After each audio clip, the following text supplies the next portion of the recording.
Alrighty, greetings and salutations, everyone. My name is Andrew Kirchhoff, and welcome to our Week 11 Sunday morning live stream. For over the course of the next 4 hours straight, we're talking all things fantasy football related.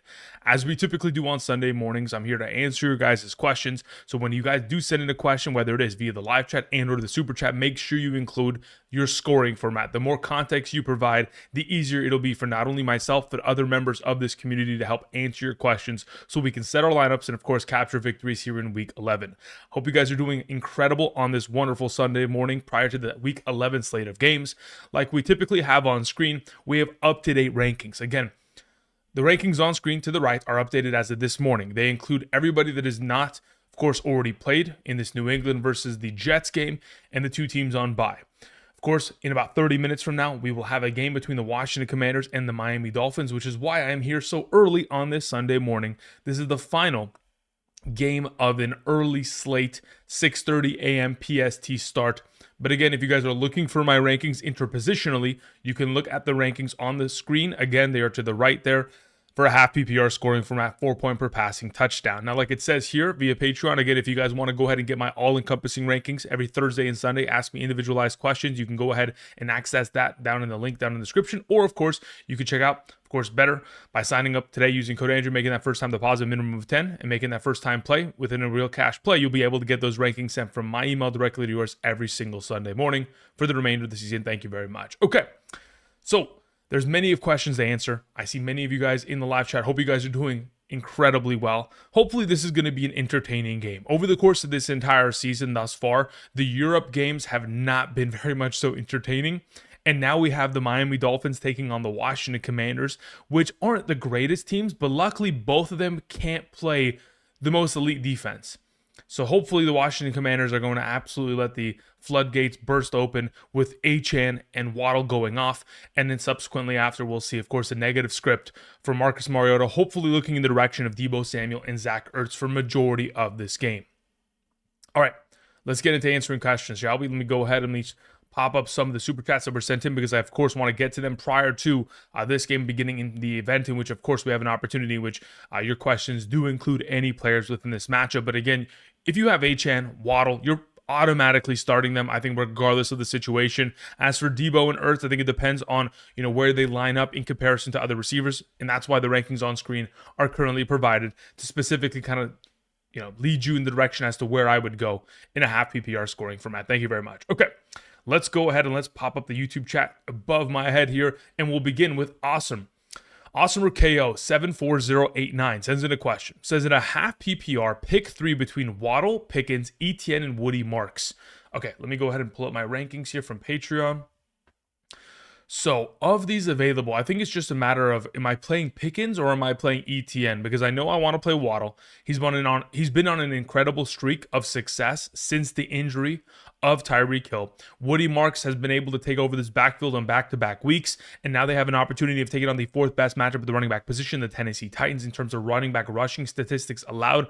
The weather that was implicated once in this game is no longer going to be as brutal, but as we get closer to, of course, this upcoming Sunday slate of games, we'll at least be able to get a glimpse as to what it's going to look like in Tennessee, in Buffalo, and in Denver, as those are the three most weather heavily implicated games, which is, again, for those of you who are wondering why I've kind of lessened my overall rankings on players like, Emeka Ibuka, Cade Otton, and subsequently Baker Mayfield, there is going to be potentially a lot of snow in that game in Buffalo, so we're keeping an eye on that as we get closer. But let me see where I have ETN in comparison to George Pickens, to which as of right now in a half PPR, ETN is the odd man out. I would play Waddle, Marks, and Pickens. They're awesomer. Thank you very much. I appreciate it. All right, then we have Kneejerk, who sends in a question. Says, in a full PPR, take Pearsall off the IR. Have to drop Shamir DK, Jawan Johnson, Malik Washington, or Keon Coleman.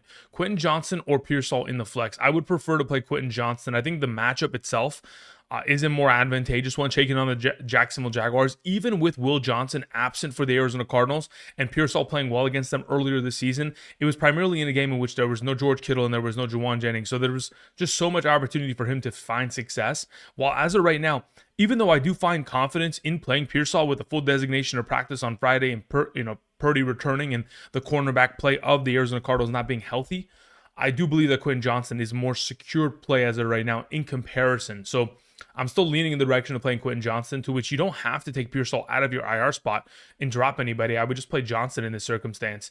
And it says, I have McConkey as my wide receiver 1, Franklin as my number 2, Tracy versus Walker. Between the two of them, I would prefer to play Tyrone Tracy. I think, again, Walker's not going to be very much so exposed to rushing touchdown upside. Therefore, the lack of that upside just purely relies on yardage alone and taking on one of the tougher run-stop defenses in the league. Both of these running backs are certainly going to be in a tougher position, but I do believe that in a negative game script, Tracy with Jameis Winston could be a little bit more viable in this circumstance. As for Ertz versus Schultz, as of right now, I think both are fantastic plays, but I do love the overall opportunity share that we have seen from Dalton Schultz with Davis Mills over the course of the last 2 recorded weeks, has got himself a very premium target share, which I believe is just in line with a fantastic makeup for a game this week against Tennessee. So I would take Schultz there. And then within your final question, Pittsburgh, Tennessee, Chargers, Miami. I prefer to play the Chargers defense this week, taking on the Jacksonville Jaguars. I think that is the most appropriate. The next best play would be Miami, in my opinion. But as you can see right there, the Chargers are my number 4 defense in comparison to the remaining defenses of this week. Thank you. All right, after Knee Jerk, we had a question from Ross Robert, who sent in a far too generous super chat. Ross, in the future, brother, you don't have to send in this much. You can...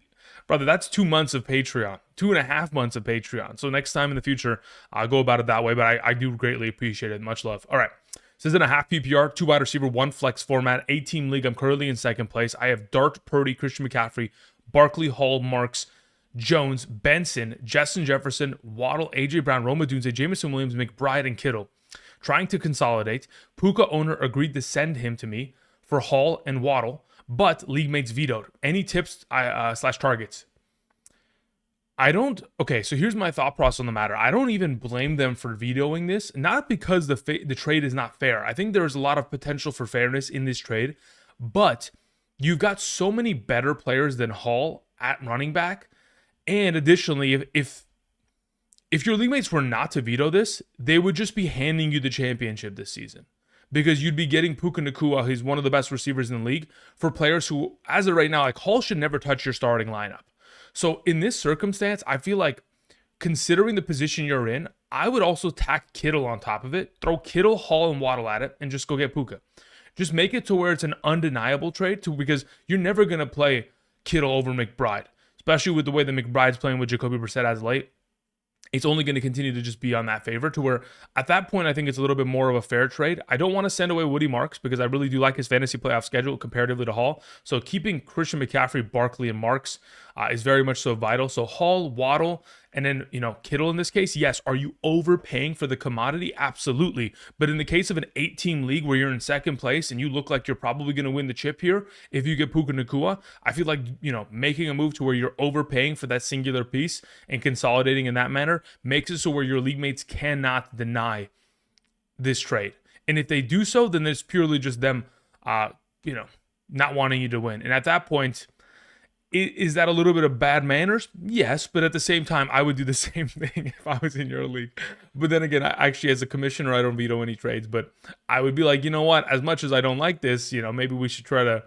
Yeah, anyway, but I think that's probably the only tip of which I would add to this mix. If you were giving away Kittle and you don't love the idea of also giving away a Waddle in this circumstance, you could also offer a lesser receiver. So you could give away Rome or J-Mo plus Hall and Kittle and be able to get the job done. Thank you, Ross. Appreciate it. Michael Susmith sends in a question. Michael, thank you very much. I appreciate it. Says in a 12-team full PPR, should I start Derrick Henry or Woody Marks? Yeah, I talked about this with you, I think, earlier this week or with somebody else. I know this exact question was asked, and I'm going to continue to commit to the idea that I would prefer to play Woody Marks in a full PPR. As it currently stands, I have Woody Marks 2 ranks ahead of Derrick Henry in a full PPR. I do have them in the same running back tier based on fantasy points projected within my overall rankings, but as of right now, I do have Woody Marks still ahead of Derrick Henry in this circumstance. It says normally I would start Henry, no question, but his last performance against the Browns was pretty bad, and Woody balled out in Week 4 versus Tennessee. Yeah, I would have to agree with you on this overall logic, and the fact that, of course, Derrick Henry isn't really much so exposed to receiving utilization. Again, there are a couple weeks here and there over the course of the season in which he is, but ultimately, I think Woody Marks, regardless of which way this overall game goes, whether it's a positive or negative script, I think he's so much so implicated to be a strong piece of this offense, especially with CJ Stroud out. I feel like they'll continue to lean upon the running game and specifically Woody Marks in order to help them find a victory here against Tennessee. Thank you. Aaron Northcutt sends in a question. Aaron, thank you very much. Says Knox or Gadsden? I feel like Knox scores today. Even in the event in which Knox scores, even if he does, right? Which, again, there's always a possibility. I currently don't have Knox even closely ranked to Gadsden because Dawson Knox, my number 20 overall tight end in a full PPR compared to Gadsden, who's my number 3 in a full PPR. Half PPR, obviously Gadsden's a little bit lesser, but in regards to the overall potential here, we're talking about Gaston, who prior to this most recent week's injury had 4 consecutive games of 5 catches and 68 yards minimum consecutively, to which the opportunity share that he's exposed to, on top of the fact that he takes on the second best matchup at the tight end position. I mean, this is a defense that has given up a ridiculous share of yardage to opposing tight ends of late. Whether it's Schultz, whether it's whether it's Dalton Schultz, whether it's the slew of tight ends that the LA Rams had in London there against the Jacksonville Jaguars, or of course Bowers a couple weeks back. There's just so much success found against them that Gadsden is the auto play without a doubt. You shouldn't even consider Knox because yes, he may score, but the yardage and the reception count's not going to be nearly enough to be able to outscore or outproduce someone like Gadsden in this circumstance. Thank you. Powerhouse sends in a question. Thank you very much, Powerhouse. I appreciate it. This is in a half PPR league. Michael Wilson or Kareem Hunt? That's a great question. I believe Kareem Hunt is going to be ranked higher in my overall projections. Let me confirm this. Yeah, as of right now, I have Kareem Hunt ranked higher. Again, like I mentioned in my Hidden Gems episode that I posted yesterday, for those of you who are not familiar and haven't checked that out, you can do so today. Again, I included some plays in terms of better for this upcoming weekend's slate of games in regards to potential plays that I'm making. Kareem Hunt, over the course of the last 2 seasons, 2024 and 2025, as the starting running back of this organization in the absence of Pacheco, has been great. Specifically in the last 15 games in which he has had 10 or more touches, 11 of those games have been double-digit fantasy points in a half PPR scoring format, primarily because of incredible opportunity share and additionally, on top of it, goal line workload. I think the overall exposure to that opportunity and the lack of a point per reception kind of capacity, I think Kareem Hunt is the clear and away preferred play with Pacheco out once again here. All right, continuing on. Fantasy Football Girl sends in a question. Thank you very much. Good morning. Says full PPR. Running back is Christian Rodriguez or Sean Tucker. In a full PPR, I mean, honestly, neither of the two are going to be highly implicated in terms of receiving utilization, to which it's just purely a matter of who's going to get more run within the backfield and who has a better potential matchup. As of the two, I do prefer Sean Tucker in a snow game against the Buffalo Bills, who again are one of the worst teams in terms of stopping the run. They will get Shaq Thompson back, which certainly will help in terms of their overall kind of run-stopping ability. But ultimately, whether he has been in or out of the lineup, they have been Swiss cheese as a defense in terms of stopping the run. But between the both of them, I think they're both solid plays. Again, I do have them both ranked in my top 36 running backs in a full and half PPR capacity, but I do prefer Sean Tucker in this circumstance, considering, again, very similar to Christian Rodriguez. I mean, Rodriguez has scored a touchdown in 3 of the last 4 games. Tucker has scored 2 of the last 4. But the overall opportunity share that I would expect Tucker to be exposed to because of the weather implication is a little bit more solidified in my mind. One wide receiver between Debo, DK, and Shakir. In a full PPR, I would prefer to play Khalil Shakir. Again, in the absence of Dalton Kincaid, Shakir is clear and away going to dominate over the middle of the field. And additionally, on top of that, just going to be really the security blanket of Josh Allen on a consistent basis. So I feel like that is the clear and away play between the bunch. Thank you. Christopher sends in a question. Let me scroll back up here. We had Christopher who sent in a question and says, half PPR flex Shakir or Gadsden? I would prefer to play Gadsden in this circumstance. A little bit more touchdown upside between the two of them. Thank you. B-Stool Fonda sends in a question. Says in a half PPR, Shakir, Flowers, Aaron Jones, Derrick Henry, pick 3. Of these available options, I believe Shakir is the odd man out. Let me just confirm. I believe I have Flowers one spot ahead of Shakir in my half PPR rankings, which is correct, but I additionally will probably have Aaron Jones ahead of both of those wide receivers, which I do. So my current suggestion is Derrick Henry, Aaron Jones as the 1-2 options, and I have Shakir and Flowers ranked back-to-back in a half PPR, but I do have Flowers one step ahead of him, primarily because of the absence of Rashad Bateman. I think the absence of course, Dalton Kincaid certainly does also help Shakir. So both of them are in a really solidified position to succeed this week. Just the weather implication for Shakir is a little bit of a lesser potential upside, in my opinion, comparatively to taking on the Browns there. So I'll lean towards Flowers, Aaron Jones, and Derrick Henry there. Stool, thank you. Human Ziggy sends in a question. Says, question is in Patreon. Thank you, King. Okay, let me go ahead and see. Next time in the future, Ziggy, just go ahead and type it in the chat so that I can just open it up there so I don't have to jump across the pond here, but let me go ahead and see your question really quickly. It says Flacco or Brissett in a 6-point per passing touchdown league. I would prefer to play Flacco there. Chase Brown, Marks, Ibuka, Adams, Jennings, Debo, Parker Washington, Fannin, and Njoku, Marks, Tej Johnson, and Charbonnet. I need 1 running back and 3 wide receivers and 1 flex in a full PPR. Okay, so if we need a running back, okay, so technically speaking, let's solidify your wide receivers in this circumstance. Assuming the weather is I mean, even if it's not sustainable, that's why I've ranked Ibuka where I currently have him. I would go with Ibuka, Adams, and Jennings as my wide receiver 1 through 3. And then within your RB and flex, I'm going to play Woody Marks and Chase Brown. That's the way I'd go about it, Ziggy. Thank you very much. Appreciate it, my man. All right, continuing on, let's see what we have here. Again, for those of you who are joining us this morning, again, quick reminder, first and foremost, good morning. Hope you guys are doing well on this wonderful Week 11 Sunday. The rankings that are on screen to the right side are updated as of this morning. So if you guys have any questions in regards to interpositional ranking, you're wondering, should you be playing Kareem Hunt, my number 22, in comparison to Tony Pollard, my number 28? There's a reason why Kareem Hunt is ranked higher, because I do project him to score more this week comparatively. Thank you. All right, continuing on with a question that came in from JV817. Says, questions in the chat. Happy Sunday football. Thank you very much. Appreciate it. Says, I messed up on my question last night. I have Kittle as my tight end. I need 1 wide receiver and 2 flex options between the available options. Okay, so within the availables that you do have here, JV, I would play both Ferguson and Goddard within the flex position, then play Troy Franklin as my starting wide receiver there. Thank you, JV. Appreciate it. Jared Smith sends in a question. Says, Metcalf or Jameson Williams? Thanks, be blessed. Thank you very much. I appreciate that. Between the two of them, I do perceive the matchup for DK Metcalf to be technically just as difficult as what JMO would be exposed to, but the difference being, again, the Cincinnati Bengals cannot stop a soul within the running game and additionally cannot stop opposing tight ends, which is pretty much the entire makeup of the offensive structure for the Pittsburgh Steelers, finding success with the running game and then subsequently after the tight end position, in which they have 4 tight ends rotating, to which Metcalf in the most recent game against Cincinnati, quite the afterthought. And Jameson Williams, now that we have Laporta out with injury on the injured reserve, is going to have to step up and continue to be very much so utilized within this offense in a game which should be expected to be a negative script. So I think Jameson Williams, between the two of them, is the more preferred option, especially coming off of 2 back-to-back weeks of solid opportunity share, which he'll continue to kind of expand upon as we go forward here in the overall era of Dan Campbell calling the plays in Detroit. Thank you. Oni sends in a question. Oni, thank you very much. Says, in a double quarterback super flex format, pick one between Flacco, McCarthy, Chase Brown, Javonte Williams, or Judkins.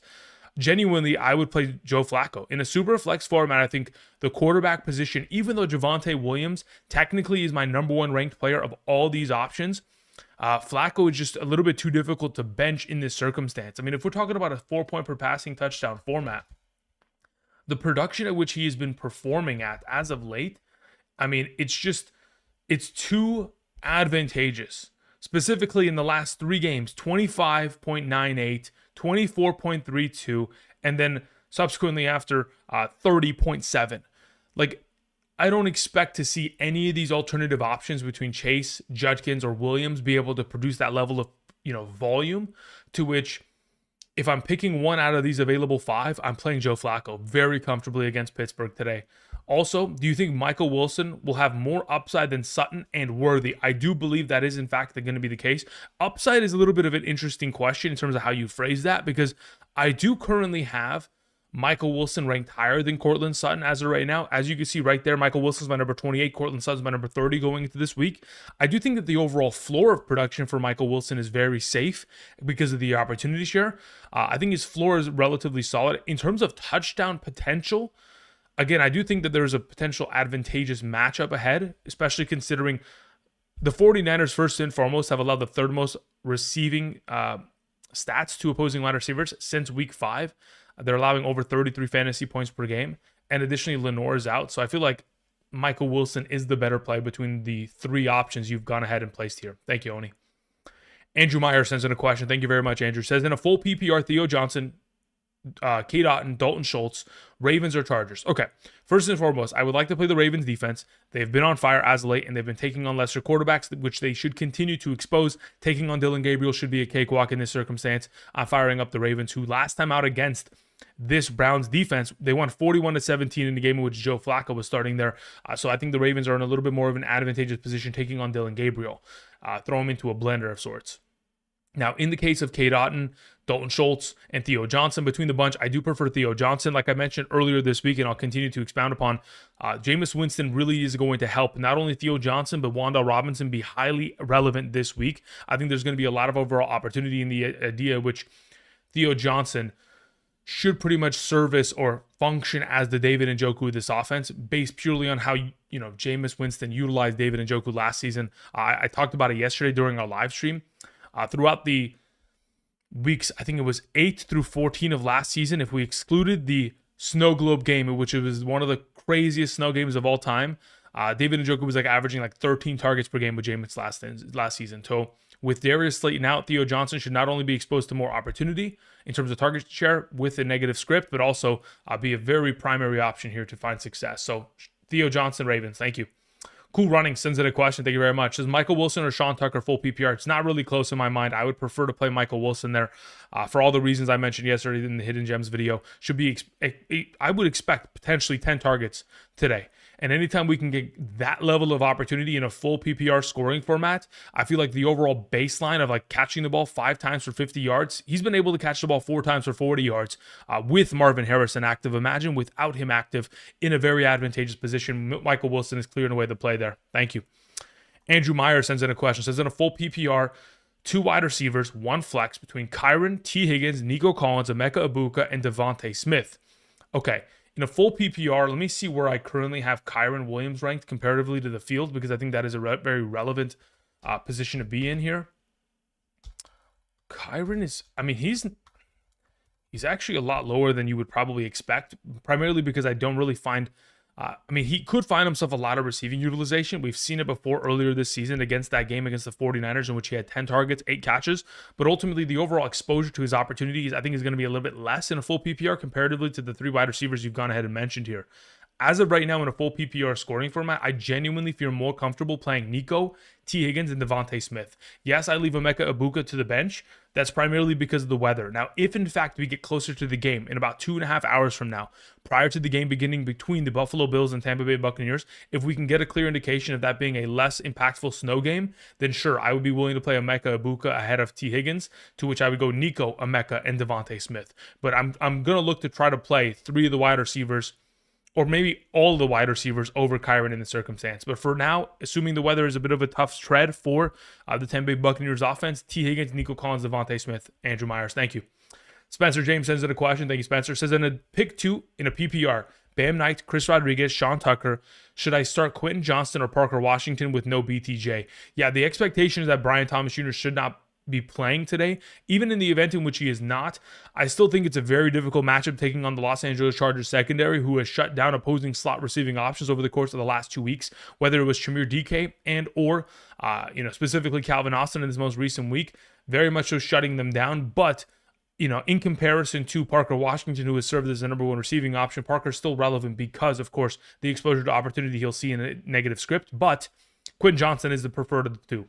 I'd play Quentin Johnston there. As for your previous question, Knight, Rodriguez, or Sean Tucker, I currently do have Rodriguez and Sean Tucker ranked higher in comparison to Bam Knight, as I do expect Bam Knight to split overall opportunities with Amari DeMercado, but because of the negative script, I don't really like the overall potential there for Knight comparatively to those 2. Thank you. Continuing on with T. King, who sends in a question, says in a full PPR for 2 for the flex, T-Mac, Judkins, Tez Johnson, and Gabe. Okay. When you say Gabe, I'm actually is that Gabe Davis or who's Gabe? I'm not sure. There's maybe, I don't know who that would be in this circumstance. So as of right now, with the available options you've mentioned, I would probably go Tedero McMillan and Judkins, because Tez Johnson, with the weather in that game implicated in Buffalo, not to my liking, and I don't know who Gabe is. I would assume Gabe is Gabe Davis, but I don't really want to fire up Gabe Davis in this circumstance. Thank you. All right, Zach Jr. sends in a question. Thank you very much, Zach. Greatly appreciate it. Says in a full PPR, double running back, double wide receiver, 1 flex format, we have Achane starting, Gibbs, Dowdle, JSN starting, Egbuka, Rice, Adams. Does Dowdle sit to have Egbuka and Rice in the lineup? Okay, so I'm assuming that. Okay, hold on, wait. So double running back, double wide receiver, 1 flex. So I would be playing Achane. As my 2 wide receivers, I would prefer to play JSN and Rice. To which then in my RB2 slot, I'm going to play Gibbs, and then I'm going to flex Dowdle, I would suppose, in this circumstance. You said it a full PPR, correct? Okay, so let me see here. Rico Dowdle, comparatively to the field of players you've mentioned, yeah, Rico would be my next best option at the flex. I do have Devontae Adams 2 spots ranked behind Rico Dowdle, so I could justify starting him there, but in this circumstance, Achane, Gibbs, JSN, Rice, and Rico are my 5 highest ranked players of your availables in this circumstance, Zach. Thank you very much. Appreciate it. VVS Kenny says, in a PPR start 2, Ricky, Harvey, Washington, Wilson. If I'm starting 2 of these available options, RJ Harvey, clear and away, should be a must start, guys, just in the same way in which we have seen Travion Henderson explode into being an absolute monster option for over the course of the kind of last couple weeks here in the absence of Ramondre Stevenson. Now that J.K. Dobbins has been sent to the injured reserve, expect for Harvey to demonstrate very similar levels of upside. Maybe not to the point to where he's ripping off 56-yard rushing touchdowns, but he should be exposed to the vast majority of opportunity within a very strong offense. So Harvey and Michael Wilson will be my 2 highest ranked players in a full PPR here. Thank you, Kenny. Paul Allen sends in a question. Paul, thank you. Let me go and scroll back up here. Finding Paul Allen's question. Here we go. Flacco Nixon, a 4-point per passing touchdown league. Guys, again, a reminder, the rankings are right here. So again, if you guys have any questions, hopefully the questions can be answered via these rankings. Otherwise, you can check out the Patreon or, of course, the Betr sign up like I've mentioned before. But in this circumstance, I would prefer to play Flacco. It says Nix is projected 4 points more in Sleeper. You could take that up with Sleeper, but they've... Listen, here's the thing.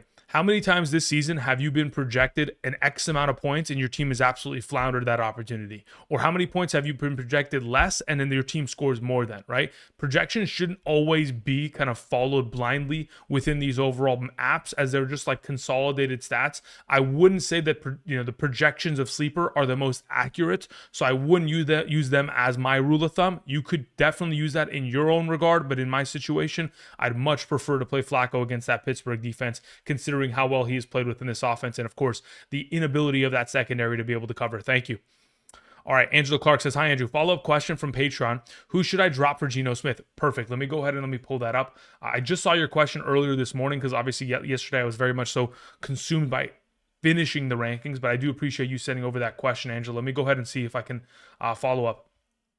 So looking at the roster as you currently have it, you have Josh Allen, Jackson Dart, who I'd like to keep both them on roster going forward, obviously, because, again, you're in a super flex format. So you have McCaffrey, Cook, Kamara, Charbonnet, T. Benson in the IR spot. You have Rice, Debo, Sutton, BTJ, Parker, Washington, Jamison Williams, Tyler Warren's at my tight end. Look, as of your available options, I feel like... Wow, that's a very difficult question. Okay, so here's my thought process on the matter. I think the worst available players on your team consist of wide receivers, like in the form of BTJ or Parker Washington, to which I feel like either of those two could be the drop in this circumstance. Going forward, like you're going to probably play in a double wide receiver, 1 flex format, Rashee Rice every single week, and probably Jamison Williams henceforth with Laporta out on the IR, to which at this point, like you're very rarely going to be given the opportunity to play one of, if not both, of the Jacksonville receivers, to which I'm probably leaning towards maybe moving one of those off my team. For now, I probably lean towards, if BTJ is going to be out,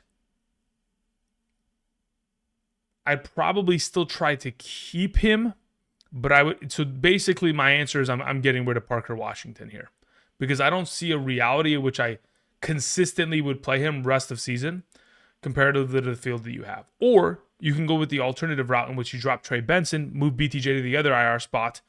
But then again, I don't really love that overall idea. So I think Parker Washington would probably be the guy that I move, or it's BTJ, depending on whichever way you want to go about it. Thank you, Angela. Appreciate it. All right, continuing back. What time is it? 6:29? Okay. So we're probably about to start this game. Again, if you guys do have Waddle, Achane, please leave them in your lineup. If you have Debo or Ertz, of course, look at the rankings on screen in comparison where I have Debo at 32 comparatively to the rest of the wide receiver field in regards to this week, and then potentially try to expand upon that in terms of your rosters, or, of course, where I have Zach Ertz as my number 10 tight end going into this week. Thank you. Melanin Man sends out a question, says, half PPR Gatson or Tedero McMillan? I'm worried about Bryce. You should never play Tedero McMillan when you have a guy like Gatson available. Gatson should be your outright play every single week going forward. Thank you. All right, Jared Ripper sends in a question. Jared says, "Hi Andrew, I'm currently 9-1 and I'm in first place in a full PPR 12-team league. I have Lamar, Rico, Judkins, Jamar, Amon-Ra, Schultz, Dicker the kicker, Houston's defense, Tedero McMillan, and Hampton my IR. Should I trade Rico for Jake Ferguson? No, you should not. Going forward in this circumstance, with your running backs consisting of Rico and Judkins, I don't see a reality in which you should be shipping off Rico, because I honestly think that he could start for you as your RB1 rest of season every single week. So I don't feel the need to have to make a move to where I'm getting rid of Rico for Jake Ferguson, because I do think that Jake Ferguson going forward is going to be a lesser version of himself, primarily because of the return of CeeDee Lamb. But in this circumstance, yeah, I don't think I'd feel comfortable making that trade. I think Rico is better off serving you for rest of season purposes rather than what Jake Ferguson could potentially provide in comparison to a Schultz, who's played incredibly well and is going to continue to do so within this offense as their number 2 receiving option. Thank you. Brian sends in a question. Brian, thank you. Says, in a full PPR, pick one running back between Demercado and Sean Tucker. As of right now, within my rankings, full PPR, let's go ahead. Let's pull this up. I have Amari Demercado one spot ahead of Sean Tucker, so I would play Amari Demercado there. And then it says pick one for the flex, Shaheed, Jennings, Michael Wilson. Of these available options, assuming this is Jawan Jennings, I would prefer to play Jawan Jennings in this circumstance. Number 1, Wilson will be 2, and Shaheed will be 3. Is having Lamar, Baltimore defense, and loop too much Baltimore for this week? No, I don't think so. Again, when you think about this week taking on Cleveland, there's just too much value to be had with that Baltimore defense, to which they're an autoplay regardless of anything. Lamar Jackson's always an autoplay in every single scenario. As long as he's healthy, he's in your lineup. And Tyler Loop, in association with this, being able to pretty much evaluate and have every single fantasy point attributed from this offense, scoring-wise, on your team, I think is very smart, especially considering last time out against Cleveland, of course, Lamar Jackson and this offense dropped a 40 bomb. If I'm not mistaken as well, even last season, they dropped a couple 40 bombs against this defense. So let me go ahead and pull this up. I believe last season, week 18, they played against Cleveland. They dropped 35 points against them. So again, being able to pretty much gather all the points in this circumstance, I think is very much so perfectly fine. Oftentimes, my rule of thumb has always been 3 of one single team in your starting roster is the max. 4 would be too much. Thank you. Continuing on with Paul Allen, who says, in a half PPR, Tez Johnson, Keenan Allen, or Kareem Hunt. If I'm picking 2 of the available options here, in a half PPR, Kareem Hunt is my number 1, to which I probably go Tez Johnson as my number 2, assuming the weather is somewhat sustainable. I don't really love the idea of Keenan Allen. Again, he has been far less utilized within this offense as of late, especially with Gadsden taking steps forward, Quentin Johnson taking steps forward in terms of target opportunity, and Ladd clearly the number 1 option. Tez and Hunt will be my suggestion here. Okay, so it's 6:33 now. So I wanted to go ahead and update the rankings on screen to exclude any players that are in the Miami Dolphins versus the Washington Commanders taking on that game right now. So I'm going to go ahead and just remove those rankings, then subsequently add all the rankings of the players that now... Okay, let's go ahead and let's shift this up here. Boom, boom, and there we are. Okay, so the rankings on screen should be up to date. Again, as you can see, Devon Achane, who was my number 1 RB, is no longer included. Speaking of this, let me go ahead and let me open up my NFL Plus app so I can go ahead and watch the game alongside you guys, so I can see what's going on with Tua and the boys taking on Marcus Mariota and the lads. Alrighty, let's go ahead and let's watch this game. Perfect. Game's about to start. Fantastic. Okay, continuing on. We had a question from FRS who says, okay, flex, Tedero McMillan, Ricky Pearsall, Cortland Sutton, or Tez Johnson. Okay, of your available options here, again, I've kind of gone back and forth over the course of the last 24 hours in regards to how I wanted to potentially project Ricky Pearsall. I don't know if he's going to get a full complement of snaps, but I do believe that with Purdy, again, I feel like that's his number 1 option, and Pearsall has such an ingrained role within this offense that we witnessed earlier this season that if he's going to be at a full 100% capacity, like, considering how long he's been out, he should be one of the more valuable threats here. But because I'm not 100% certain of his overall utilization, I've leaned towards Sutton and Tedero McMillan as the 2 higher-ranked players in a full PPR capacity, because I do believe they're going to get a full complement of snaps, which I cannot guarantee as of right now with Pearsall. In the event in which Tez Johnson and the weather in Buffalo is not going to be as brutal as I currently anticipate it to be, I would then say, okay, Tez Johnson will be the number 1. But as it currently stands, looking at the weather, I mean, it's going to be 36 degrees Fahrenheit, 20-mile-per-hour winds, 35-mile-per-hour gusts in Buffalo, with about a 55% chance of snow showers. Like, it's just pretty much going to be a snow game, to which for right now, Sutton and Tetaroa are my number 1 and 2 options. But I will admit, as of right now, Tetaroa is only 2 spots ahead of Ricky Pearsall if you want to go ahead and pivot away from that circumstance. Thank you. Pipe Down sends in a question. Says PPR, 1 running back and 1 flex between Walker, Charbonnet, Pollard, Judy, and Washington. Of your available options here in a full PPR, let me see where I have Judy comparatively. I don't really feel the greatest about playing Malik Washington. I do think that he's going to probably be implicated for a good usage of opportunity, to which, again, over the course of a full PPR scoring format, scores anywhere between like 7 to 10 points weekly. But I think that Judy's overall opportunity share today, with specifically Marlon Humphrey out, does provide a little bit more value point. But in regards to your question, as of right now, I probably lean in the direction. So you can go about it one of two ways.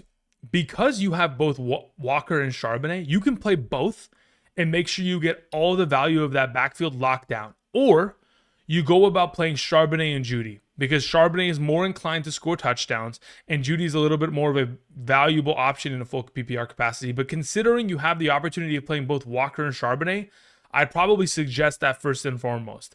If you don't want to go in that direction, Charbonnet Judy would be the next best. Thank you. Aaron Northcutt says Tyler Lockett, Parker Washington, DJ Moore.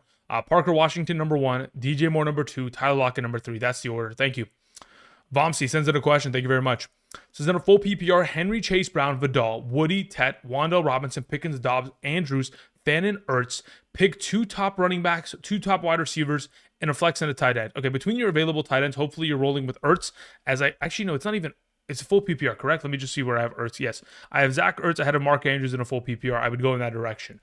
Now, in regards to your overall wide receiver conversation with Tet, Wan'Dale Robinson, Pickens, and Dobbs, I would play Wan'Dale Robinson and George Pickens as my number 1 and 2 there.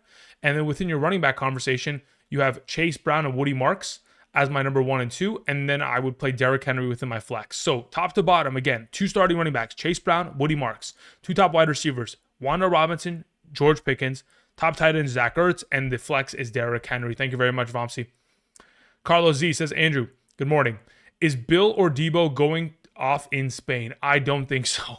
But if I was going to pick one of the 2 to go off, it would theoretically be Debo Samuel, considering, again, Ja'Cory Krosky-Merritt has done very little to convince me that he is going to be of the value point to which I would like. So for now, I think Debo is a little bit of a better option. But as I say this, I'm looking at Devon Achane absolutely torching this defense as he should. Again, when we're talking about one of the worst run-stopping defenses in the National Football League, or one of the worst defenses in general, the Washington Commanders have taken the cake on that overall situation this season. And Devon Achane should go for an absolutely nuclear game this afternoon. Now, in regards to your this morning, your follow-up question here, Carlos Z says, Flacco or Herbert this week? I'd much rather play Herbert.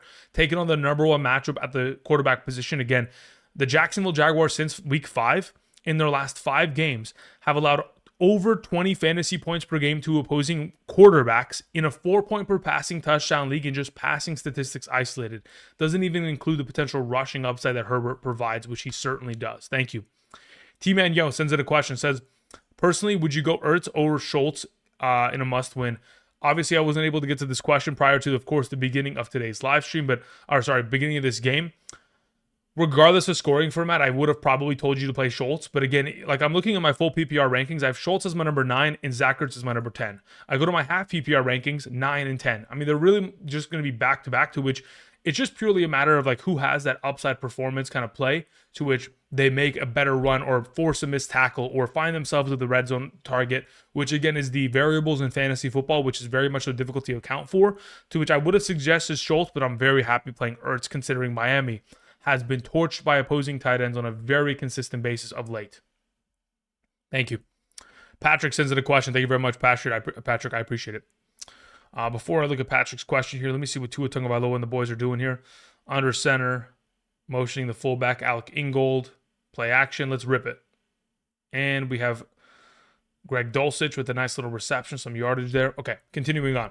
Patrick says, in a 2-quarterback full PPR league, do I trade Nix and Devontae Smith and Genty for Bijan and Diggs? My lineup consists of Allen, Nix, Dart, Genty, H. Wow, okay. So in the event in which you could trade, in a 2 QB league, these 3 prospects for these 2 prospects. Here's my thought process on the matter. In terms of rest of season potential, I would prefer to have Bijan and Diggs, especially considering I would be playing Allen and Dart rest of season. As long as you do have the potential of picking up another quarterback that will fill in appropriately for Dart's, absence this week, and then subsequently his bye week up ahead, I would be technically willing to take the Bijan and Diggs side of this overall trade. I will say Diggs and Devontae Smith going forward, probably very similar value point in a PPR. And Bijan, I think, is obviously a better play than Genti going forward. But, Nix is kind of the tipping point. If you can afford to make this trade, to which, again, you can at least get another quarterback on roster to fill in for Dart in those 2 games, then yeah, I'm perfectly fine with the trade. Thank you, Patrick. Jennifer sends in a question. Says, full PPR defense, Baltimore or Atlanta? I prefer Baltimore's defense, 100% against the Cleveland Browns. 3rd and 2. Got to get the ball out of your hands quickly. Running it up the middle. And we're short. We got to go for it, though. Got to go for it. 4th and 1. I'm motioning the tight end in and doing a tush push if I have an opportunity. Here we go. Continuing on, we have your Henry, Brown, Judkins, Harvey, pick 3. Out of these available options, the one running back that I will not be playing is Judkins. I would rather play Henry, Brown, and Harvey ahead of Judkins. Thank you very much, Jennifer. Nicholas sends in a question. Thank you very much, Nicholas. I appreciate it. It says, in a half PPR, my current lineup is 5th place, 6 and 4. How would you set it for the rest of season? Well, rest of season is a little bit of a difficult ask because, again, every single week provides a different matchup. But if we're just looking at the overall potential of this week, with Allen, Abuka, Wanda Robinson, Rico Dowdle, Chase Brown, Warren, you have, what is this? Pat, I'm assuming is Fryer Muth as of this week. Oh, no. Oh, my goodness. What an effort to run for the first down there. Oh, my goodness. Incredible effort after the first contact there. Quentin Johnston, Mike Evans. We have Baltimore's defense. We have Broad. We have Kyle Monunga. We have Spears. Okay, yeah, as of right now, in terms of rest of the season, like obviously you're going to play Igbuka and Wanda Robinson as your 1-2, Rico and Brown. Pretty much your wide receiver 2 and your flex could potentially shift as the season progresses. Like if Pearsall starts to play well, he could take the role over someone like Quentin Johnson or Wanda Robinson. Subsequently, once you get Mike Evans back in the fantasy playoffs, that could be someone that you can jump into the lineup. If Jaden Reed, once he returns, becomes more relevant, DK Metcalf, etc. Pretty much your only pivoting options are going to be at wide receiver and flex, to which everything else is solidified and locked. You're just going to play matchups going forward at wide receiver and, of course, try to roll hot hands, etc. Thank you. All right, G Medina says questions in the chat. G, thank you very much. The Seahawks is my defense, but they're taking on the Rams, so I sort of feel like our matchup proof. But pick a defense, different defense. I have to drop one of these players: Dobbs, Jennings, Alec Pierce. Is it worth it? No, I would just roll with the Seahawks. I have them ranked within my top 12 still. I'm of the opinion that if I have the Seahawks defense on my roster, I feel like it's a little bit of a. I think it's a little bit too much to swap them off. I do agree that regardless of the fact that, again, they're taking on the Rams, they have played at a well enough capacity to which I feel like you could still roll with them in this circumstance. So I'm going to still roll with them. I don't want to drop Dobbs, Jennings, or Alec Pierce in order to swap away. Thank you. Daniel Connor says in a question, says in a 0 PPR, wide receiver to Jefferson or Rice. I would prefer to play Rice. Thank you. All right, continuing on, we had Next Gen Financials, who says PPR pick 1, Fannin, Spears, Rodriguez, Lockett, or Fryer Muth in the flex. Let me see where I have Fryer Muth comparatively to the running back Steve mentioned, because that's pretty much going to be is it a full PPR? Yeah, it is. Okay. So as it stands, of the available options you have here, I have Fryer Muth ranked higher than everyone. So I'd go Fryer Muth above the board. Again, he is the Bengals killer. Over the course of his career, he has absolutely decimated that defense, regardless of what season. If we go back from 2022 till now, has had like 7 consecutive incredible games against that secondary and defense. So I'm leaning towards Fryer in this circumstance, as, of course, the Bengals are allowing nearly 25 fantasy points per game to opposing tight ends since week 5. And, of course, last time out against the Bengals, week 7, Pat Fryer Muth, notably so, went for 25 fantasy points. Flex quarterback, Rodgers or Purdy. I would prefer to play Purdy. How big is the gap? I don't think it's a massive one, but then again, I mean, oftentimes with the quarterback position, it's just purely a matter of like, is the running back going to get enough tread to where they fall into the end zone comparatively to the quarterback? or are they going to stall as an offense to which they would kick too many field goals? In this circumstance, looking at the two available options, I don't see it as that big of a distance between the two, but I do prefer Purdy, considering, again, I think the offense as a whole has just been revolving around try to get the ball out of your hands quickly, lead it to your receivers, and let them, of course, make plays after the catch. And again, the goal line overall opportunity, I think, is very less of a likelihood in this circumstance comparatively to Warren, who's probably going to run for like 7 yards per carry against the Bengals like he did earlier this year. Thank you. Daisy sends in a question. Thank you very much, Daisy. Appreciate it. Says, standard wide receiver, Tucker, Wan'Dale Robinson. Okay, so in a standard league where you get 0 points per reception, I would still play Wan'Dale Robinson in this circumstance because I think the overall yardage opportunity that he's going to be exposed to is significant enough to which I feel comfortable going in the direction. Again, I think Jameis Winston is able to elevate receivers. He was able to last season elevate not only Judy, Njoku, Elijah Moore, Cedric Wilson. It doesn't matter. Sorry, Cedric Tillman. It doesn't really matter who they have out there for the Giants. Jameis is going to make them better than where they currently are. So I think that Wan'Dale Robinson is very much so the preferred. It says flex Warren, Marks, Tracy, JCM. Yeah, any opportunity I have to play Jaylen Warren this week is a must start. Where I currently have him ranked within my running back rankings that you can see on screen that are about to pop up right now, kind of gives you the idea as to how confident I am in playing Jaylen Warren against the Bengals defense that genuinely cannot stop a soul in the running game. I have Jaylen Warren ranked as my number 6 running back this week of the remaining running backs. So just that alone should give you that confidence boost because, again, this is a defense that really just has been completely decimated, not only via injury, but also trading away their linebackers, injuries across the board, and just an inability to kind of just buy in on the idea that they want to put a hat on a football and make tackles. Standard, 2 flex, Judkins, Nico, Vidal, Tracy, Tet, and A.J. Brown. I would play Nico and Vidal here in this circumstance. And then in a half PPR, flex, Christian Watson, Kenneth Walker, or Monangai. I think it depends on what you're looking for. If you're looking for like the baseline floor of production, I feel like Kenneth Walker is probably the play. If you're looking for upside, you go with Christian Watson here. Thank you. Niall sends in a question. Says, keep it real. We talking matchups, Pat or JJ? I'm confused. Are we talking? Oh, we're talking about Patrick Mahomes or JJ McCarthy. Okay. In the future, just put JJM if we're talking about McCarthy. Because JJ, I think like Jawan Jennings or I think Justin Jefferson, right? So that's why I was like, Pat Freiermuth? I was like, what the heck are we talking about? Next time for Pat, just put Mahomey. Anyway, in regards to the two, the reality of the situation is even with matchups alone, I feel more confident playing Patrick Mahomes. Genuinely. Because the thing is, like, nothing that I've seen from JJ McCarthy leads me to believe, like, yes, he has an incredible advantageous matchup. He has a home game. But even then, he's going to throw for like a 48% passing completion percentage. And we're going to have to hope that he's able to just depend on the receivers that are around him being so elite that they're able to carry his ass.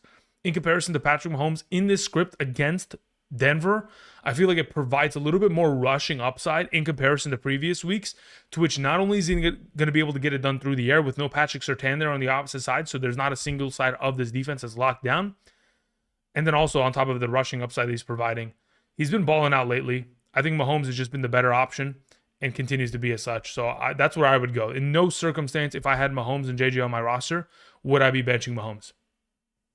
Soul315 sends in a question. Says, with weather being iffy, would you start Rome Odunze over Ibuka?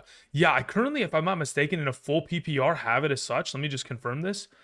In a full PPR, I have Rome Odunze as my number 16 and Emeka Ibuka as my number 17. In a half PPR, I have it the other way around where it's 15 and 16. Ibuka is ahead. But again, that's primarily just I'm still waiting to kind of see what the overall circumstance is. As we get into a full PPR to where there's more value to those receptions, I do find myself thinking, okay, yeah, in terms of projection-wise, it is safer to go in the direction of a non-iffy weather circumstance indoors against the Vikings defense. So for now, if you're just trying to play it safe, avoid the weather, I think it's a probably smart decision to go with Odunze in this circumstance. Thank you. Colin Smith sends in a question. Thank you, Colin. I appreciate it. It says, in a PPR, pick one between Worthy, Quentin Johnston, and Hunt. In a full PPR, I think Quentin Johnston is the correct play as the number 1 option. Number 2 would be Kareem Hunt, and in number 3 would be Worthy. I have no really interest in playing Worthy unless he's going to score a touchdown. Hasn't been really given a fair share of overall touches of late. 4th and 1, Marcus Mariota under center, hands it off to, play action, and off to the tight end position. in which we have, is that the third string tight end making a catch? Goodness gracious. Continuing on, yes, Quentin Johnston is my suggestion. The separation between him and someone like Kareem Hunt in a full PPR, I think is relatively significant. Yeah, it's not significant. They are ranked 10 spots, actually no less. We have a separation of 8 rankings difference, but I do believe that Quentin Johnston, because of the full PPR capacity, is the better play of the two, and that's the direction that I would go with my lineup. Thank you. Omar the Grouch sends in a question. Omar, thank you. Says pick 2.5 PPR. Jawan Jennings, Hunt, Franklin, Michael Wilson. Okay, let's pull up the rankings here in regards to these available options. Kareem Hunt, as of right now, head of the group, he would be the highest ranked. So the next best, actually, he's not even, is he the highest ranked? Where's Jawan Jennings? Yes, he is highest ranked next to Jawan Jennings. So those are the two that I would play. I would play Kareem Hunt and I would play Jawan Jennings. The order in which I currently have it in a half PPR capacity would be Hunt number 1, Jennings 2. Then we have Franklin 3 and Michael Wilson 4. They are all genuinely within 15 ranks.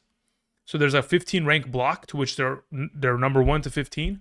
But yeah, that's the order. Hunt, Jennings, Franklin, Wilson. Thank you, Omar. Appreciate it. So the two you know are Hunt and Jennings. Devon Simpson. Thank you very much, Devin. Devin.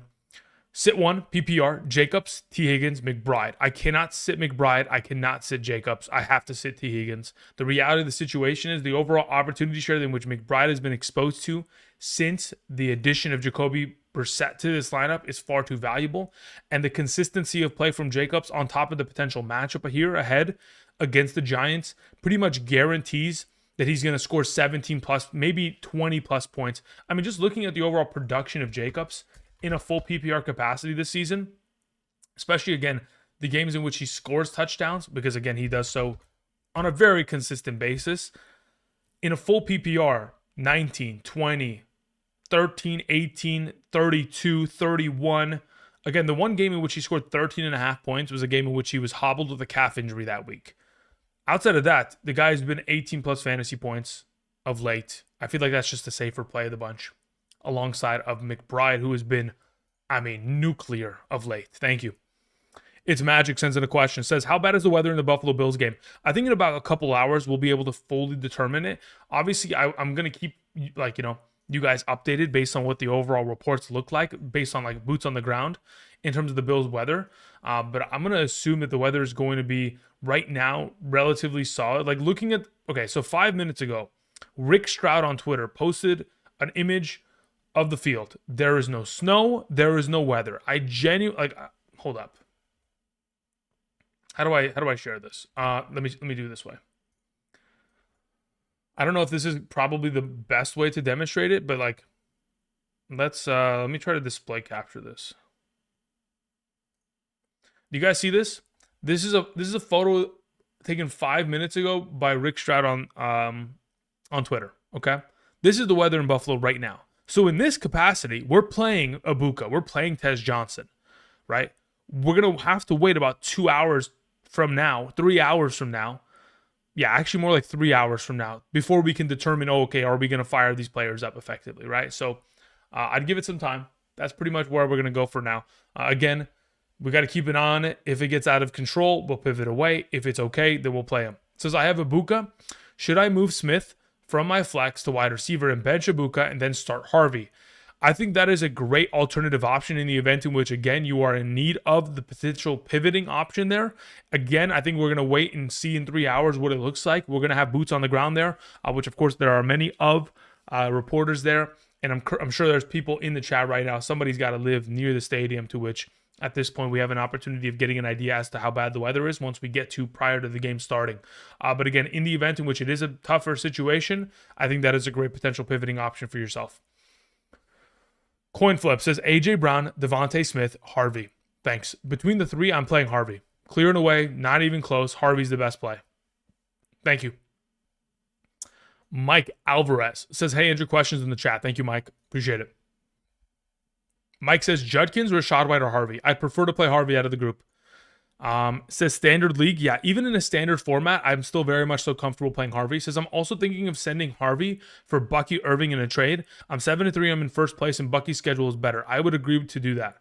In the event in which you can afford to still be able to make the fantasy playoffs with a 7-3 record, which I assume you're going to, at 7-3, you're probably going to be in line with potentially capturing not only, the first or second place seed to which you would get the bye week, but you'll also be able to get the cushion of being able to at least have Bucky's schedule ahead, to which now that he practiced this week, he gives me confidence that he'll return next week, to which, yes, I would prefer to have Bucky Irving over Harvey for rest of season purposes. I feel like with Rashad White on roster, I think that's a solid decision to make. In the event in which you could move Judkins to accomplish it, I'd feel more comfortable doing so. But if not, yes, Harvey's perfectly fine. I'm willing to make that move for Irving. Thank you. All right, let's hear. Armani sends in a question. Thank you very much, Armani. Says, full PPR, should I start Ferguson or Schultz today? Or both tight ends or Woody Marks and ETN? Okay, so for now, I don't really feel like playing both tight ends. I do feel comfortable playing Ferguson against the Raiders, and then I would like to play Woody Marks as your flex, theoretically speaking, if I had a choice between Woody Marks and ETN. So for now, I would go Ferguson and Woody Marks in this circumstance. It says also have Jacobs and Kyron. Yeah, I think this is the correct decision to play Jacobs, Kyron, and Woody Marks, then play Ferguson as your tight end here in this circumstance, Armani. Thank you. Scott Green sends in a question. Scott, thank you. Scott says the following, says, I need a full PPR 1 flex. We have Troy Franklin, Amari DeMercado, DJ Moore, or Christian Watson. Of your available options, I feel like the most consistency of play in terms of not only opportunity, but also production has been from Troy Franklin of late, scoring one receiving touchdown in 3 of the last 4 games, seeing 37 targets of opportunity in the last 4 games. And sure, even though the vast majority of those targets have gone to the wayside in terms of, the most inaccurate passes I've ever seen from Bo Nix, ultimately, Troy Franklin's opportunity share has led to a greater fantasy contribution, to which, in comparison to the field, he is the safest play and potentially has the highest upside effectively. Thank you. Dark Child sends in a question. It says, full PPR. I need to fill in my wide receiver 2 in my flex, by the way. Quentin Johnston, Juwan Jennings, Ted McMillan, and Woody Marks. I think you have a really good available kind of field of options here to your disposal. In comparison to, right now, full and away, I'm going to play Woody Marks in the flex, to which then it becomes a question of, am I playing Quentin Johnston or Juwan Jennings? I think the return of Ricky Pearsall does effectively kind of diminish the overall potential role of Juwan Jennings slightly, to which I would feel comfortable going Quentin Johnston number 1 as my wide receiver 2 there, and then Woody Marks within the flex position. But I will say Juwan Jennings is only 2 spots behind Quentin Johnston in my full PPR rankings, so I would feel very comfortable playing either of the 2 options here, but I do prefer QJ alongside of Woody Marks. Thank you very much, Dark Child. Appreciate it. Josh Holt says, what's up, my man, Andrew? Full PPR, flex Higgins or Vidal. In a full PPR scoring format, I believe I have Higgins ranked higher. I just want to confirm that really quickly in terms of my projections. Between the 2, yes, I would prefer to play T. Higgins as of this week instead of Vidal. I will say Vidal, again, has been very good fantasy-wise. 3 of the last 5 games with ample opportunity has been able to deliver great performances, but again, has been up and down on a very inconsistent basis in comparison to knowing for sure taking on that Pittsburgh defense. Again, they're struggling in their secondary. In terms of cornerback play, they've effectively moved Jalen Ramsey to playing safety. They don't have Darius Slay this week. I feel like the wide receivers of the Cincinnati Bengals should be exposed to a great overall workload of opportunity. Here we go. On the 11-yard line, we're looking for Zach Ertz, number 86, sitting in the inline in the 3-point stance to hopefully find a play down the seam. They're playing probably cover 2 man in this circumstance. Nope, they're blitzing. A lot of, Chris Rodriguez, good yards after contact there, got an extra 2. Rodriguez running downhill, obviously been a great contributor within this offense, pretty much taking over the role from JCM, primarily, of course, because JCM's inefficiencies.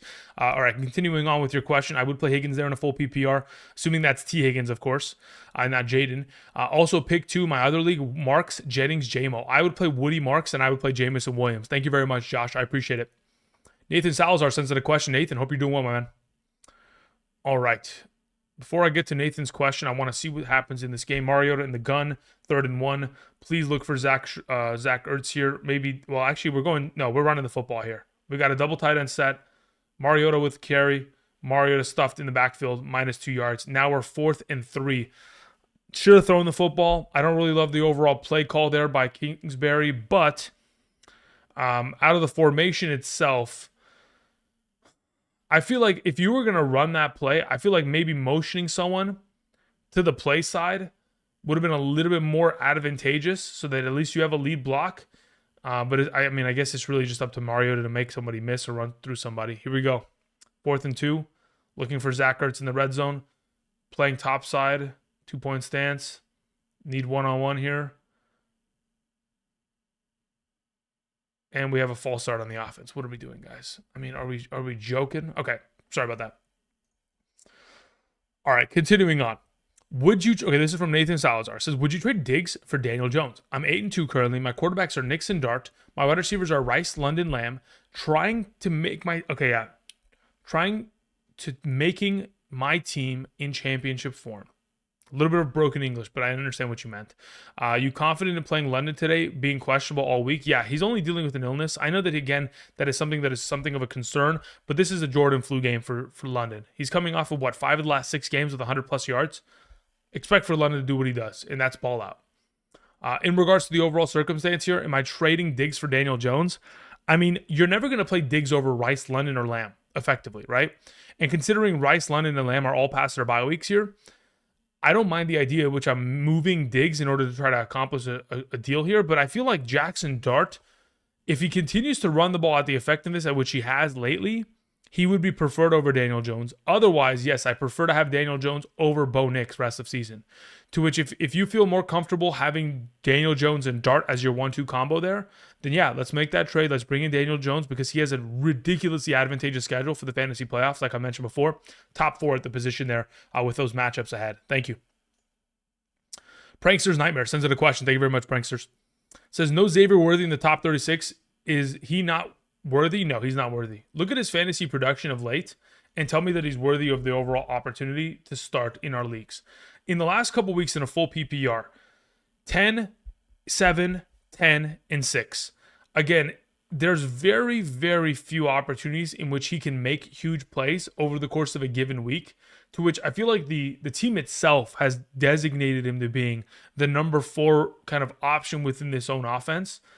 Last season, again, or even earlier this season, very much so benefited from the fact that, the reality of the situation is that Rashee Rice was absent. And because of his absence, they leaned upon the overall workload of this player. Now, in the case of which we've seen lately, does he have the opportunity to be in the mix? Sure. Especially with Patrick Surtain out, I think there is a viability to it, per se. But even in this circumstance, as of the last couple weeks, he's been outside of the top, 40 in terms of wide receiver rankings, just across the board. So where do I have him ranked? Yeah, he's outside the top 40, but he's not omega out of the top 40 to where I'm not considering him in some leagues. But ultimately, I just don't love it. Katie sends in a question, says, hey, bro. I lost Laporta to the IR. I traded Gadsden for Rome last week. Any tight ends on the waivers I can stash for rest of season. I have Pitts today, but not sure. I mean, obviously, I'd point you to players that I've ranked on screen, to which I'm suggesting Theo Johnson. Is he available? Pick him up rest of season. Is there a potential picking up Dalton Schultz for rest of season? Is someone let's say, for example, if you want to, stash somebody rest of season, because you have Kyle Pitts, maybe you can stash a Darren Waller on your IR spot, maybe a Brenton Strange for your IR spot for future purposes, as they have great schedules ahead. I think those could be potential options in which you could explore. Otherwise, maybe Colston Loveland could be somebody picked up in your league and stashed away on your bench just to see if maybe he can expand to being a better option. But for now, those would be my immediate thoughts in terms of hopefully available options to you. Thank you. Lilish sends in a question. Says, how's Yins doing, Andrew? Brother, I don't even know what that means, but I'm doing well. Thank you very much. Full PPR, flex Hunt or Kelsey. As of right now, between the two of them, let me see where I have Kelsey ranked comparatively. I have Kareem Hunt 2 spots ahead of Kelsey. So I'll go with Kareem Hunt there. Half PPR, Sutton or Pearsall. I believe, let me check where I have them ranked. I have Sutton a couple spots ahead of Pearsall because I don't know the overall opportunity share which Pearsall will kind of expected to see. In the event in which we see a report in which Pearsall is going to be having no limits, then yes, I would play Pearsall there. But considering I don't have an expectation of a full overall kind of complement of snaps, I would feel more comfortable probably rolling Sutton in that circumstance. Sutton has been killing me. I understand. So in the event in which you just don't want to play him, play Pearsall because I do expect Pearsall to be relevant. Thanks again, man. Go Steelers. Thank you very much. Okay, now I understand the Yins thing. Got it. Because of, yes, Pittsburgh. Got it. Thank you. All right. Juan Sardina sends in a question. Says in a full PPR, One tight end, one flex, Jake Ferguson, Gadsden, Dobbs, Otten, K9, Shakir. In this circumstance, Gadsden has to play as your tight end. Within the flex position, let me see where I have Ferguson comparatively to Dobbs, because I think that's really just going to be the question on this circumstance in a full PPR. So let's see where I have Romeo Dobbs comparatively to Jake Ferguson, to which as of right now, I have Romeo Dobbs ranked higher. So I would play Gadsden and Dobbs as my tight end and flex this week. Thank you very much. I appreciate it, Juan. Adam sends in a question. Adam Banner says flex Gadsden, Wando Robinson, or Rashad White, excuse me. In a full PPR, between Gadsden and Wando Robinson, not even joking, full PPR, I have them back-to-back ranked, Gadsden 1 and Wando Robinson 2. In terms of a full PPR capacity, that's my number 29 and my number 30 overall ranked player. Gadsden's one spot ahead of him. If you wanted to play Wando, you can. Otherwise, I would prefer to play Gadsden in this circumstance. Thank you. Dylan says pick one between DeMercado, Charbonnet, and Metcalf. It depends on scoring format ultimately. I feel like in a half PPR, I'm a little bit more inclined to play Charbonnet over the group considering his consistency of touchdowns, 4 in the last 6 games, in comparison to the alternative field. In a full PPR format, let me see where I have Metcalf comparatively to them. Yeah, in a full PPR, I'm just going to play Metcalf there. But in the event in which we're in a situation to which we have the opportunity to play in a half PPR, let me see what your scoring format is if you end up mentioning it. You didn't mention it. You haven't mentioned it in the past either. Okay, so yeah, I'll take Charbonnet in a half standard. I'll take Metcalf in a full. That's probably the way in which I go about this. Thank you. Alrighty, let's see how this game's going. A lot of utilization of Greg Dulcich, which again is very much so promising for the return of Darren Waller going forward here. Let's get some big runs here from, man, that first quarter absolutely melted, huh? Look at HN move. Look at him go, baby. Let's, all right, Q Burks sends in a question. Burks, what's up? Half PPR. Please pick two between Ibuka, Higgins, and Adunze and Y. Yeah, I think, look, here's the current circumstance, right? We are purely basing this off of, can Ibuka get himself a solid weather experience? Like I presented on screen just about 15 minutes ago, which I'm sure you saw. We are currently questioning whether or not the weather in Buffalo is going to be sustainable enough for Ibuka to get himself a solid opportunity share. As it stands currently, with the matchups that are set, I think Higgins is the auto play here against Pittsburgh secondary, especially with the overall utilization of Higgins lately and the expectation of that secondary struggling against receivers continuously. Higgins is the auto play, to which next to him, assuming the weather is solid in Buffalo, I'm playing Ibuka. Otherwise, I'd just pivot to Adunze. They're all fantastic plays. You and I both know that. It's just purely a matter of, can we justify playing Ibuka in a weather circumstance of this sort, to which the decision will be made for us in about 2.5 hours now. Thank you. Luis Gabriel sends in a question. Says, I'm 8-2 in a full PPR, first place. Pearsall, Shakir, or DK Metcalf. Of the available options, I believe that Shakir is the best option, considering the Dalton Kincaid absence. I do believe that Shakir is going to be exposed to a great opportunity share. Over the course of the 2024 season, in games in which the Buffalo Bills played in weather games of 40 degrees or lower, I think they scored 30-plus points as an offense in both those games. I expect them to boat race the Tampa Bay Buccaneers out of the building this week. I'm dead ass being serious. I think they're going to absolutely light up that Tampa Bay defense. So Shakir should be expected for a lot of points there in a full PPR. Mark sends in a question. Thank you very much, Mark. I appreciate it. It says, Washington, Tez Johnson, Wilson, pick two, please, non-PPR. Okay, so in this circumstance, Mark, I do believe that it's going to be very much so determined by the weather. In the event in which the weather expects or ends up being what we expect, where it is a heavy snow game, Washington and Wilson will be your number 1 and 2 options. In the event in which the weather isn't as impactful as we potentially anticipate, Tez Johnson and Wilson will be my number 1 and 2 options. Cool? Thank you. Appreciate it, Mark. Daniel Barnes says, Kansas City defense a solid start after the bye? I do believe so. Again, Andy Reid 22-4 after the bye in his career.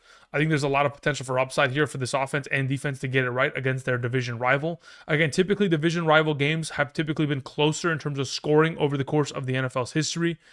Between these two teams, I do expect them to both play well, but I do think that Kansas City's defense could give Bo Nix many of problems, considering the way that Bo Nix has been performing as of late. He has just been one of the more inefficient quarterbacks, airmailing balls, and really just not getting it done in the first half. They've been a very slow offense, and if they play slow to begin with, obviously it's going to lead to a negative script in the second half, a lot of passing, which leads to more potential pass rush, which is sacks and interceptions, effectively, in the form of Kansas City's defense. Thank you. Oni sends in a question. Says, should I drop Brian Robinson and cuff Harvey with Batty for the fantasy playoff security? No. Strategy-wise, I want Robinson in case if the number one team loses McCaffrey. I believe that you should continue to keep Brian Robinson, not only because, of course, you have the handcuff to McCaffrey, but additionally the overall usage of Brian Robinson of late, scoring a touchdown in each of the last 2 games here for this offense, I think is very much so valuable. I mean, 10-plus fantasy points in back-to-back weeks is enough to convince me that Brian Robinson is a guy that I need to keep on roster, especially if they're going to continue to expand upon that. Niall says in the question, says, in the flex, going Rashid Shaheed, Worthy, or Tracy? I'm going to go Tracy there. Look, Rashid Shaheed's overall usage this last week only played about 37% of the offensive snaps. I think it was 37 or was it 45? Maybe I'm mistaking it with a different player. Let me just confirm my overall memory of the stats from earlier this week. This most recent game, Rashid Shaheed, 34%. Apologies, close to 37. So overall, his utilization, even in the absence of Torrey Horton, he didn't get a full complement of snaps. But again, they were up 35-0 with 8 minutes left in the second quarter. So you didn't really need to utilize Rashid Shaheed in this circumstance, because if he's only played 34% of the snaps and JSN only played 42% and Kupp only played 53%, ultimately, like, he's still the starter there. He's still going to get a lot of run going forward. Is he a valuable enough option? I think he's very much so. In this current iteration of the offense, he's pretty much worthy, to which both these players are going to be like, if you have one singular play in which you make a huge yardage gain or a touchdown, you save your week. Otherwise, typically, I would like to lean in the direction of the running back who's going to get himself 15 touches in this game, because the more opportunities in which he touches the ball, the greater likelihood in which he scores higher fantasy point total. In this case, Tracy would be my preferred here, Niall. Thank you. Eric sends in a question. Eric, thank you very much. Let me go ahead and get back up to your question. It says Sutton or Metcalf in a full PPR. Let's see where I have Sutton versus Metcalf full PPR wise. As it stands in a full PPR, Metcalf and Sutton are they're back-to-back ranked. My number 30 and my number 31 wide receiver. So Metcalf is my preferred between the two of them. Thank you. I could justify playing either of the two, but as it stands, Metcalf's the way to go. Achane catching the ball out of the backfield, not able to make a man miss, but that's only first down, so no big deal. All right. Anthony C sends in a question. Anthony, thank you very much. I appreciate it. Anthony says, I need 2 wide receivers in a flex between Devontae Smith, Jordan Addison, Judkins, Harvey, Wilson, and Pearsall. PPR, thanks. Okay.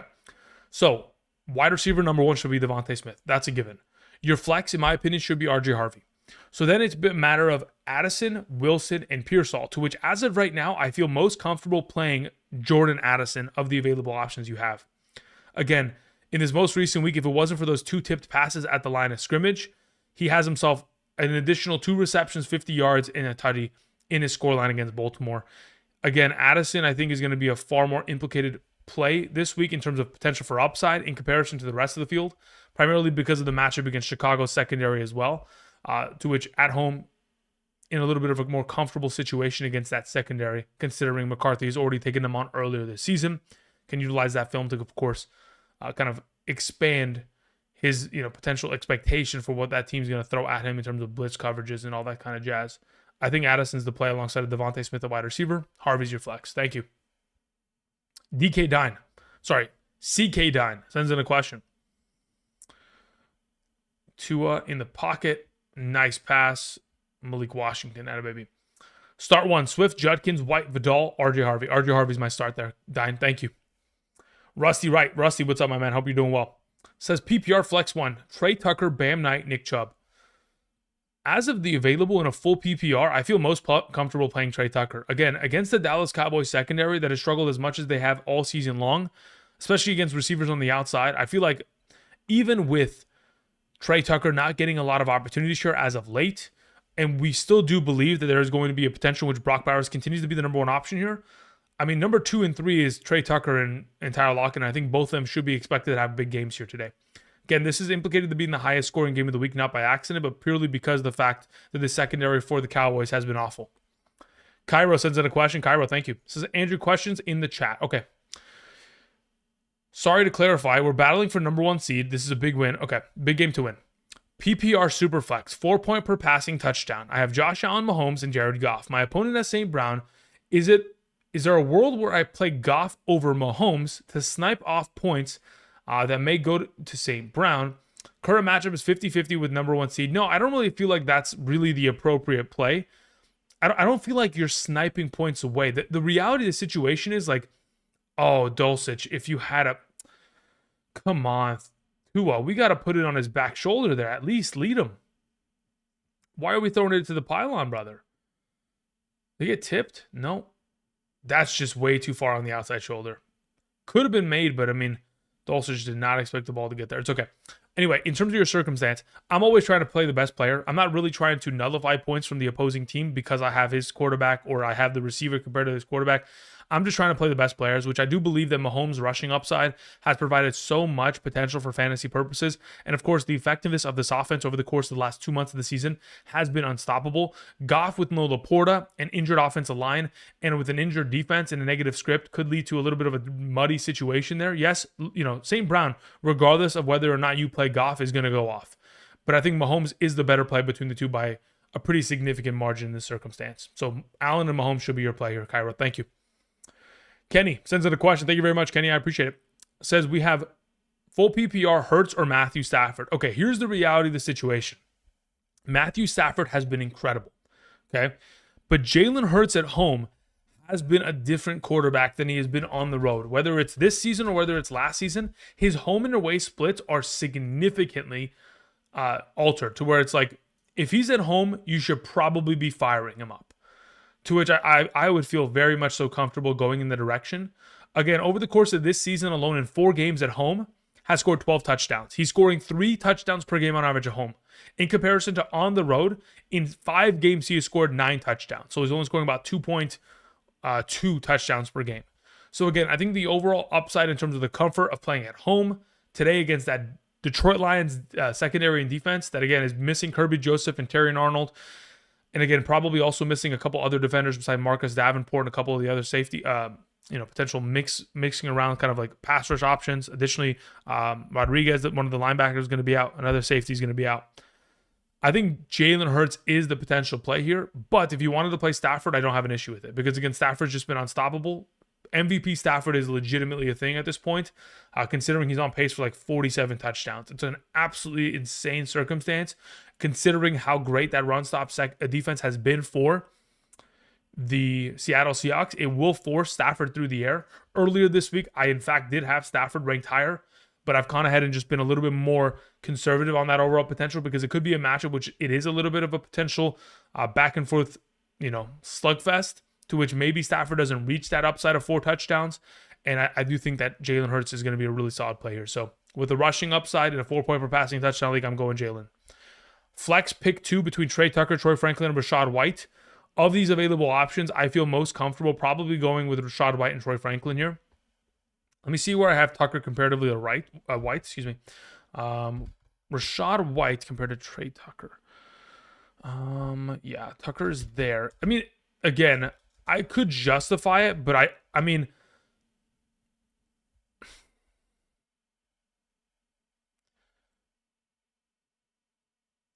as of right now, I could justify it. I'm not going to. I think I prefer to play Trey Tucker. I mean, I think I'd prefer to sit Trey Tucker and just play Franklin and White in this circumstance. Thank you.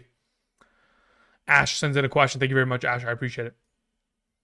Ash says, in a full PPR, double running back, wide receiver, and 2 flex. I'm 6-4 in the chat is the question. Okay. Says, I'm worried about Mayfield being questionable.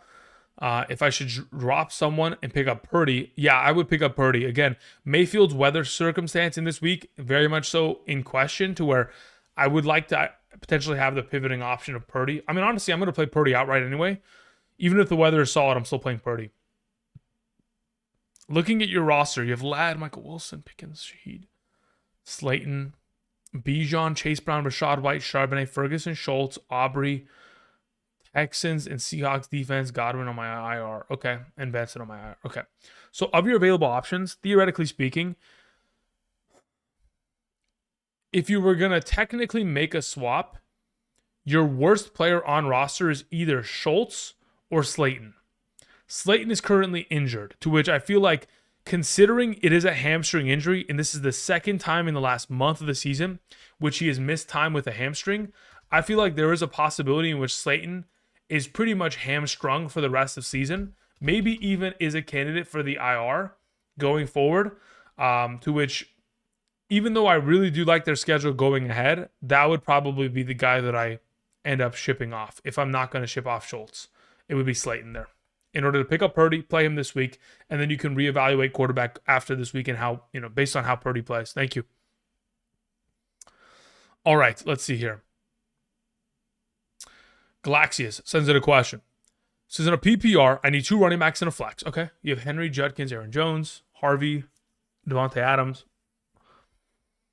My instinct is to bench Judkins and Adams because of the injury and the matchup. I mean, Judkins, I think, is the auto sit here between the running backs. But Henry and Harvey are my 1 and 2. I have to play Devontae Adams as your flex. Have to. And in no circumstance do I feel like it's a necessity to bench Devontae Adams. Did he, strain his oblique this most recent week? Absolutely. But they've gone ahead and he's practiced this week, so I'm not too worried about his overall circumstance. Had he not practiced up until this game, I'd feel less confident on the circumstance, but considering he did practice, I feel like Henry, Harvey, and Adams are your 3 best plays here. Thank you very much. Appreciate it. Jorge Perez sends out a question. Jorge, thank you. Says, good morning, Andrew. I have a full PPR, Darnold, Purdy, Flacco. On waivers, which one should I go with? I would go with Flacco today. If you're looking for rest of season purposes, obviously I think Purdy would be the better option of the group, primarily because, again, Flacco will eventually disappear in the return of Joe Burrow in a couple weeks' time. But for this week, I do prefer Flacco. It says, also, I have Denver. Should I hit the waivers for the Vikings, Chiefs, or Panthers? I would feel more comfortable in that direction. But it just depends if you have the availability of dropping a certain player. If you don't have the pivoting option of being able to drop somebody off your roster in order to kind of keep Denver going forward. The reality of the situation is Denver does have a bye week next week. But after their bye week, they have a very solid schedule against Washington and the Raiders. In the event in which Marcus Mariota is still starting by then, I'd like to play Denver against the Commanders. Then I'd love to play Denver against the Raiders the week after, to which I'd like to keep them on roster. But if you have an opportunity of going and picking up one of those 3 defenses I mentioned, the Vikings, Chiefs, or Panthers, that again, I do have all ranked in my top 12 defenses going into the week, specifically leaning in the direction of either the Vikings or the Chiefs available, I feel like that is a great potential option in which you can explore and definitely go after. Thank you. All right. Shane sends in a question. Says questions in the chat. Thank you, Shane. Appreciate it. Okay. Shane says, in a PPR, I need a tight end. Drop Vidal, Woody, or Caleb Williams. I have Kyron, Javonte, Hampton, and played Henderson at running back. Nix is my quarterback. Vidal has a bye, and Hampton returns. Here's my overall concern, Shane. If you were to theoretically drop Vidal, is there a chance that someone in your league could use Vidal against you? That's my concern right now. Now, I don't know who your quarterback is, which I think is a very relevant question in this circumstance, to which if Caleb Williams could be your starter for wow, that is a rough hit on Ertz. Jeez Louise. I'm glad they threw the penalty on that one. My goodness. Anyway, in this circumstance, I cannot drop Woody. That's obvious. It's just a matter of who your current quarterback is. Let's say you have Josh Allen, okay, and you have Caleb Williams. I'm never going to play Caleb Williams for the remainder of the season, right? So only in the case in which actually you have Nix at quarterback. So in this circumstance, you can't drop Caleb because Nix has a shitty matchup today, to which I'm playing Caleb, and then he has a bye week next week, to which I'm playing Caleb. So Vidal is your drop. So in this case, you're dropping Vidal, but you're going to drop him with probably 2 minutes remaining in week 11. What I mean by that is at 9:58 a.m. PST, prior to the game starting, 2 minutes before that, you will drop Vidal and pick up a tight end so that no one in your league can pick him up and utilize him against you. Thank you. All right, moving on. We had Greg19. Greg, thank you. Says full PPR, Wan'Dale Robinson or RJ Harvey? I think it's a great question. I think Wan'Dale Robinson's a very, very good play this week with the services of, what we're going to see Jameis Winston provide. As it currently stands, I technically have Wan'Dale Robinson 3 spots ahead of RJ Harvey in a full PPR. If it was a half PPR, it'd be an easy RJ Harvey play. But I think the volume of receptions that Wan'Dale Robinson will be exposed to in the absence of Darius Slayton with Jameis Winston under center is going to be a ridiculous volume. I'm going Wan'Dale Robinson there between the two. Thank you. All right, let's see here. Fu sends in a question. Fu says, Jordan Love or Bo Nix and why? Yeah, look, here's the reality of the situation. I don't love the overall way that Bo Nix has been playing lately. And I don't think that the overall offense is going to improve at a significant rate, especially taking on Kansas City's defense here. So for now, I'd really just prefer to play Jordan Love in this circumstance, taking on the New York Giants defense, whose secondary has been awful this season. So again, as long as they're able to maintain an early lead, the issue with oh man, that should have been a touchdown for Zach Ertz. Mariota just got to put a little bit closer to him, but either way, hopefully he'll get another opportunity. In regards to the two of them, again, I do prefer Jordan Love in this circumstance. Even though, again, a lot of his overall fantasy points is often stolen by Josh Jacobs, it could very easily occur once again this week. I truly do prefer the matchup in this circumstance. That's why I'll lean towards Jordan Love. Thank you. Mo sends in a question. Mo, thank you. Says, I need one wide receiver and one flex. Sutton, Franklin, Pearsall, Washington, Tez Johnson, Trey Tucker, and Rashad White. Half PPR. Also Otten or Schultz. I prefer Schultz over Otten. As for wide receiver and flex, the wide receiver that I would play would be Troy Franklin. The flex that I would play out of this group is probably going to be, I would probably lean in the direction of, I'm thinking Rashad White might be the play. Let me see where I have him ranked comparatively to the field in a half PPR. Yeah, as of right now, Rashad White and Troy Franklin will be my two highest there. Well, thank you. Jonathan Del Angel sends in a question. Says, full PPR, Dawson Knox or TJ Hawkinson? As of right now, I have Dawson Knox ranked higher. TJ Hawkinson doesn't get enough love.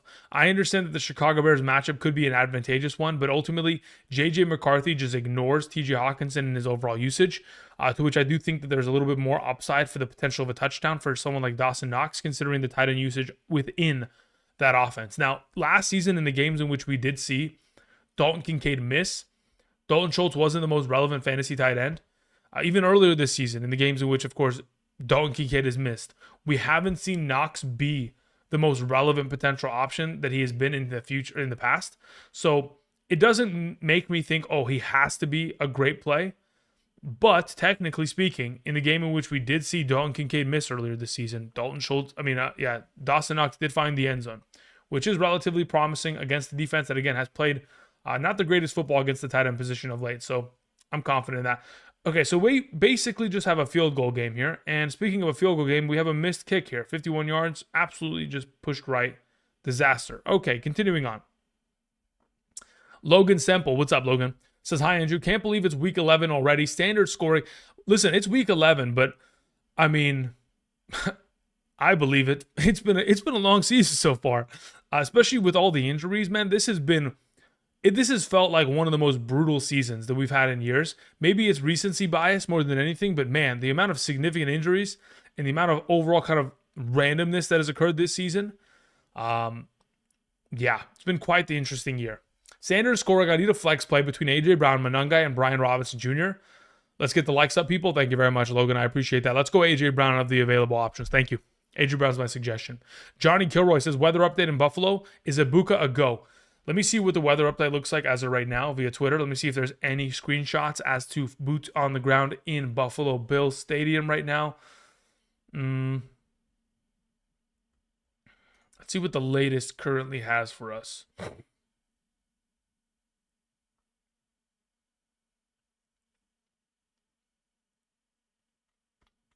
I don't see any recent updates.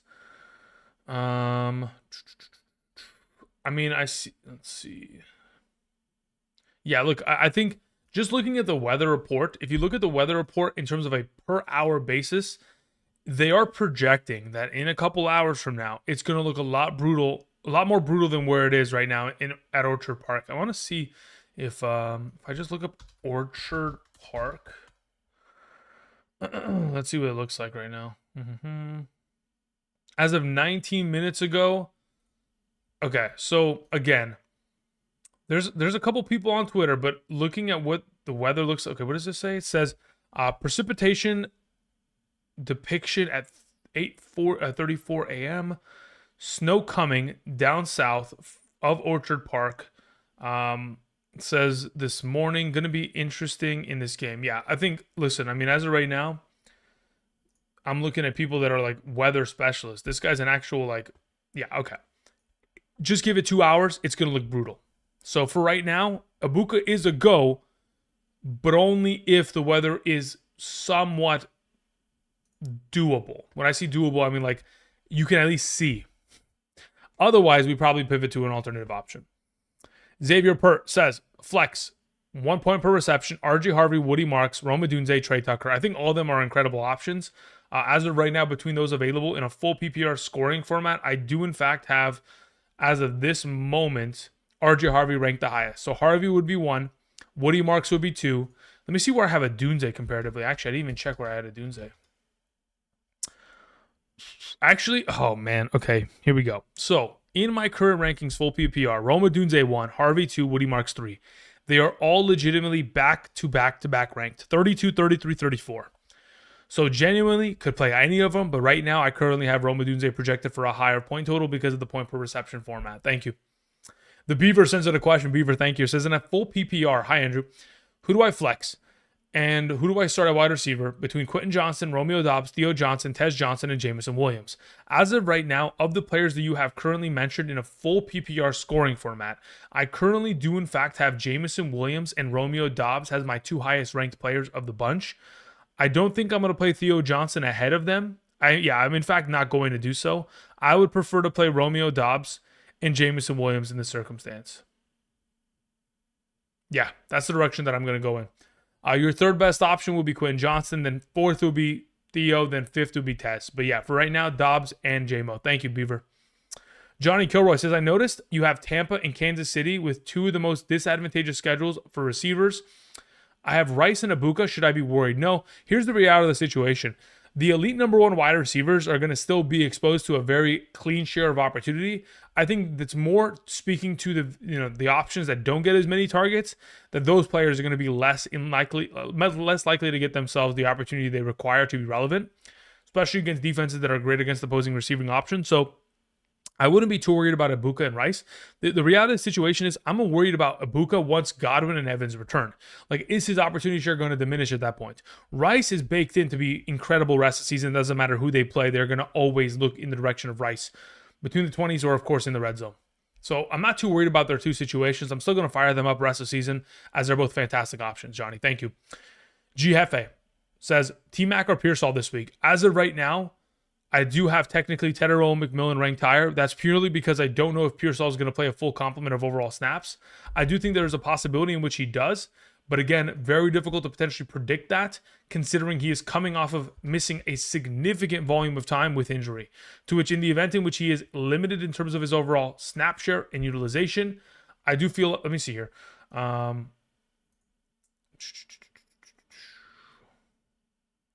Yeah, look, I do think he's going to be relevant. I don't want to overrank him and put ourselves in a very difficult bind to where he goes out there, only plays 50% of the snaps, comes away with 4 catches and 45 yards. I'm afraid of that. But there's the same reality in which Tetero McMillan does the exact same effing thing. So for now, if you're worried about T-Mac, then you can roll with Pearsall. Otherwise, T-Mac's my higher projected player. Justin sends in a question. Justin, thank you very much. I appreciate it, my man. Justin says, why is McMillan so low? Because he plays against A.J. Terrell. A.J. Terrell is one of the best cornerbacks in the National Football League. The coverage of which they've put forward over the course of the last couple weeks has led me to believe that, again, McMillan will probably be kind of, unfortunately, suffering because of this. Additionally, on top of it, there's nothing that Bryce Young has done for McMillan outside of that most recent Dallas Cowboy game, to which makes me feel comfortable about McMillan. He had to take on the number 1 wide receiver matchup in the given week to have a relevant performance. Otherwise, if you look at the most recent games with Bryce Young under center, you have to eliminate that game in which they took on Buffalo. Sure, there's a week in which he had 7 catches for 99 yards, but that was with Andy Dalton. So ultimately, looking at the overall production and what we have seen from a Bryce Young-led offense, McMillan is just not a safe enough option, and that's why he is as low as he is. Gav sends in a question. Says full PPR. By the way, my bad. No problem. Let's see what your question is. Tetero McMillan or Pearsall? Yeah, even in a full PPR, I'm very comfortable going in the direction of McMillan this week. Again, in the event in which you're worried about his situation, I do not mind going in this direction. Thank you. All right, continuing on. We had a question that came in from Surly, who says, 2 flex, half PPR, Sharp, Tez, Ricky, Pollard, or BTJ. So BTJ I'm not expecting to play based on the reports that we have read. So in a half PPR of your available options, I feel most comfortable probably going Pollard and Charbonnet and just hoping for both the running backs to be exposed to enough opportunity and hopefully get said opportunity near the goal line to which they can be 10-point players. I think both are very much so capable of it. In a half PPR, that's the 2 that I prefer to play. Thank you. Sir Vancelot says, wide receiver conundrum. Talk to me about Shakir versus Tetherall McMillan full PPR. Yeah, the absence of Dalton Kincaid is just purely going to mean more opportunity for Khalil Shakir. That is purely just the fact of the matter. So if we look at this season alone, let me pull it up real quick. Okay, let's go to... I got to pull up a couple different things because I need to find what week it was that Dalton Kincaid missed so I can reference point it. What are you playing in? Full PPR? Okay, I need to change this format then. Okay, beautiful. So, earlier this season, in the game in which we did have... Okay, so let's see. Is it weeks? Okay, perfect. And then we have this one. I need to go back to probably... Let's go here. What do we have? Okay, so that's weeks 11, 13, 14. Okay. 11, 13, 14.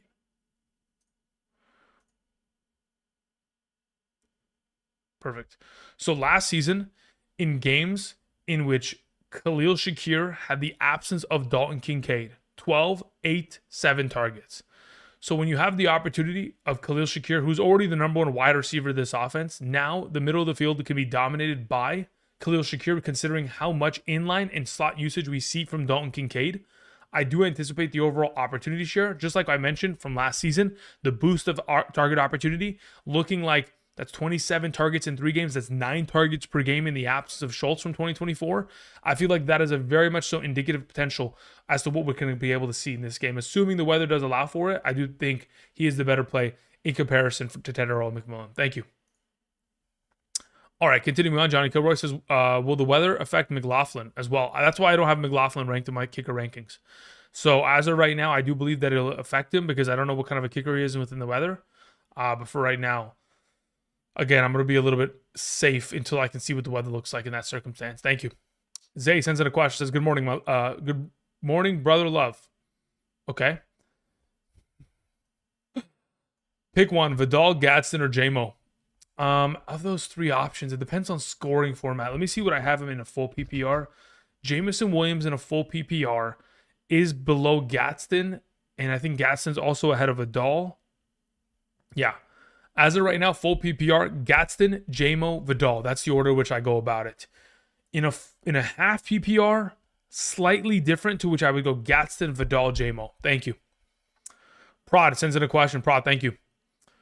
Prod says, in a full PPR, start Flacco or Winston. I'd prefer to play Flacco there.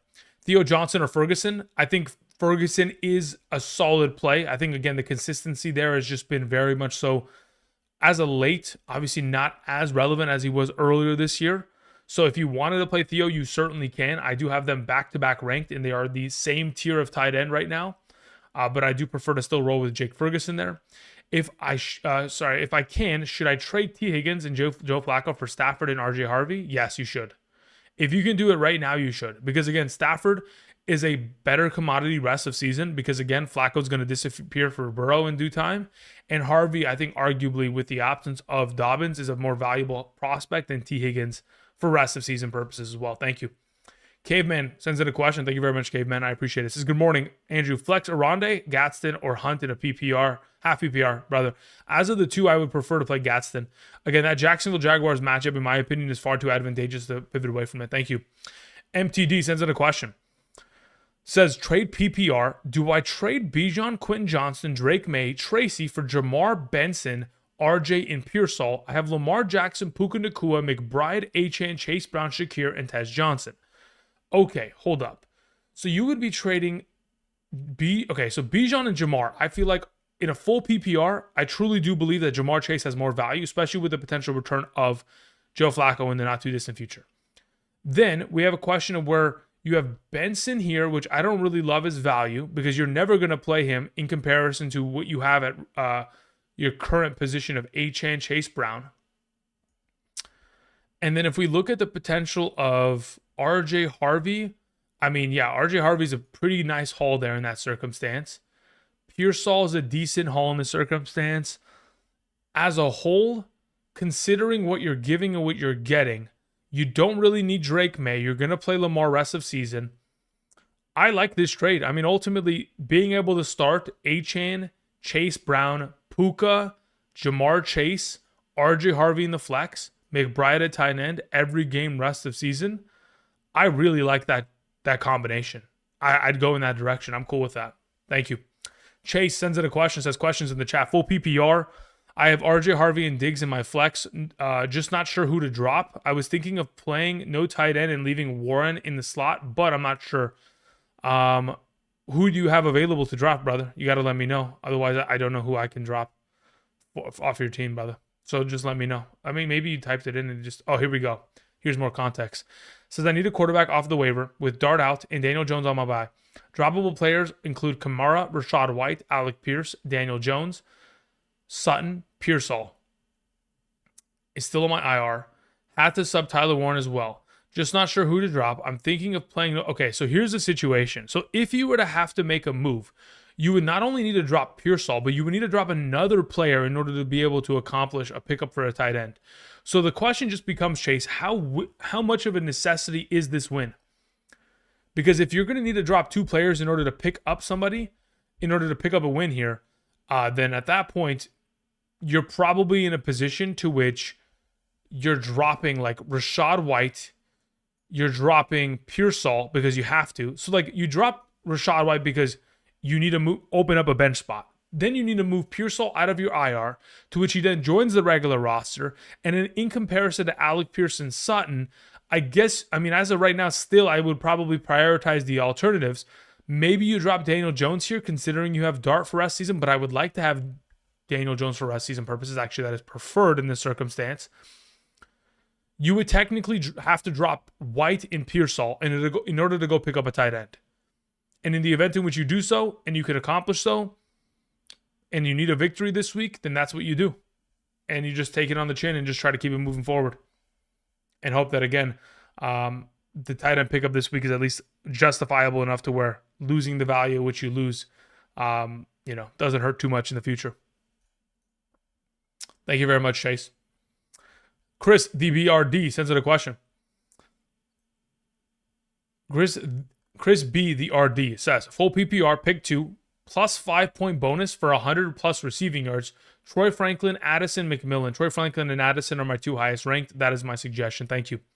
iShine101 sends in a question. iShine, hope you're doing well, my man. Sub Drew, 12-man, full PPR flex. Pick 2, super flex. Demercado, Pollard, Monungai, Christian Watson. Of these available options in a full PPR scoring format, I believe I have Tony Pollard and probably Christian Watson as my highest ranked. Let me check. Tony Pollard is ahead of Monungai, and Christian Watson is my next highest. So those would be the 2 that I suggest. Pollard and Christian Watson, full PPR. Let's go in that direction. Thank you, iShine. Drew O sends in a question. Says, half PPR for my flex. Tet, Scary Terry. Nope, it's not Scary Terry. Tet, Tracy, or Spears. Half PPR. Let's see where I have Tracy. I believe I have Tracy ranked higher than Tetaroa and McMillan. I do. I have Tracy 3 spots ahead of Tetaroa. I would play Tyrone Tracy there. Thank you. Actually, that's full PPR. Let me check half PPR. He's even significantly higher. Play Tracy there. Thank you. Jackson sends in a question. Says, full PPR flex to Kelsey, Addison, Wilson, Pearsall. For now, I'm going to lean in the direction of Addison and Kelsey as my number 1-2 option. Full PPR. Thank you. Philatron sends in a question. Phila, thank you. Half PPR, 2 flex. Watson, Washington, Demercado. Let me see in a half PPR where I have Demercado in comparison to a player of a Christian Watson status. As of right now, I do in fact have Christian Watson's ranked higher than Demercado, and so is Parker Washington. So in a half PPR, these are the 2 that I would prefer to play. Play both wide receivers, Tron. Thank you. Jesse G sends in a question. Jesse, thank you very much. Jesse says, I traded for Derrick Henry, gave up Kamara and Woody Marks in a full PPR. Good or bad? Flacco and Darnold. Okay, hold on, wait. So first and foremost, let's talk about the previous question. Derrick Henry, getting him in exchange for sending away Kamara and Woody Marks. Again, I think it just depends on what the rest of your running back depth looks like. Obviously, giving 2 for 1 is just purely a question of like, do you have enough depth to be able to justify a trade of that capacity? To which I do believe that for rest of season purposes, like Marks and Henry are going to be interesting. I mean, if Woody Marks can keep up the overall opportunity share that he has seen, he has a very advantageous schedule, but I do believe the upcoming games here for Derrick Henry are really solid. And once the touchdowns start to rack in, he should be the more valuable running back in the future. if you do have the potential, which you have like a Christian McCaffrey and an RJ Harvey or a, like a Travion Henderson, to where you have 3 solid RBs now, I'm not worried about the situation. If you just gave away Kamara and Marks and now your running back depth is annihilated, I'd be a little bit worried. As for Flacco or Darnold, I'd prefer to play Flacco this week. It says, do you think DJ Moore is worth starting? Happy birthday. Thank you very much, Jesse.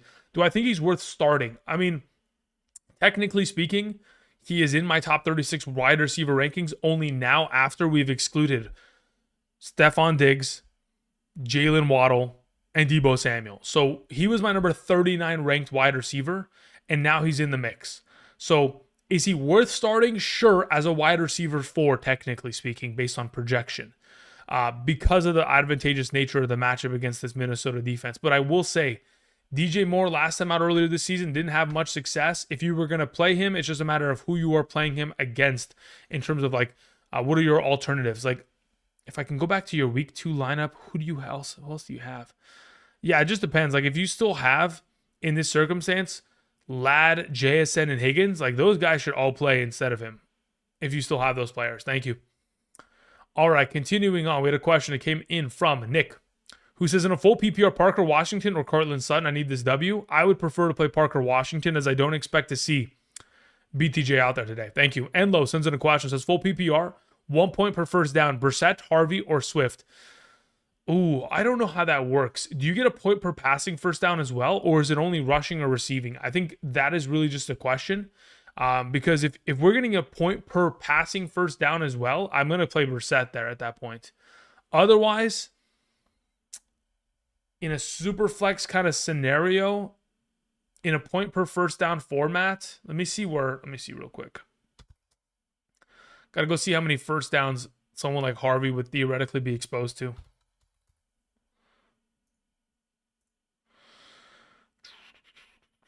Okay, so over the course of this season, in terms of, okay, and then we have, where's RJ Harvey? Okay, so theoretically speaking, on average, a starting running back in the NFL would get like maybe 3 or 4 first downs per game on the ground, and then maybe a couple through the air. Let's say he gets 5 first downs today, theoretically speaking, okay? An additional 5 points on top of where I currently have him projected, I would be very comfortable going in that direction. But again, if you're going to get a point per first down passing as well for Brissett, you have to play Brissett there. Thank you. Duro Modi sends in a question, says, Sub Drew, I needed some trades, need some trade help. Okay. 2 flex full PPR 12-team league. I have Stafford, Warren, Judkins, Hampton, Chase, St. Brown, Rice, AJ, Theo. Would you trade Rice for McBride? I'm benching either Warren or Judkins every week otherwise. I mean, as of right now, wow, that's a really interesting question. So here's my current concern. In an existence in which we have the potential, okay, so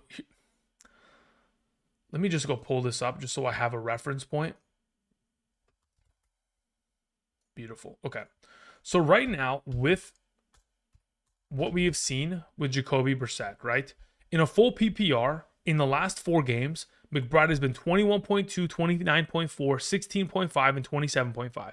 So theoretically speaking, in a full PPR capacity, brother is legitimately averaging, what is that? That's 50 plus 16.5 plus 27.2 divided by 4. Brother's averaging 24 points per game. To which, if we could guarantee me that Jacoby Brissett was going to start every game rest of the season, I would make that trade, because McBride theoretically is a more valuable contributing process to my lineup in comparison to Rashee Rice, who, yes, Rashee Rice is still very good. But what we are seeing in terms of what McBride has done recently is generational. So the issue is I cannot guarantee that McBride is going to sustain that. To which, as of right now, considering we're seeing Rashee Rice with the last 3 games of 23.2, 25.5, and 18.6, he's been averaging 22.4 fantasy points per game. In the event in which Kyler comes back and fucks up the whole deal, I think I'd rather just keep Rice, because I'm legitimately concerned that that could occur. If you can guarantee me that McBride has Brissett rest of the season, then I'd just hold. I mean, I wouldn't hold. I'd make the trade, genuinely. Worried about Rice's matchups for the upcoming playoffs? Yeah, that could make sense. but I'm not too concerned about it considering how much he plays from the slot position. I'm legitimately concerned about Kyler's potential for return. Now, again, Kyler's return is still in question, and there's a possibility. It's like looking at it overall, right? Like I'm via RotoWire 7 days ago. Kyler Murray was placed on the injured reserve Wednesday due to a midfoot sprain. Not expected to start again if he returns this season. Absent of injury of Jacoby Brissett via Ian Rappaport. So if we were to take Ian Rappaport's reporting for the gospel, then technically speaking, I make this trade. Because then at that point, I wouldn't expect Kyler to come back and take the starting position as this team is moving away from him in their future. So again, if we could guarantee Brissett starts every game, I make this trade. Thank you. Are we getting another field goal? My goodness. Devil's Mets fan says, standard league, Sutton or Tucker? Let me see where I have them ranked in a half PPR. As of right now, half PPR, Cortland Sutton is slightly ranked higher. If we're looking at 0 points per reception, purely yardage and touchdowns, I still prefer to play Cortland there. If you are worried about it, you can play Tucker. They're both in the same tier of player at that overall capacity. Thank you. Janelle sends in a question, says Judkins or AJB this week? I would prefer to play AJB. Says full PPR, 1 point per first down. Also, can you rank Darnold, Purdy, and Burrow for rest of season? Yeah. Darnold, Purdy, Burrow rest of season would go Burrow 1, Purdy 2, and Darnold 3. Now, in regards to the overall potential of a point per first down league in a full PPR capacity, let me go look at what Judkins has done in terms of first downs of late, and then I can get an indication as to what his overall projection should be within my overall circumstance here. So Judkins, as of this season via rushing statistics, first downs, he on average has averaged about 5. Okay, so over the course of 1, 2, 3, 4, 5, 6 of the last 7 games, 4 or more first downs. So he's getting legitimately 4 to 7 fantasy points from first downs typically. About 4 to 5 though, to be on average. Okay.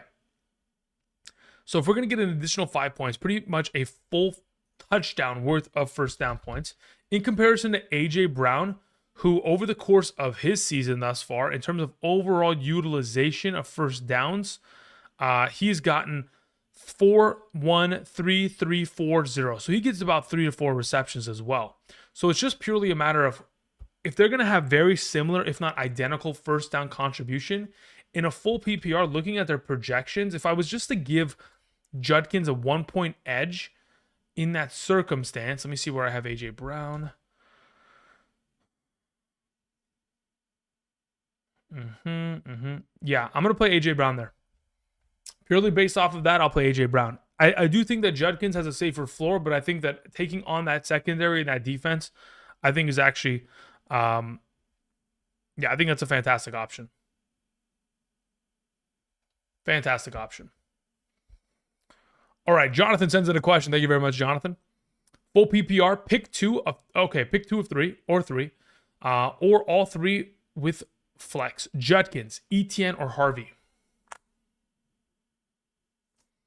Full PPR, pick 2 to 3, or all 3 with flex. Judkins, Etienne, Harvey. Currently have Devontae Smith in my flex. Okay, now I understand the context of your question. Full PPR, let me see where I have Devontae Smith comparatively to the alternatives. So as of right now, Devontae Smith is my highest ranked of the group, to which then alongside of him, I would play Etienne and Harvey. Judkins is my odd man out in a full PPR. Jonathan, thank you very much. I appreciate that. Okay, we continue on after Jonathan's question, after Janelle's question, we move to Cinco 2X. Cinco, brother, how's it going? Long time no see. Cinco says in a full PPR, start 1 wide receiver, and 1 flex. Keenan Allen, Ricky Pearsall, Khalil Shakir, Swift, Rashad White. Also, Otten or Schultz. Okay, we've got some options. Full PPR, start 1 wide receiver and 1 flex. Keenan Allen, Ricky Pearsall, Khalil Shakir, DeAndre Swift, Rashad White. So of these available, I feel like Khalil Shakir, Rashad White, and DeAndre Swift are my more stable plays in this circumstance, to which in a full PPR scoring format as it stands, I currently do have DeAndre Swift and probably Shakir ranked higher than Rashad White. Let me confirm this. Yeah, I have Khalil Shakir one spot ahead of Rashad White. So in the event in which the weather is not horrible, to which I can still find Rashad White with fantasy points in the passing category, and it's not an absolute like run heavy snow game, I'm thinking that you go with Shakir alongside of Swift. Otherwise, if it is going to be a horrible snow situation, Cinco, let's go with Rashad White and Swift and play both running backs. Now, in regards to your other question, Otton or Schultz, I prefer Schultz. Again, Otton has the weather concern, additionally takes on the toughest matchup at the tight end position, the Buffalo Bills, who have been incredible as a defense for multiple seasons against the tight end position. Thank you. Billy sends in a question, says, should I start Harvey, JMO, or Shakir in the flex? I believe that Harvey should be your play. I think Jameson Williams in another potential week would be the auto start, primarily because of the absence of Laporta. But considering the current circumstance in which we do have Quinyon Mitchell in that potential matchup ahead of us, I would prefer to play Harvey. Johnny Kilroy sends in a question. Says, Abuka for CeeDee Lamb a good trade? I believe so. I would rather have CeeDee Lamb rest the season based on how that offense is trending and, of course, the return of eventually Mike Evans and effectively Chris Godwin. I do anticipate that CeeDee Lamb would be the better option for rest of season purposes long term. Thank you. Siobhan Walker sends in a question. Siobhan, thank you very much. I appreciate it. Says, I need 3, boss. Tucker, Franklin, Dobbs, Moore, Wilson. Okay, of your available options, the way in which I currently have them ranked is Dobbs number 1, Franklin number 2, Michael Wilson number 3. That's the 3 that I would play and suggest. It says, would you put Juno or Pat in the flex over any of these guys? Who the fuck is Juno? Maybe you meant JMO? But who the heck is Pat? I'm so confused. Pat Freiermuth? I gotta think here. What could you mean? Jonnu. Maybe it's Jonnu Smith or Pat Freiermuth. No, I wouldn't. I'm still gonna play Franklin, Dobbs, and Michael Wilson. Thank you. I had to do some detective work there. That's okay. Motormouth 85 says half PPR Superflex. Who do I start as my second quarterback? Nix or Winston? Second QB, Nix or Winston? As of right now, I have Nix ranked higher. I have him one spot ahead of Jameis Winston this week, primarily because of the absence of Darius Slayton. I feel a little bit less confident with Winston there. So I'd go Nix as your alternative quarterback to Lamar. Thank you. Continuing on, we had a question from Roy Shaver. It says, why didn't the Steelers defense make your top 12 versus Cincy? I don't see why they would score a lot of points against Cincy. Like, I feel like the overall contribution of what the Cincinnati Bengals offense is going to provide in terms of what they're going to score on the board, I feel like that itself is going to cause a lot of havoc for that defense. Like, obviously, the defense starts with 10 points. The more points they allow, they lose all those points. I'm expecting them to lose all those points. And sure, maybe the pass rush can get after Joe Flacco, but the way that they functioned as an offense last time out against this Pittsburgh defense was get the ball out of his hands quickly, look in the direction of his top 3 options, and decimate that secondary. And that's exactly what they'll probably go ahead and do this week. So I don't see why the Steelers defense will have transformed to a significantly better one from the last time that they took on this defense. Or sorry, last time they took on Cincinnati's offense. So in my opinion, I just don't see why I would play the Steelers here in this circumstance. Like, even looking at what they did earlier this season against Cincy, they scored 1 fantasy point. Like, sure, against Indianapolis, they put up 20 fantasy points, but of late, I mean, 1, -3, and 5 fantasy points in 3 of the last 4 games. I just don't see it. Their defense has given up 33, 35, 20, and 23 points in the last 4 games. Again, against that Indianapolis game, they forced 6 turnovers. That's such a rare instance. Outside of that circumstance, like, have they, I mean, the only other game in which I remember them forcing that many turnovers was against New England this season. So they beat New England and Indianapolis in games where they had no business winning because the opposing team turned over the ball at a far higher rate than they should have. I don't see the reason why we would play Steelers, but I could be wrong. But I just don't like it. Vela is 408 says in a half PPR, Pollard, Tucker, or Brian Robinson Jr. As of these available options in a half PPR, let me see where I have Trey Tucker comparatively. I'm assuming that's Trey Tucker, not Sean Tucker. If it is Sean Tucker, just play Pollard. If it is Trey Tucker in this circumstance, play Trey Tucker. Thank you. Appreciate it, my man.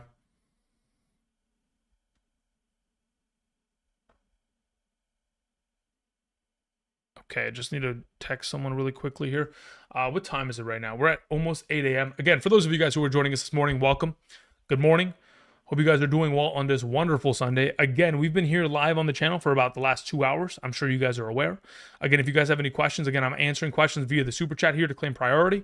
But again, if you guys want my all-encompassing rankings, you can find it via Patreon. As of right now, you can sign up today via the Patreon and get those rankings every single week for the remainder of the season. Again, it's on a monthly subscription basis. Otherwise, of course, if you guys want those Sunday morning rankings starting next week and for the remainder of the year, weeks 12 through 18, you can sign up via Betr. Again, like I mentioned before, signing up today using code Andrew not only gets you a free $10, gets you a claim of a first-time play. That's free, like 0.5 total yards from a quarterback. But additionally, you'll be able to go ahead and get those rankings sent from my email directly to yours. All you have to do is sign up using code Andrew today. Make that first time deposit minimum of 10, then make that first time real cash play. Again, I will go ahead and share some plays as we get closer to the kickoff. We still have 2 hours from now.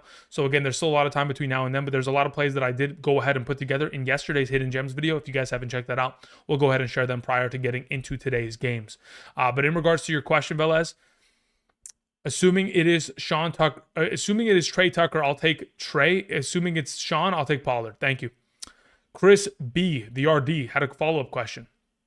Chris B says, full PPR files Kareem Hunt over Front Franklin. I don't understand what happened here, brother. Okay, very well. I don't know what any of that means, but anyway. So, Kareem Hunt or Troy Franklin in a full PPR. Let me see where I have them ranked. As it currently stands between the two of them, let me see, where's Frank? Yeah, I have Kareem Hunt ranked higher. I'd go with Kareem Hunt there. Thank you. JC sends in a question, says Bonix or Flacco? I'd prefer to play Flacco. I don't see why you wouldn't. The man 0907 says half PPR. I have Flacco, Nix, Darnold. My running backs are Dowdle, Jacobs, Chase Brown, Judkins, Vidal, Benson. Would you trade Benson and Vidal for Burrow to playoff run? Again, Vidal has one more good week ahead of him. Probably this week, then a bye, then probably the return of Hampton. Benson has a decent schedule ahead, but considering what you have at quarterback, I would prefer to have Burrow instead of all of them. So yes, I would be willing to make this trade. I understand that it probably leaves you a little bit thinner at running back, but Dowdle, Jacobs, and Chase Brown should start every week rest of the season and you have Judkins as well. Honestly, it's worth the trade. I think getting Burrow in this circumstance, he'll be back by week 13, and from there, from week 13 to 17, we'll have his services, in which there'll be a lot of shootout games there ahead throughout that expanded time. Thank you. All right, let me go ahead. My battery's dying low here.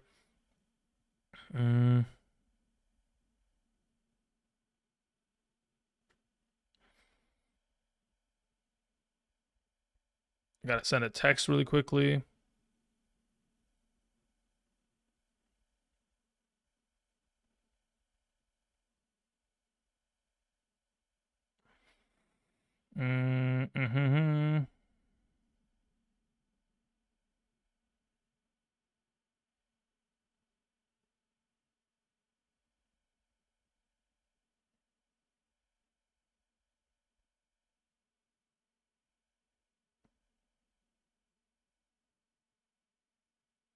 Okay, so I'll leave that. I gotta send this text in a little bit. Okay, continuing on. Beef Strogy sends in a question. Says PPR Judkins or AJ Brown? I'd rather play AJ Brown there. Shakir or Quentin Johnston? I prefer to play Quentin Johnston. Thank you, Beef. Then we move on to Jack, who says full PPR, pick 2, wide receiver at and flex. Okay. London, Rashi, Warren. Brother, we're really pushing it, huh? All right, let's see here. Rice and London are, okay, so Rice, London, Warren. They are back-to-back-to-back in my rankings. Rashi Rice, my number 11, full PPR flex. London's my number 12. Warren's my number 13. So that's the direction I'd go in. I'd play Rashi Rice and London as my wide receiver in flex. In the event in which you're like, Andrew, I'm worried about Drake London's his illness that has been plaguing him this week, then sure, we can go in the direction of playing Warren there. Otherwise, I have them back-to-back-to-back, but in a full PPR, obviously, I prefer the wide receiver in this circumstance, so I'll play Rashi Rice and I'll play Drake London. Poncho's Palace says, good morning, brother. In a full PPR, I have Wan'Dale Robinson and Collins as wide receiver. Gaston at tight end and Jameson Williams in the flex. I bench Parker Washington, Walker, Ferguson, Jacoby Myers as Is Parker Washington Walker? No, they were these starts. No, in comparison to what you currently have in roster, I think everybody else is perfect. Jamison Williams, Gadsden, Collins, and Wanda Robinson are the correct plays there, Poncho. Thank you very much. I greatly appreciate it. Tano Martin says PPR flex Harvey, Shakir, Sutton, starting Zay or bench. Zay Flowers should start alongside of Harvey. But if it's between Harvey if it's between Harvey and Zay Flowers, I'm going to play Harvey there. But in the event in which I have to play one of these three, Harvey, Shakir, Sutton, I'm going to play Harvey there out of the availables. Thank you.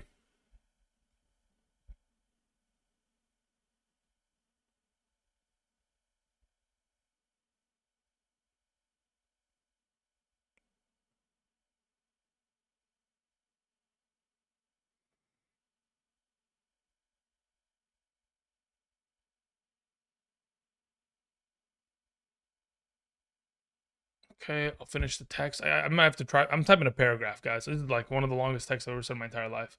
Usually I don't send texts on Sunday mornings because I tell people that don't bother me. But as of today, this is kind of an important one, so I need to try to prioritize this one. John, 52 cents at a question, says full PPR start 2 at the flex.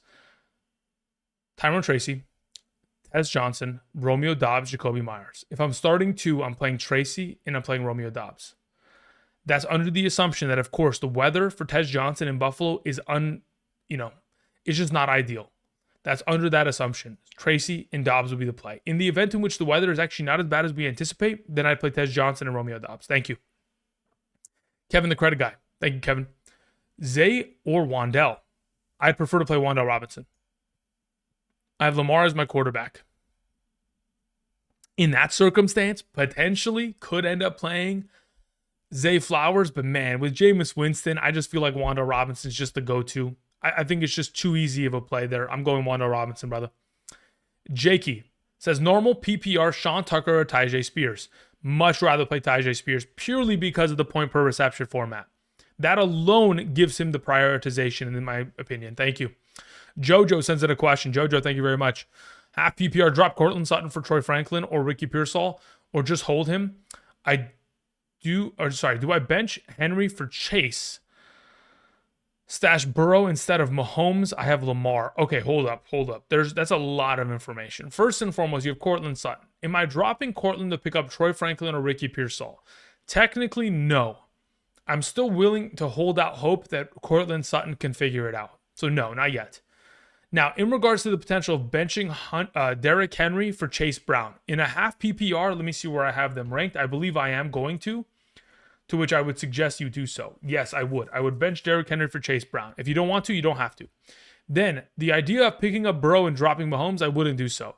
Because dropping Mahomes in this circumstance, like you're never going to play Burrow over Lamar anyway. So just dropping Mahomes just gives somebody else in your league an opportunity to win games now when they didn't have an opportunity before. So I wouldn't go about doing that. I want to hold Mahomes and probably use that as trade bait instead. Thank you. Chico410 says, I need most upside PPR, Woody, Parker Washington, or Flowers. Out of the availables, I do believe that Woody Marks provides the most upside. Thank you very much. I appreciate it. All right, Nick sends in a question. Says, PPR, Mayfield or Brissett? I prefer to play Brissett as I anticipate the Buffalo Bills game to be a heavy snow weather game. High winds, a little bit of a disgusting kind of situation there. Now, speaking of disgusting, I haven't been watching any of this game, but the score is 6-6, and that's as disgusting as it possibly gets. But what I will say is, in a full PPR, at least Devon Achane has 8 points. Hopefully, he can get to 20 by the end of the game. In terms of overall utilization within the backfield, Chris Rodriguez getting a lot of good run. Does Zach Ertz have any receptions? Waddle's been nothing burger. Zach Ertz has 3 for 39, which is solid. Debo's been okay for 5.4. So, I mean, Waddle's got to step up. Tua's got to pull his head out of his ass. 7 of 8 passing. That's it. It just looks like the time of possession has probably been dominated by the Commanders, if I had to guess, just off of pure volume of plays. They've ran the ball 14, 15, 18 times in the first half, and they've thrown the ball 17 times. Yeah, just pure, yeah. The Miami Dolphins, their defense is kind of killing them. That's what we've gotten to. And here we go, the beginning of the second half. Okay. Thank you very much, Nick. I appreciate it. Jan Palomo sends in a question. Says, I'm 8-2 in a full PPR. Recommendations for kicker and defense for the playoffs. I have Pinheiro and Seattle Maybe combined with Buccaneers defense. Yeah, I think the Buccaneers defense is a great play. Genuinely, I think that is a potential way in which you should go about it. I think picking the Buccaneers, considering their 3 matchups are very much so advantageous, is great. I think the next other best defense, technically speaking, could also be considered the New Orleans Saints out of like available defenses that you would pick up. Otherwise, yeah, pairing up Seattle and Buccaneers, fantastic. In regards to kicker, I think with Purdy in this overall scenario, I think the overall points for Pinheiro is going to increase going forward because they will score more often, because I do believe Purdy is a better quarterback than Mac Jones. That being said, I still do believe there is going to be a potential which you may need to pivot away from Pinheiro with a week 14 bye. Again, you may look to another option, and that option could be like Kaimi Fairbairn later in the year, coming off of injury, could be potentially an option for you in the long run. But until then, just stick with Pinheiro. 513 Rookie sends in a question. Rookie, thank you very much. Says in a non-PPR, need 1 wide receiver and a flex between a Dunze, Judkins, and JMO. In a non-PPR, wow. Okay, so let me see where I have them ranked in a half PPR, and then I can go ahead and potentially justify where I have them projected in terms of receptions. Ooh, yeah. If I was in your position, I'd still play JMO and a Dunze. I feel like the upside is just so solid in that circumstance, to which I'm very comfortable going JMO, Dunze, there, Rookie. Thank you. Joe P sends in a question. Joe, thank you. PPR opponent has 3 wide receivers in the top 25, and Tedero McMillan start T-Law or upside with Wando Robinson. Wait. Hold on, wait. He has 3 top 25 wide receivers and Tet. Start Trevor Lawrence or upside with Wando Robinson. Are you talking about a super flex format? Says, and Troy Franklin or Bryce Young or Harold Fannin, PPR, no tight end premium. Okay, so in the event in which you're playing in a super flex format, I genuinely, in a PPR league, would play Wando Robinson over Trevor Lawrence.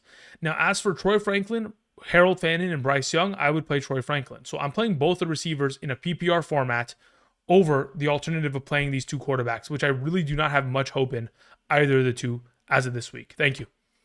All right, really quickly, I need to readjust. Oh, goodness. Okay, so doing that pretty much screwed the pooch there. Okay, so Joe is there. I don't really think I can do... Yeah, so I can't represent the rest on screen. So for now, I'm just going to bring it down. Or I won't bring it down necessarily, but I'll just like... There we go. Perfect. Luke sends in a question.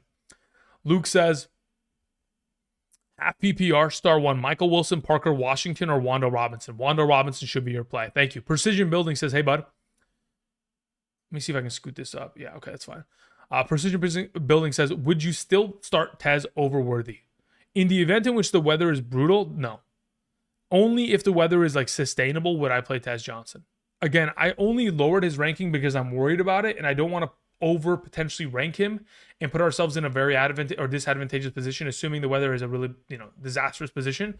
But here's the reality of rankings: they're always subject to change. So in this, is that Debo to the house? Nice job, Debo. Well done, brother.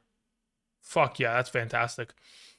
In regards to the overall circumstance of rolling, what you had here in terms of Worthy, I would try to play Tez. If I can, I would try to play him. But again, it's going to be determined by weather rather than anything else. And we'll know that by it's 8:13 right now. In about an hour and 40 minutes, we'll probably have a better idea as to what it's going to look like at Buffalo. Thank you. All right. MX Gundy sends in a question, says, good morning, sir. In a half PPR, wide receivers are Michael Wilson, Sun God. Running backs are Gentry and Aaron Jones. Who to flex? RJ Harvey, Trey Tucker, Troy Franklin, or even Tyler Lockett. RJ Harvey's your start, absolutely, without a doubt in my mind. Thank you.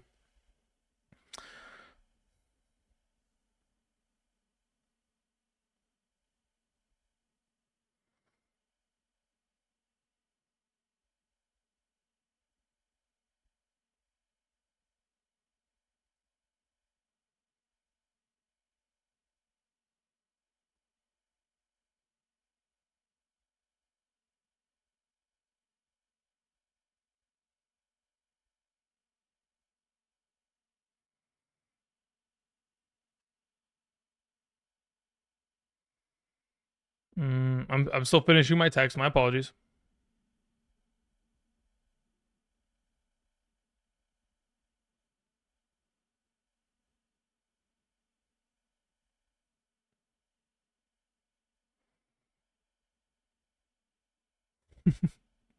Okay, let me continue on with this overall question. We had False Prophet who sends it a question. False Prophet, thank you. Full PPR for my flex, pick one. Vidal, Aaron Jones, or Dunze. Full PPR, I'm playing a Dunze there. Aaron Jones will be second. Vidal will be third. Thank you. So Dunze's my play. Don Frost sends it a question. Says Harvey, Judkins, or Vidal full PPR. I'm playing Harvey there. Thank you. Next question. Sutton or Gadsden? Play Gadsden. Thank you, Don Frost.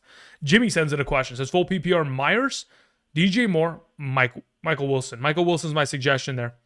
Take on Myers. I mean, Jacoby Myers in the absence of Brian Thomas Jr. should be solid. But again, look, his overall utilization, I don't know if it's going to be at a premier rate to which I can trust it against how great the secondary of the Chargers has played of recent. So that's my concern there. I'm going to lean towards Michael Wilson because I genuinely just don't trust Trevor Lawrence much anyway. FF sends in a question. I will say, though, Myers had a touchdown last week if it wasn't for a false start on the offense.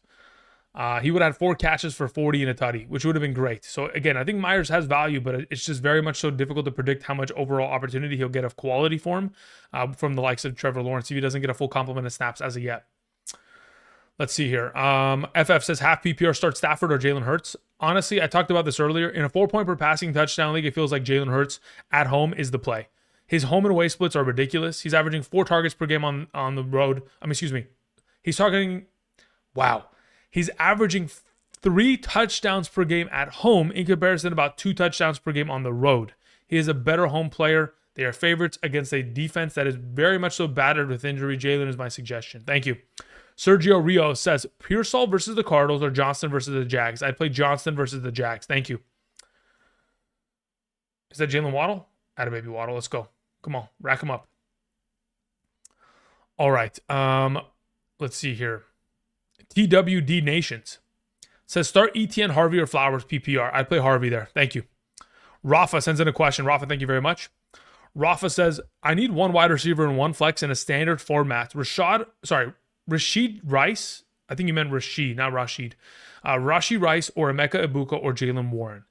If I was going to play 2 of them, I'd play Rice and Warren. Thank you, Rafa. Joel Garza says 6-point touchdown, bench Baker and go get Purdy or JJ. I'd go get Purdy. Thank you. Eddie sends in a question, says Jennings or Michael Wilson with Ricky being back. I'd still play Jennings there.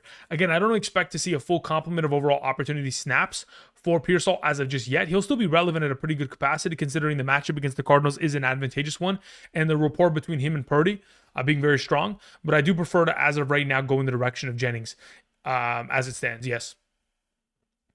Twisted Folk sends in a question, says half PPR. If Buffalo's weather is bad, do I play Schultz or Sean Tucker? I play Schultz. Thank you. Even with a bad weather game, I feel like the Buffalo Bills are such an advantage because of their comfortability within the environment that it does provide a positive script for them, which may lead to less rushing opportunity for someone like Sean Tucker comparatively. Even though Sean Tucker would be expected to have a great game, specifically because of the matchup against the Bills who cannot stop the run, be a little bit difficult.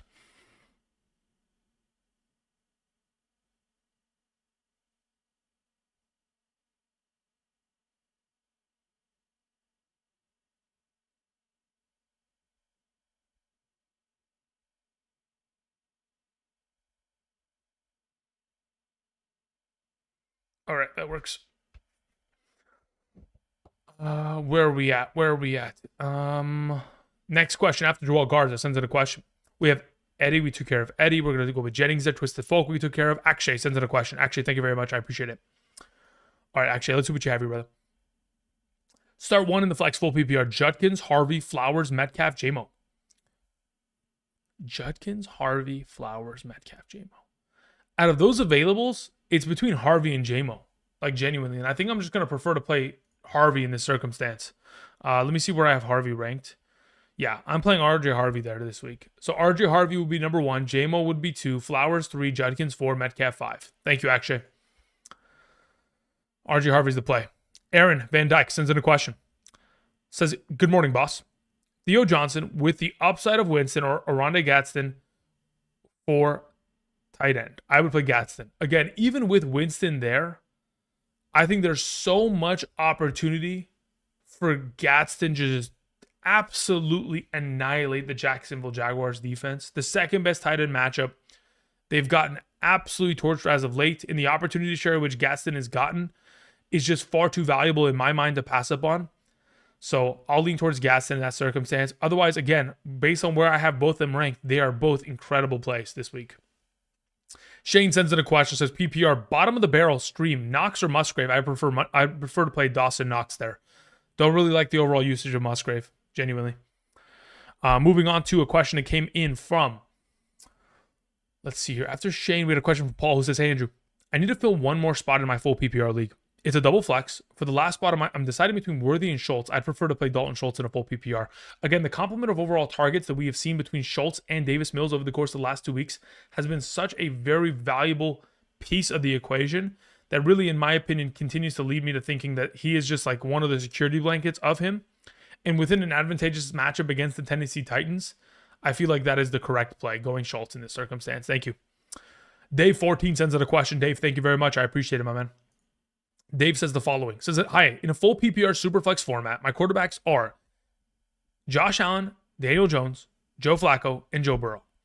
My wide receivers are Adams, Lamb, Tetterow, McMillan, Pearsall, Franklin. Running backs are Marks, Henderson, and Hampton. Tight ends are Gadsden, Otten, and Loveland. 3 wide receiver, double running back, Superflex, and Flex League. Wide receivers, flex start, question mark, moves, thanks. Okay, so if I'm pretty much just setting your lineup for today, get in the end zone, HM. Please get in the end zone. For the love of fantasy, do it. Okay, in regards to today, obviously you're playing Josh Allen and Joe Flacco at quarterback. Then subsequently after a wide receiver, you're playing Adams and Lamb. Then you need a third wide receiver in your roster lineup, to which I'm playing Franklin there. Then if we're looking in the direction of playing 2 starting running backs, Henderson hopefully played and Woody Marks is alongside of him.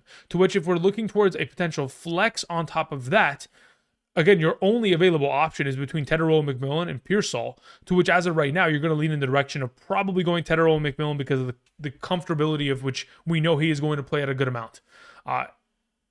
That's pretty much the way which I go about it. I have them back-to-back ranked, though, McMillan and Pearsall. So really, it's just a matter, is that Ollie Gordon in the backfield? I'm sick to my stomach. Please no. Please tackle him. Thank you.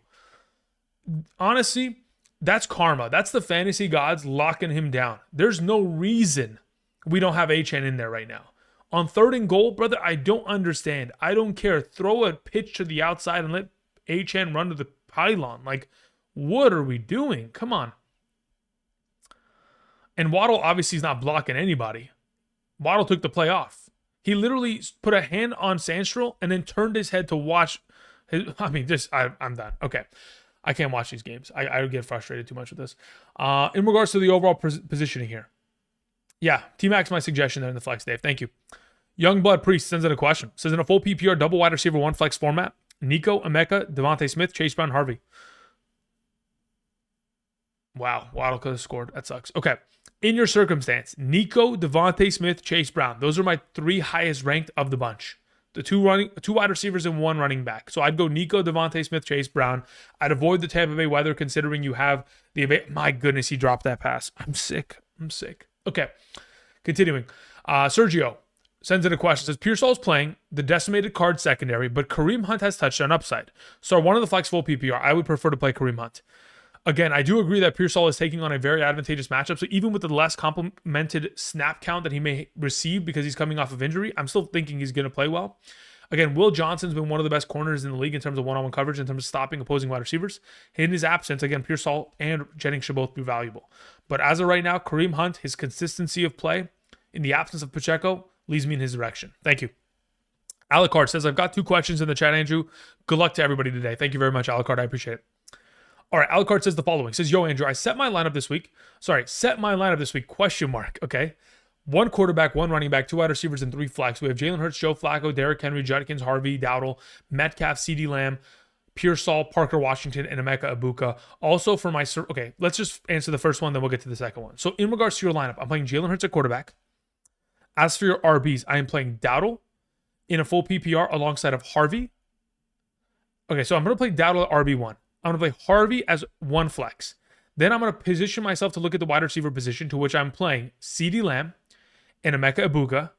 And then within the flex position, alongside... Okay, so let me just look. We have Henry. So we go Henry, Harvey, Dowdle, Hurts, CD, Ibuka, and then probably Parker Washington. Yeah, that's the way I'm going about it. So Jalen Hurts, RJ Harvey at RB1, CeeDee Lamb and Emeka Egbuka at wide receiver 1 and 2. Then we're going to play. Hold up. Rewind. I'm getting confused here.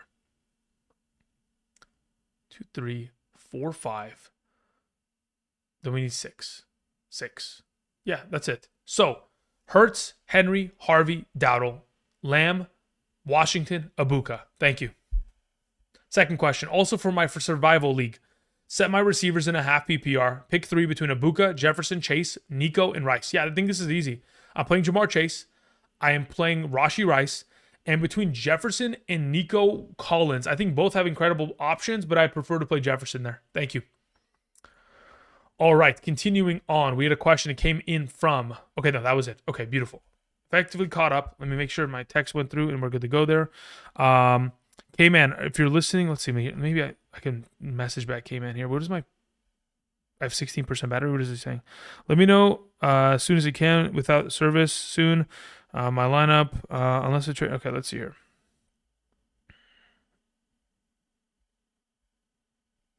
What is this question? Oh, brother, you guys sent a huge trade here, huh? Do I like this trade? No, I don't. I'd keep what you have. Keep what we have. Not too big on the trade. Okay. Continuing on, we have the man 0907 sends in a question. Says, I traded for Burrow. I have Flacco, Burrow, Nix, and Darnold. Who do I drop for my playoff run? Genuinely, I would drop Nix. Because not only does he have a tough matchup this week, he has a bye week next week, so he's not really going to be of value to you in the short term.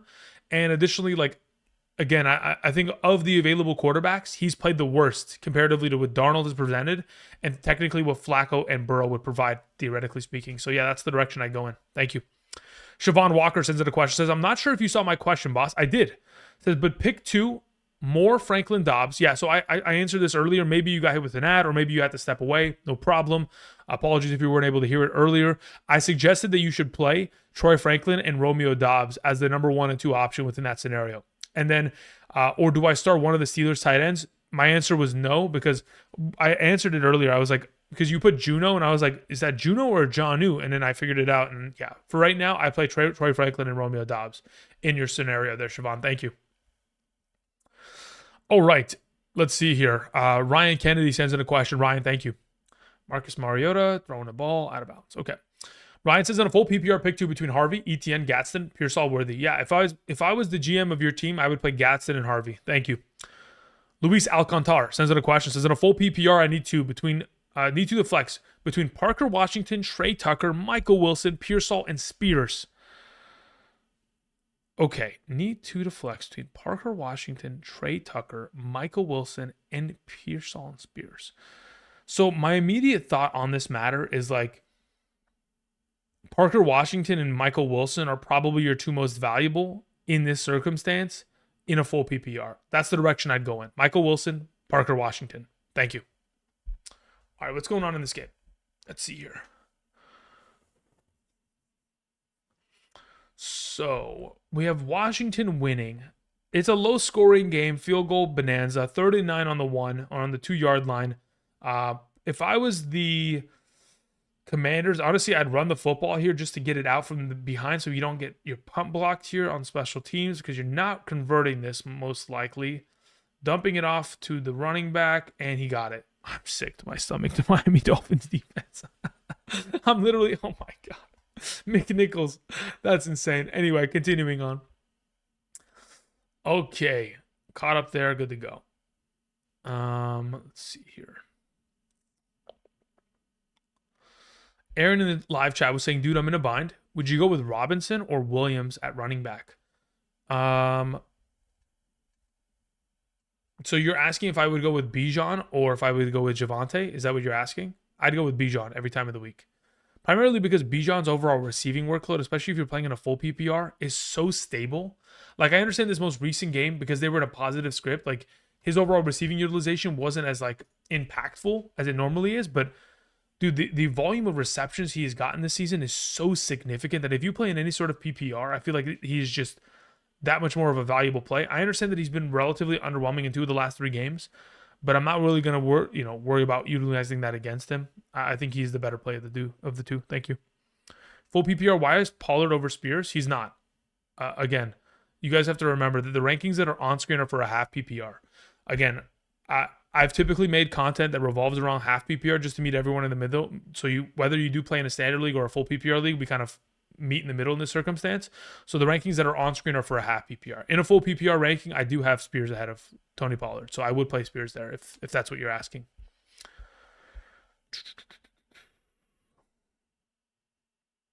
Luke Larson sends in a question via Super Chat. Thank you very much, Luke. Says Harvey or Shakir in a full PPR. I would prefer to play Harvey there. Thank you.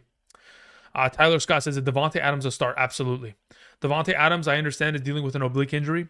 But again, considering he was able to get himself some practice participation over the course of this week, I truly do believe there is a very much so viable position to which you must be starting him in a matchup in which, of course, the Rams should probably be ditching the running game very early in this contest against the Seattle Seahawks' elite run-stop nature of their defense. 3rd and 15. Here we go, Washington. We got to turn it around here, brother.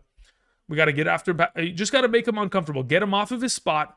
Get the ball out of his hands. That's got to be somehow, some way, an intentional grounding, maybe a safety. Surely it is, right? That's one of the greatest throws I've ever seen. I mean, Mariota, Carson Wentz wishes he can make a throw like that. Carson Wentz makes the most ridiculous throws I've ever seen in my life. But Mariota, you may have just outdone him this season, just with that alone. Marcus might be hurt. That's horrible. I don't even know who the third string quarterback is for this team. I think it's what? Is it Josh Johnson? I think it might be. I think it's Josh Johnson. Okay, let's see here. Gone to commercial. Morning, Andrew, says Maddie. Says play Gadsden, Quentin Johnson, Sean Tucker, or White if Ibuka is a bad play for full PPR. I mean, again, it depends on the weather. Let me see what the weather looks like in Buffalo as of right now and see if we can get a little bit of a more up-to-date matter as to the overall situation in Orchard Park. Let me see if the weatherman... Okay, so as of right now, the winds are getting out of control. The overcast is starting to build. It looked like a far prettier afternoon earlier today. Now we're starting to get to where the heavier weather is beginning to kind of set in here. 1 minute ago, as of Twitter, the winds will be a factor in this game, certainly. Looking like, again, it's going to be a really heavy weather game. The lake on top of it with the breeze that it's going to bring in is just going to be pretty crazy gusts. As of right now, it says gusts of about 39 to 40 mile per hour. The kicking game may be a disaster. Expect for Josh Allen and the boys, specifically Josh Allen and James Cook, to run the fuck out of the ball, guys. Excuse my language. But yeah, just keep that in mind. But we'll keep an update on it as to, in an hour from now, we'll check on it again. In the event in which, let's say, for example, it's a little bit of a too difficult of a situation to play someone like Ibuka, then I would just play Gadsden there in your circumstance, Maddie. Okay, Brian Thomas Jr. officially inactive. Again, Parker Washington a better play than normally. Let's see here. Good to go.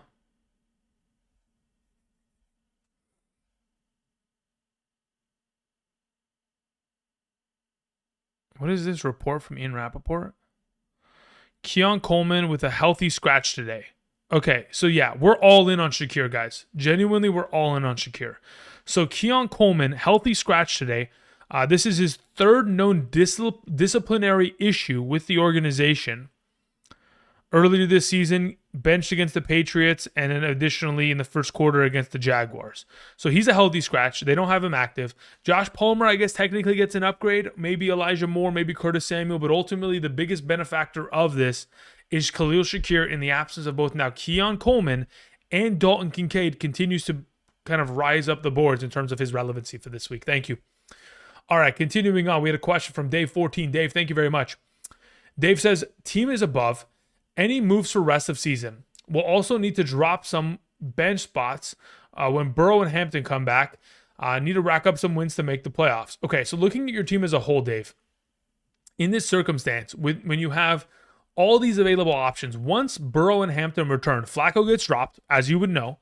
because that makes sense because you're not going to need Flacco when Burrow returns. And then in order to bring back Hampton off of your injured reserve positioning, I would drop one of those tight ends. It would probably be by the time we get to Hampton returning in week 13, I think Cade Otton will more or less likely be the drop in that circumstance. So you should prioritize to see that probably come to fruition. But in terms of moves you would make, you've got incredible quarterback play. So maybe if your trade deadline is later in the season, maybe week 14, and Burrow's already returned by then, you could then justify potentially sending away Daniel Jones via a trade and keeping Burrow and Allen as your QBs. Or, again, I think the only positional need you theoretically have going forward is at wide receiver, to which maybe you can go after a team that next week has a potential wide receiver on bye. I do like the idea of potentially, again, if you're in the need of trading for a receiver right now because you need to rack up wins, like you just mentioned, says I need to rack up wins to make the playoffs.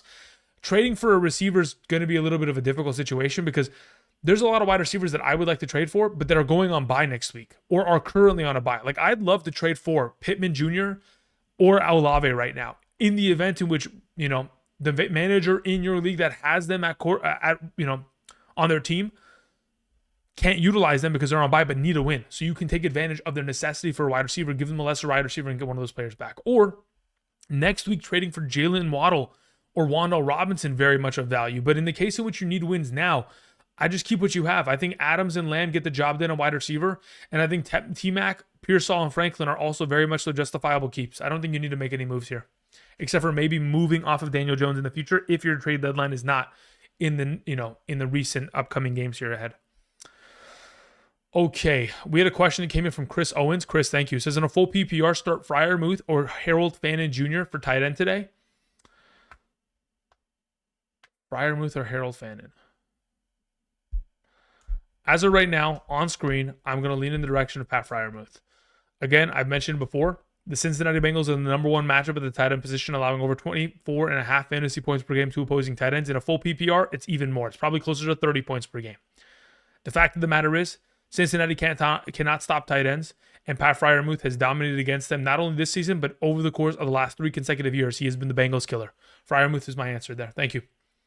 Sid says, notice that you labeled the Bills game as a snow game. It's windy. I mean, again, the current weather implication that I'm looking at says chance of snow showers.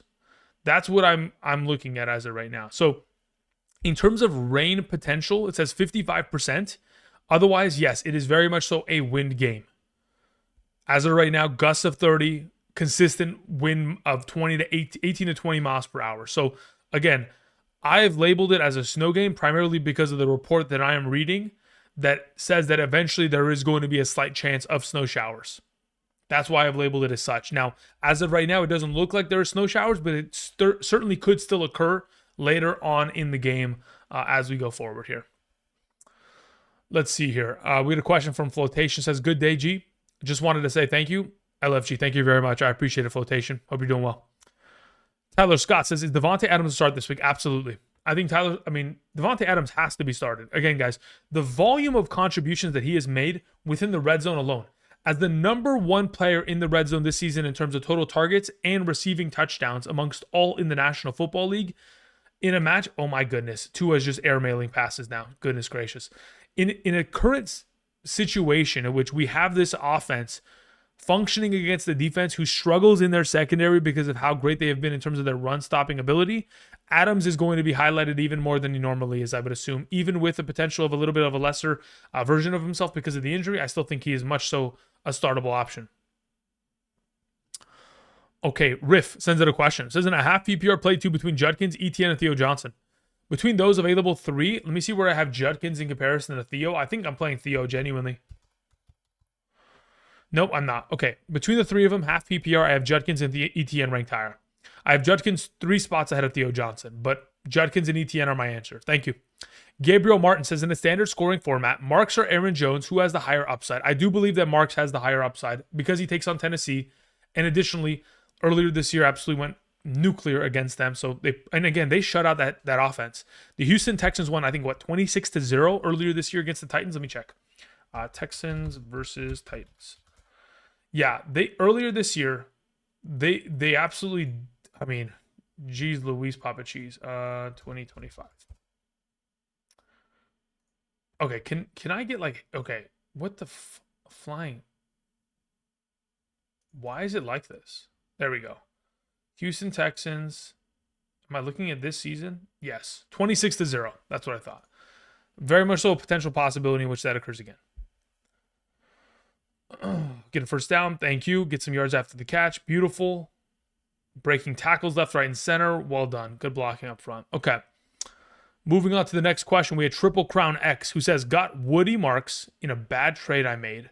I want to start him over ETN to get some redemption. Bad move? No. Woody Marks is a way better play than ETN this week. Guys, again, for those of you who are just joining the live stream, I hope you guys are doing well on this wonderful Sunday for week 11.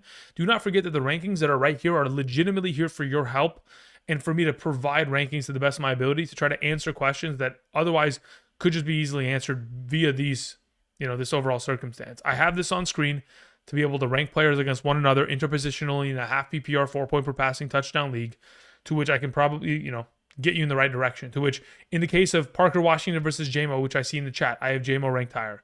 In the case of, Woody Marks versus theoretically someone like ETN, I have Woody Marks currently as my number 15 in a half PPR compared to ETN as my number 18. In a full PPR, Woody Marks is a better receiving back on top of it, to which he's an even better play.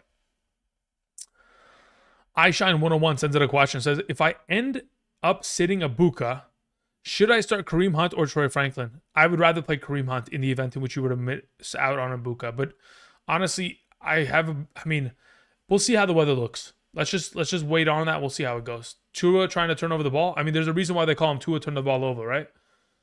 As long as we get in a situation here where they can move the ball down the field. How many yards does Waddle have? I have a play with him at on Betr this weekend that I put together. Let me see where I have him in terms of the yardage. Where did I take him at?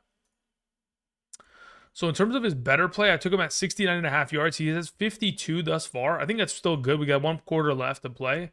Just got to keep that monitored. We're hoping that, again, he's able to get to that 70-yard range. He's done it on, 5 of the last 6 weeks here in the absence of Tyreek Hill. All right, continuing on. Eduardo sends in a question. Says, thank you for the videos, Andrew. Just wondering, in a full PPR, would you pick Otton or Swift in the flex? Had to sit Sutton, by the way. Yeah, that's fine. I don't have an issue sitting Sutton. I think I'd play Swift there out of the available. Again, the overall implication of this Buffalo game is heavy winds, potential snow, and heavy weather impact, to which I think Otton's overall usage within the matchup. Additionally, the fact that they take on the Buffalo Bills, who are the toughest matchup at the tight end position, they're allowing the least amount of fantasy points to opposing tight ends since week 5. Again, that combination itself, in comparison to playing Swift against the Minnesota Vikings defense, who, whether it is a positive or negative script, is very much so highly implicated for touches as the primary RB1 of that team, I would say I'm leaning towards Swift in this circumstance. Thank you. We had a question that came in from Flotation. Says that someone dropped Winston. Should I drop Mills? As of right now, I have Davis Mills ranked higher than Jameis Winston this week. So, no, I think I'm good keeping Davis Mills there. As of right now, Davis Mills is my number 20 quarterback. Jameis Winston is my number 23, Flotation. Again, Flotation, I ended up posting my... again, for those of you who are members of the Patreon, I posted my rankings earlier this morning. So, rankings are up to date on Patreon for those of you guys who want quarterback, running back, wide receiver, tight end, kicker, defense, and flex rankings for both half and full PPR. You can check that out there. For those of you guys who signed up via Betr using code Andrew, made that first time deposit minimum of 10 and made a real cash play, minimum of $1. Those rankings were also sent out earlier this morning. So, of course, check your spam folder to get those rankings. Thank you. Okay, continuing on. We had a question from Alex Apking. Alex, brother, that name. Long time no see. Hope you're doing well, Alex. Goodness gracious. The last time I saw you was week 15 of last season, 2024. Goodness gracious. Alex says, Goff, Nix, or McCarthy, a quarterback, full PPR. Considering the entire circumstance of Nix versus that tough Kansas City defense, Goff versus a tough Eagles defense, on top of the fact that he's no Laporta and an injured offensive line, I think McCarthy against a defense like Chicago, who hasn't played well, is the better play of the bunch, on top of the fact that he has, honestly, the better rushing upside compared to the 3 and a 4 point per passing touchdown league. Says, I have first two can pick up Carthy. Okay. I'm facing the top guy and don't trust Goff and Knicks matchups. I'd pick up McCarthy and play him. I have him as my highest ranked of the bunch. Thank you, Alex. Drippy Dario sends in a question. Says, my guy, how are you? I'm doing well. Hope you're doing well as well. Drippy says, I already had Henderson. I've got Gibbs and Chase Brown as my RBs. I need 2 wide receivers, Keenan Allen, Parker Washington, and Christian Watson. Full PPR, thanks. In a full PPR, I genuinely feel most comfortable playing Christian Watson and Parker Washington. I think Keenan Allen does have potential, especially against the Jacksonville Jaguars, who don't have Jordan Lewis, who is their primary nickel corner. But the overall utilization in terms of snaps and targets for Keenan Allen has diminished greatly as of late, to which I do believe that Christian Watson and Parker Washington provide a little bit more stability in this circumstance as of right now. Thank you. Somebody asked Woody or DeMarcado. It's not close, brother. You got to play Woody Marks. I don't understand why you wouldn't play Woody Marks. It just doesn't make sense against Tennessee. It's just he's such a fantastic player. I don't understand what the heck that play call is, but if Achane, oh my God, Achane's a god. Achane has, I don't know what I don't know what that was, guys. That's maybe one of the most impressive things I've seen. To be able to go -7 yards to make 7 is just, I mean, brother. Holy, the ability to make people miss, the speed, the short distance cutting. Holy. Ridiculous. Unbelievable. Love to see it.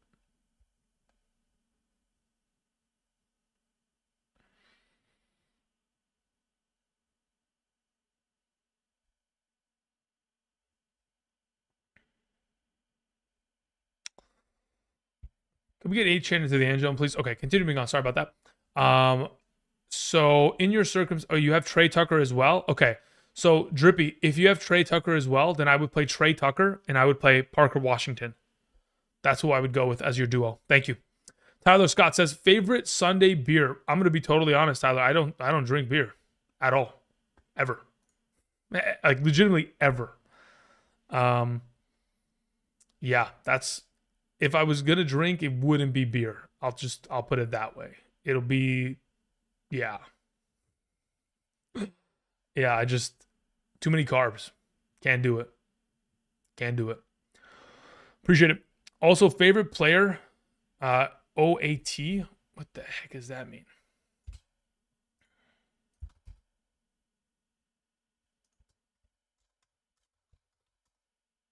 What does that mean? Meaning of this OAT. It's an acronym of all time. Thank you very much. I'm an idiot. In regards to of all time, greatest favorite player of all time. Listen, let me think about this. That's a really good question. Favorite player of all time. I think I can, like, I'd rather give you my, oh, get in the end zone. Get in the end zone, HN. I'd rather give you my favorite fantasy player of all time rather than just like regular player of all time. Favorite fantasy player of all time, if I'm thinking across the board, who's a name that's kind of underrated that's just been a stud? I got to think about this. I want to say it might be, well, I was going to say it's Todd Gurley. Maybe that is even also my favorite. I don't know. Right now, Todd Gurley, fantasy-wise, monster for so many years. I'll just say that for now. Let's see here.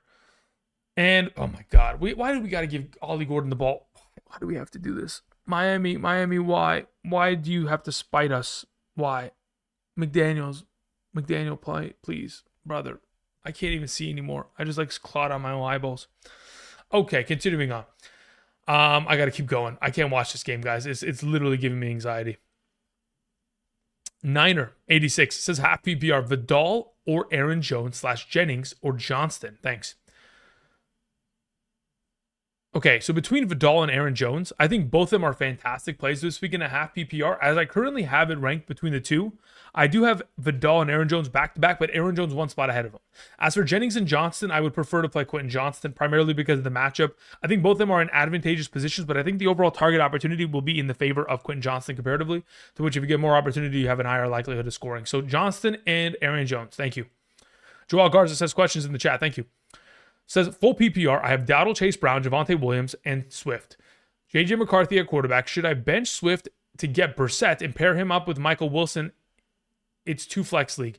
If you can play 2 quarterbacks in your league, McCarthy and Brissett should be played and Swift should be benched. Thank you.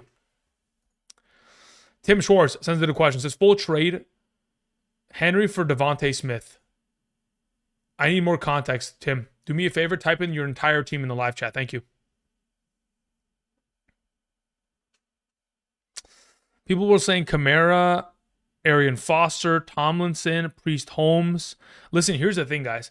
When you guys say like Tomlinson, I'm gonna be dead ass. Based on my age, so Clint was saying 2006 LT was peak performance. Okay, even though I do believe that to be true, I have not I didn't start watching football till probably 2007 or 8. Okay, so I would have been what, like 12 or 13. I didn't start watching football until then. I've been, early on I was a basketball guy because I have the height. Otherwise, I didn't start watching football until way late. I've only been watching for, the last almost 20 years, but still not enough to where I could genuinely say like, oh yeah, 100% we're in the direction of like LT there. Mike Evans, that's a good one. Barry, that's a good one. I like these. I went with a more recent. I went with the girly based on fantasy. Now, if we're talking about like all-time favorite players, back in the day, I used to watch a lot of, because I used to play a lot of offensive and defensive line when I played football, I used to watch a lot of DeMarcus Ware, Josh Sitton. Josh Sitton was an offensive left guard of the Packers. TJ Lang was the right guard of the Packers. I used to watch a lot of Bakhtiari as well. But yeah, then in terms of defense, I used to watch a lot of Jared Allen and DeMarcus Ware. Thank you. Okay. That's 2 touchdowns Achane should have had. It's rigged. That's a good one, Rob. Okay, anyway, getting back to the questions that were sent via Super Chat. Really quickly, I want to get to that. I do appreciate you guys being patient. Tim Schwartz, do me a favor, type it in the chat when you get a chance, man. I want to know what you have a running back, and I want to know what you have a wide receiver to why you would make this trade. Thanks, man. Joel Garza says questions in the chat. Joel, thank you very much. Joel Garza, we took care of that question again. We're good to go. In the case in which we move on to OTB Fantasy, who says JMO or Tedero McMillan and a half PPR. Play Jameson Williams today. Says I'm tired of the floor points with Tet, and JMO is so hit and miss. With Laporta out, I feel like Jameson Williams should be a little bit more implicated for overall usage today. Thank you. T-Rex3 sends in a question, says safe floor, Quentin Johnson or Gadsden? I think Gadsden has the better floor in a PPR. Thank you. Again, you got to remember, prior to this most recent week in which Gadsden had a little bit of a quad injury, he had 4 consecutive games of 68 or more receiving yards and 5+ receptions. That's a solid floor of nearly 12 fantasy points per game in that span of time, to which I think Gadsden continues to develop on that. Thank you. Dave 14 says trade away Franklin and Otten for Adunze. Absolutely. 10 times out of 10, I make that trade. I think Adunze is a fantastic, far better potential option for rest of season purposes as well. Thank you. Jorge Perez sends in a question. Thank you, Jorge. Hi, Andrew. In a full PPR on my bench, I have Brian Robinson and Trey Benson. Should I drop either or pick up Chiefs or Vikings?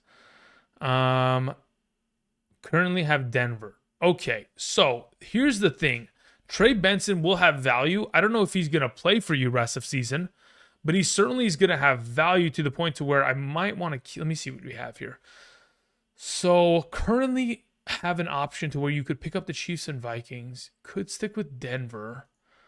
Let me see real quick something. I mean, if I was in your position, if you have Christian McCaffrey, I don't think it's viable to drop Brian Robinson. I would only ever drop either of these two if you have like supreme RB depth. Like looking at a couple of the questions you had earlier this season, Jorge, based on like recent logs, you have Bijan, Kyron, you have Kamara. Like if you still have these guys on roster, then I can maybe justify moving off of Trey Benson here because I may never play him in comparison to the alternatives you have.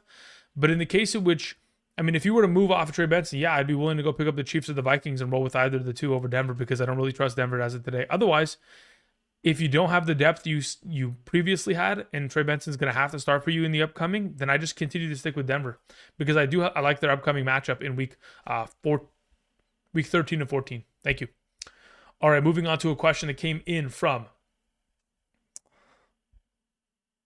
Dave 14. We took care of. Jorge Perez sends in a question. We took care of that one as well. Thank you very much, Jorge. We have Aaron Van Dyke says one more, Adunze or Wandale Robinson. It depends on format, I believe. Let me check where my full PPR currently has Wandale. Wan'Dale Robinson, I have ranked one spot ahead of Adunze in a full PPR. In a half PPR, I still have Rome Odunze ahead of him because of the touchdown potential for upside. So as of right now, depending on format, Wan'Dale full PPR, Adunze half PPR. Thank you. Jake D'Antonio sends in a question, says, JMO or Shakir? I'd prefer to play JMO. Again, in the absence of Sam Laporta, I feel like JMO is a little bit more of a stable play in this circumstance. Yeah, again, with the current iteration of this offense, I understand that Quinyon Mitchell could be a problem, but I also feel like they're going to do everything they can to scheme up opportunities for JMO to get open. So I'll lean in that direction. Thank you. Jackson Hoffman sends in a question. Says, in a full PPR start two between Derrick Henry, Quinshon Judkins, DeAndre Swift, Keenan Allen, and Jameson Williams. Of those available in a full PPR, my two highest ranked is technically Derrick Henry and Jameson Williams. So that's the direction that I would lean towards, Jackson. Thank you. Warren sends in a question. Warren, thank you very much. I appreciate it. It says non-PPR. Metcalf, Juwan Jennings, Kelsey. Need two. I'd play Jennings and Kelsey. Thank you. Okay, we have a 13-13 tie with 11 minutes remaining. Mariota's pressured, scrambling. Looks for a block down the field, makes a huge run, and he's got the burners. He's down to the 25. 15, brother is absolutely scooting. Mariota with a huge run. My goodness. I mean, how did it all go so wrong? Did they not? They brought oh, that's why. They blitzed on the left, he ran right, and there's nobody there for him. With a lead block of Ertz, cutting it off, bad pursuit angles, 23 not running hard. And there we are for a huge run for Mariota. I had a baby. Let's go. Now, can we score another touchdown, hopefully from maybe someone like Zach Ertz? Maybe someone like Deebo Samuel again. Can our fantasy teams find value here? For those of you who play Chris Rodriguez, maybe he can fall into the end zone. Okay. Good little run there by Krosky to begin. Not bad, not bad. Okay, continuing on with a question from Dan Seck. Dan, hope you're doing well, my man. Says, I have Knicks and Darnold. I need a win. Mills, Geno, Jameis are available. Projected to lose full PPR. Who do you trust? I'd prefer to play Darnold out of the group, genuinely. Dan Seck says, no love for Tez. I had Ches Johnson ranked as my number 24 wide receiver on Wednesday. I've since then, because of my concerns with the weather in Buffalo, moved him down to, I think he's my number 37 in comparison to the wide receiver list on screen.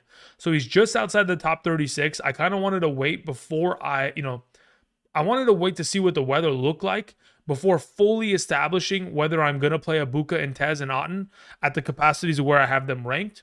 But I do think that they are lesser options all effectively because of the weather, whether or not it does snow, because the wind at 40 mile per hour gusts and 20 mile per hour consistent winds, definitely not the most ideal scenario for a game, especially against the Buffalo defense there. So for now, Darnold, and in the event in which, again, the weather's not as bad, then sure, oh wow, Wildcat with Debo. I like this. Hold up. Debo running. And nice first down. There we go. There we go. Move the chains. All right, continuing on. We had a question from JK who says, Pearsall or White in the flex full PPR? I'm going to probably lean towards playing Rashad White in that circumstance. Thank you. Josh sends in a question. Says, two running backs and one flex between Henry, Chase Brown, Wanda Robinson, Judy, Pearsall, and Vidal. Of your available options here, I'd feel most comfortable playing Wanda Robinson, Chase Brown, and Derrick Henry, Josh. Those are the three. So Henry and Chase Brown are RB, Wanda Robinson in the flex, assuming it's a full PPR, which in fact it is, yes. So that's the direction I go in. Thank you very much. Appreciate it, sir. Mariota in the gun. Offset, we have Krosky Merritt handed off the ball. Krosky just, at this point, Mariota should have kept that ball. I don't see the reality in why you don't keep it. If anything, RPO it and just rip the ball to Ertz on a slant or something. I mean, I feel like Ertz could very easily set up a play here to where he's faking downfield blocking, then just releases back of the end zone, makes a play for it. Frame3 sends it a question, or frame, if the 3 is actually an E. If it's frame, Batty or rest of season ceiling with Dobbins out for season. Is he out for the season or if he's just on the injured reserve? I know that they said he's out indefinitely and going to the injured reserve, but theoretically he could technically return in the event in which Rodriguez in the end zone? Rodriguez in the end zone? Nope. Stopped his forward momentum. Look, here's the thing. I think RJ Harvey is going to take the entire backfield. I think all the workload goes in his direction. I would say that 85% of the touches goes in his direction rest of the season because he's the most talented back, and there's no reason to give any of these other running backs, whether it's McLaughlin or Batty, in terms of overall touches. So I would anticipate the overall utilization of what we have seen from Henderson to pretty much be exactly what Harvey sees going forward. All the touches, all the time going forward. Thank you. Appreciate it, Frame. Okay. 6 minutes, 52 seconds left. The time of possession has been melting. We go to commercial again. Somebody asked full PPR, Parker Washington or Cortland Sutton. With Brian Thomas Jr. out today, let's play Parker Washington there. Pollard or Pitts in a full PPR? Clayton, that's a really good question. Here's the issue. Kyle Pitts has been very much so underwhelming of late, to which even in an advantageous matchup last week, didn't deliver.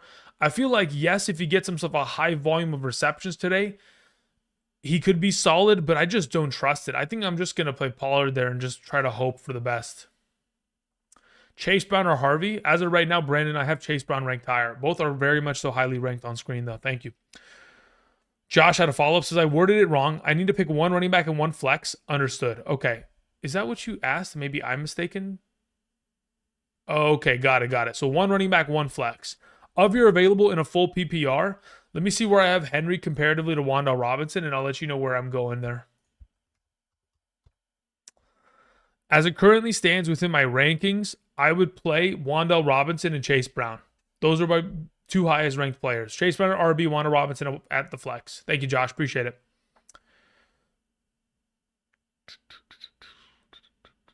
Mo using alt accounts for the same question.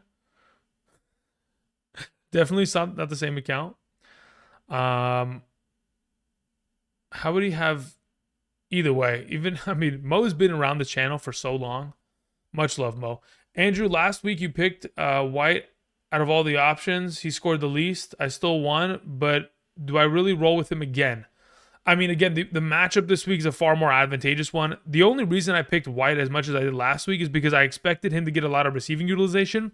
And if anybody's going to theoretically find success within the running game there, I would have expected him rather than Sean Tucker. But Sean Tucker has obviously been a greater overall option. So the reason why I've gone ahead and ranked Rachaad White as low as I have as of this week is in conjunction with the overall lack of production that he has seen as of late.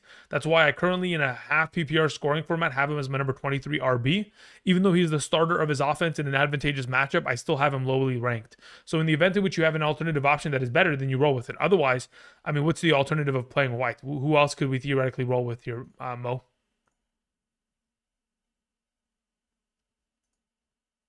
Let me see your previous questions from today. Sutton, Pearsall, Tez, Franklin, or White, half PPR if I need to. Yeah, so theoretically speaking, let's see where I have Frank. Okay, let me see where I have Rachaad White comparatively to the group. Yeah, as of right now, that's what I would do. If you wanted to, I guess the next best option, theoretically speaking, would be Tez Johnson if there's no heavy weather alongside of Franklin. Otherwise, you play Cortland Sutton and Franklin and just get all the receiving utilization of the offense of the Broncos pretty much encapsulated within two players. You could do that. Let's see here. Rockout says Knight, DK, Ridley, or pick up Lockett. Genuinely, I'd rather play Lockett out of the group. I don't want to play Ridley because, again, the secondary play of the Houston Texans, Lassiter, Stingley, not fun, especially coming off of the hamstring. Lockett, in my opinion, is the highest ranked. DK would be second, Knight third, Ridley fourth. Thank you. Tim Schwartz says, I sent the team. Thank you, Tim. I appreciate that. Says quarterback, Lamar. Running back is Javonte, Jonathan Taylor, Aaron Jones, Woody Marks, Derrick Henry, Puka, Nico Collins, Chris Godwin, Scary Terry, Garrett Wilson, Parker Washington, Quentin Johnston. So you traded Derrick Henry to get Devontae Smith in return, to which you'd still have Jonathan Taylor and Javonte Williams as your RB1 and 2, with Woody Marks and Aaron Jones also in the lineup. To which, ultimately, moving Derrick Henry for Devontae Smith, full PPR.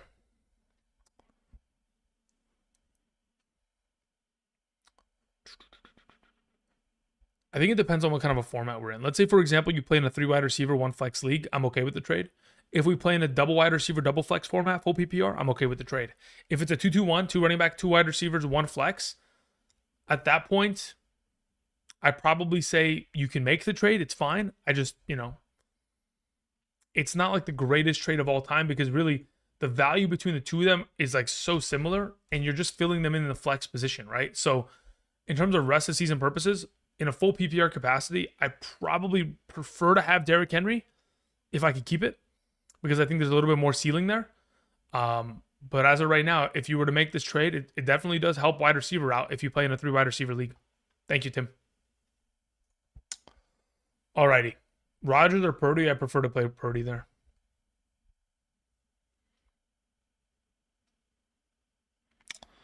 Okay, let's see here. What's going on with the game? Did they come back from commercial? Nope, not yet. Okay, no problem. Continuing on, we had a question that came in from Ryan Miller who says, wide receiver 2 in flex, Trey Tucker, Parker Washington, Tez Johnson. Okay, so as it currently stands, I would go with Parker Washington with no Brian Thomas Jr. and then Trey Tucker against the Dallas Cowboys. In the event in which the weather in about 35-40 minutes from now in Buffalo does not look as brutal, then I would play Tez over Tucker and I would play him alongside of Parker Washington. Thank you. Daniel Caps says, Andrew, need your help. Tez Johnson or Parker Washington? I'm just going to play Parker Washington there to be safe. Need 2 between Woody, White, and Aaron Jones. Play Woody and Aaron Jones. Thank you. Gibbs or Dowdle? Honestly, they're both incredible plays. I don't think there's a wrong answer between the two. Technically, though, where I have it currently structured, in like a half PPR on screen, I have Gibbs 2 spots ahead of Dowdle. So I go with Gibbs in that circumstance. Sebastian Gutierrez sends in a question. Says, Andrew, my brother in Christ, please see the chat. Okay, thank you very much. Says, full PPR. Start 2 wide receivers, 2 running backs, and 2 flex. Tedderall, McMillan, Devontae Smith, Igbuka, Pearsall, Harvey, Chase Brown, Etienne, Saquon, Kareem Hunt. This one is for all the marbles. The season is on the line. Okay, so you've got a lot of incredible options, to which as of right now, a wide receiver, I'm playing Devontae Smith and Emeka Igbuka, to which then I am starting 4 running backs. I'm going to play Saquon, Chase Brown, Harvey, and Etienne. That is my 2 wide receivers, 4 flex. That's what I'm doing. Thank you. Appreciate it, my man.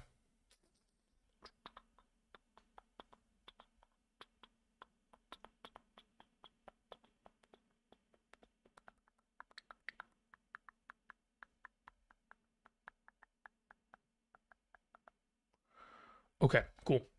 Took care of that question. Took care of that text message again. Daniel, you've been around the channel for a long time, Daniel Caps, so much love. Oh, could have been a Zach Ertz tutty. Oh my God, I'm sick to my stomach. Mariota, why, brother? Why? Zach Ertz is bleeding from the nose, and we can't get him a... I'm a crash out, guys. I can't do it. Okay. This guy needs to be banned. Get out of here. Okay. We had a question that came in from Christian Jackson, 3524. Says, start 2, Woody Marks, RJ Harvey, Rome Odunze. Genuinely in a full PPR, I think Rome might be the odd man out, but I think they're actually all back-to-back ranked. No, they're not. Harvey and Woody Marks are my 2. Oh, that's a half PPR. Hold up. Yeah, so this is the dilemma that we have, Christian Jackson. I answered this question for somebody earlier. I have them all back-to-back ranked. I have it at Odunze 1, Harvey 2, Marks 3. So if you're going to theoretically start 2 of them, it's Odunze and Harvey. But again, they're all back-to-back number 32, 33, 34 in my flex full PPR rankings. So ultimately, it's whoever you want. But that's how I have it ranked. Odunze, Harvey, Woody Marks in that order. Thank you. See it, speak it, believe it. Sends in a question. Thank you very much. Appreciate it. It says Gibbs or Dowdle. Yeah, we're going to go with Gibbs there. If I had to pick between the two, that's the direction I'd lean in. Thank you. Tyron Tracy or Ricky Pearsall? That's an interesting question. I think it depends on what you're looking for. I think if we're looking for like just floor of production, I feel like Tracy's also just, he's the guy. If Ricky Pearsall comes away with a tutty, it'd be nice, but it's kind of tough to predict. Okay. What do we have here in terms of... Did they kick a field goal? What's the score of this game? 13-13. They went for it on 4th and they couldn't convert, huh? HN has 12 points in a full PPR, which makes me sick to my stomach. Jalen Waddle got himself how many? 52 yards? I need to get him to 70 yards. We need 18 more yards. Please and thank you. Tua, turn the ball over. Do not turn the ball over. Thank you. Continuing on. Somebody asked Michael Wilson or Parker Washington. The rankings are on screen. Should be able to answer that, Carlos. I believe, if I'm not mistaken, in a half PPR on screen, I have Parker Washington as my number 31. Well, actually, no. It's shifted now that Waddle and Debo have already started playing. So between the two of them, I will play Michael Wilson. I'll just tell you that outright. Let's see here. We had a question from Scarter. 411 says Bowers at tight end, Kittle at the flex, DK Metcalf, Wando Robinson, or Walker. I would rather, let me see, in a half PPR, I would prefer to keep Bowers and Kittle in my lineup there, Scarter. Thank you. King Fred sends in a question. King, thank you very much. I appreciate it, my man. Tua, please throw the ball. Oh, my God. Get out of there. Get out of there. Get out of there. Throw it. Throw the fucking ball, brother. Oh, my. I don't want to talk about it. Sunday. Okay, happy Sunday, says King Fred. I'm in first place at 9-1 and first in points. Was able to trade for Jalen Warren. Now I have Taylor, Kyron, and Jalen Warren in the playoffs. I feel good about the playoffs runs. Thank you. You're very welcome, my good sir. Congratulations. Hopefully we can. I mean, obviously, job's not done. Got to make the playoffs, which you will, but you got to win it all. And again, you are one step closer to accomplishing that. Well done.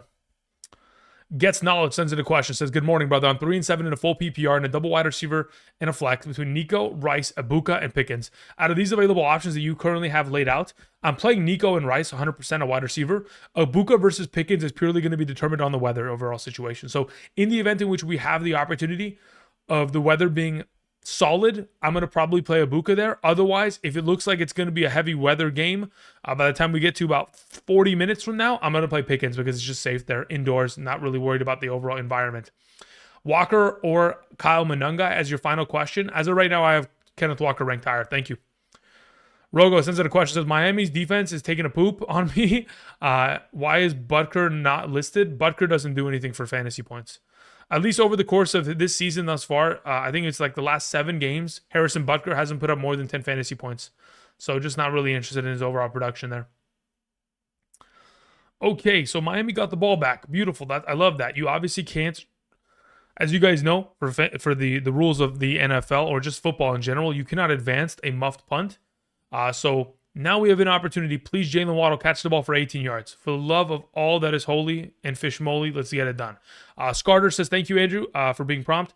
I didn't spend much spend on your channel because you're one of the top 2 favorite podcasts, live streams. My gut is telling me Kittle. Yeah, congratulations. Again, I think you're got a really good team, and I think you're in a really solid position to succeed. And I think based on what Kittle is going to have in terms of the overall upside of his performance going into this week with Purdy, I think you're in a. I mean, you've already set it up correctly. You've already. You know that your gut feeling is right, and I'm just here to confirm it. I'm glad to be able to help in any regard, and thank you for the kind words. Gabriel sends in a question. Thank you very much. Gabriel, your question is the following. Start 1, Sutton or Judy? I'd prefer to play Sutton as of right now. You could play Judy, but I mean, it's just a matter of do we trust Dylan Gabriel more than we trust Bo Nix? That's really the question, to which my answer is I'd probably rather trust Bo Nix. Thank you.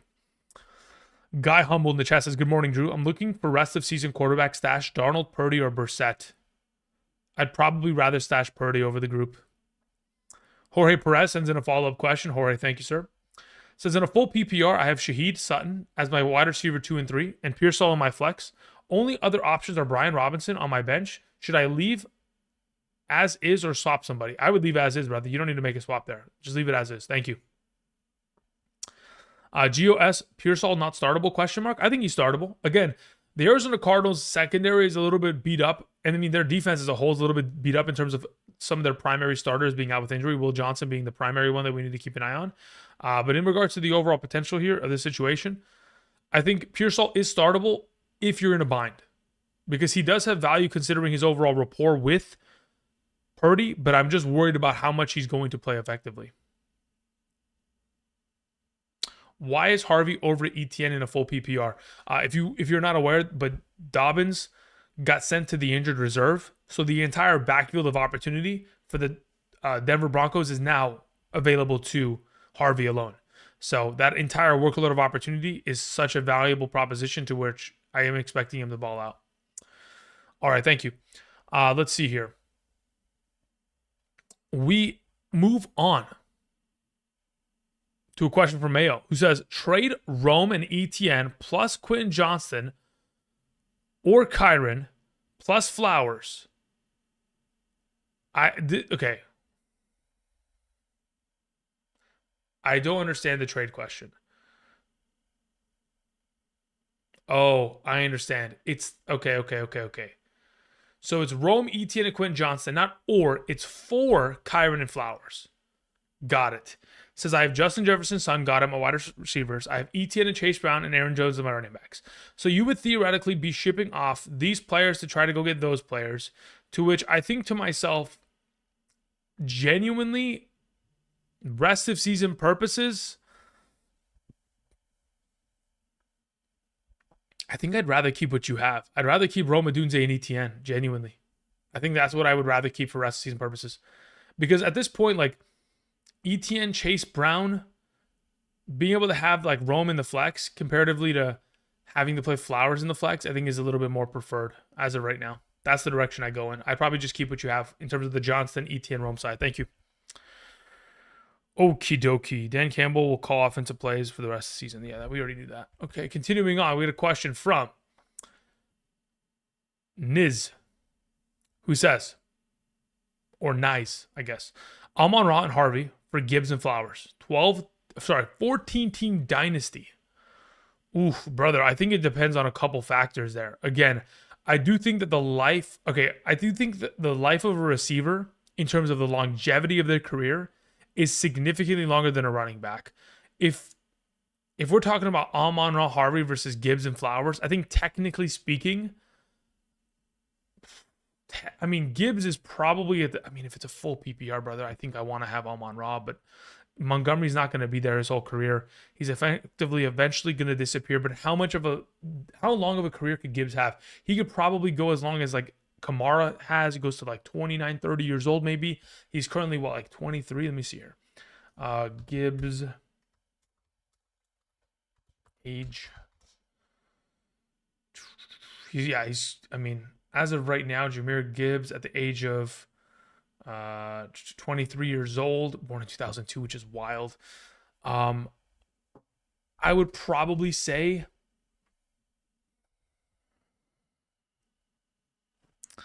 is Harvey the guy? Off of immediate thought, I think I just take the Gibbs side because I just feel like the elite running back for the longevity of what his career could potentially be. Once Montgomery goes away in Detroit eventually in due time, like, I feel like it's going to be pretty nuclear. If HN, big run, go to the house. Okay. Looks like we're not throwing the ball to Waddle, so that's going to obviously burn me. That's cool. Quentin Johnston or Gaston, am I dumb for even considering? I don't think you're dumb for considering. I think everything should be considered in fantasy, but in this case, I prefer Gaston. Going back to your question, nice. I'm going to take the Gibbs side, genuinely.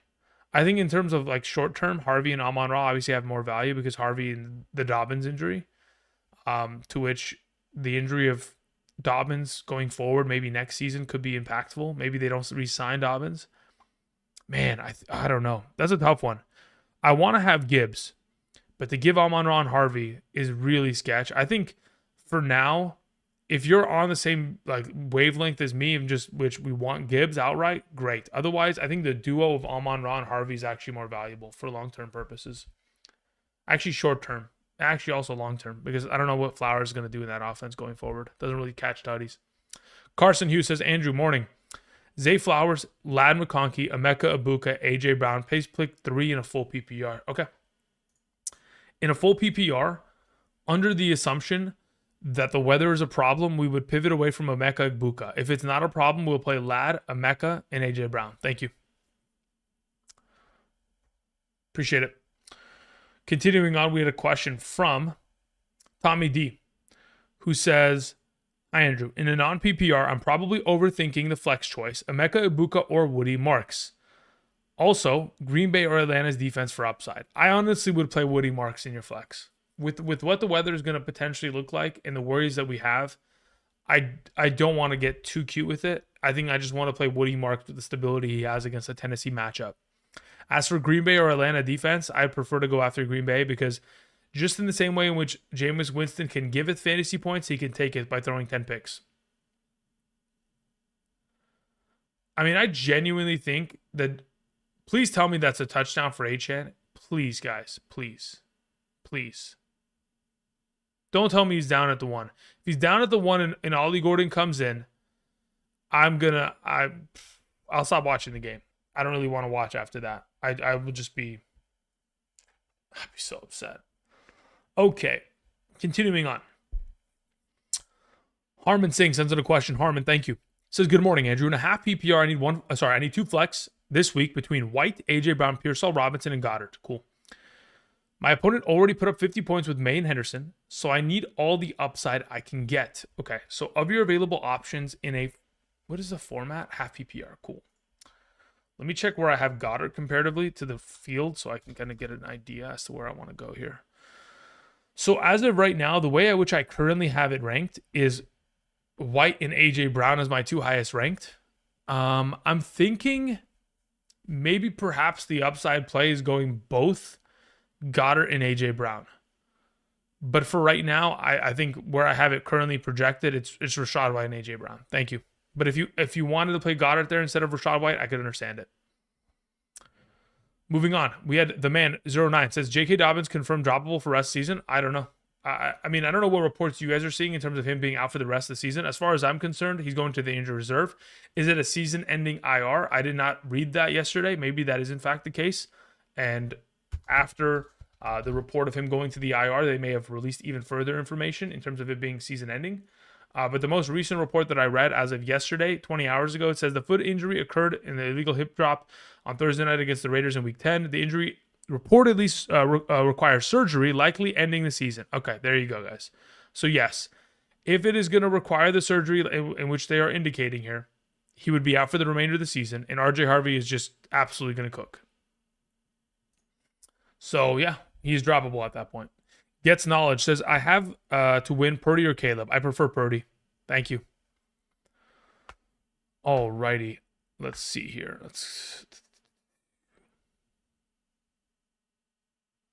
Sean says, hope you're well, Andrew. I am. Thank you very much. This is in a half PPR. Should I start Ferguson, DJ Moore, or Sean Tucker? I would prefer to play Jake Ferguson out of that group. Thank you.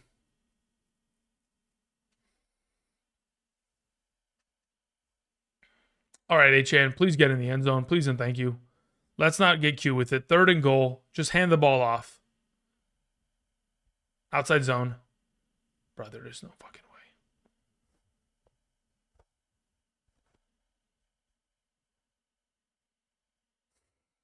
way. Guys, what is this? What am I watching? Brother, what number is that? That's 68? 68. What? 69. What are you doing? I mean, he's grabbing his foot while he's getting dragged. There's no way that's my offensive line. There's no way. HN. Okay, you know what the issue is? I think the play calling is the issue primarily. Like, if we want to design HN to get the ball, get him the ball on an outside toss. Like, flick the ball or legitimately toss it in his direction and give him a little bit of running momentum. Just trying to run it between the tackles is just not going to happen, man. I can't with this. Let him use his speed. Okay. Anyway, continuing on. Johnny Kilroy says, Christian McCaffrey, Jacobs, Warren, Judkins, and Hampton. I want to try to trade Jacobs for HN. Am I being too greedy or keep what I have? Why not? I don't think there's an issue with trading Jacobs for HN. I'm cool with that. There's no problem at all. If you can afford HN's bye week next week, great. If you can afford watching the game we just witnessed and being able to stomach the potential of this happening for the remainder of the season, which it probably won't. Wait, what happened to HN? Is he okay? Guys? He's not hurt, is he? Is he limping? Huh? Never mind. Do not trade for HN. I repeat, keep Josh Jacobs, Johnny Kilroy. I repeat, false alarm. Fire the... Oh my fucking God. Are you kidding me right now? He's limping off the field? Is this a serious... Oh my God. Not like this, guys. Please. We can't afford this. When I say we, I mean I. What is going on right now? Oh God, please.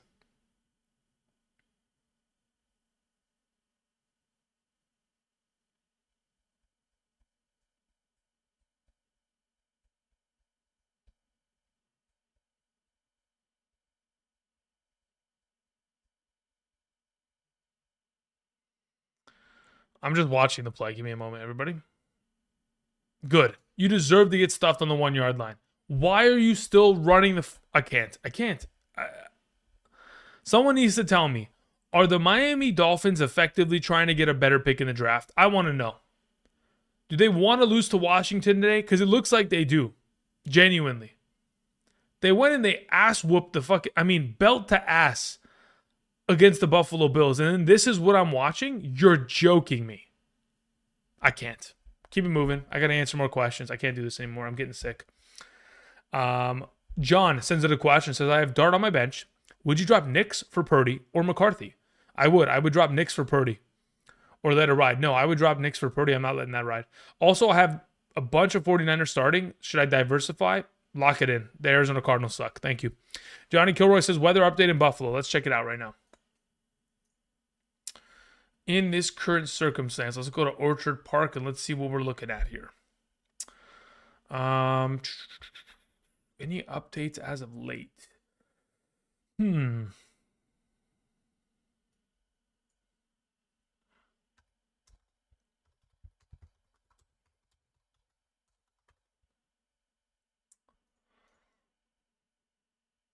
Okay.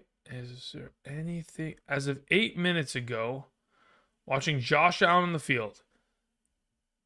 Guys, I'm looking at the weather, okay? I'm watching Josh Allen warm up as of 8 minutes ago. It does not look to me like I need to be worrying about playing Emeka Egbuka. It doesn't look like it. Okay? So, personally, I probably am playing Emeka Egbuka and I'm probably playing Tez Johnson.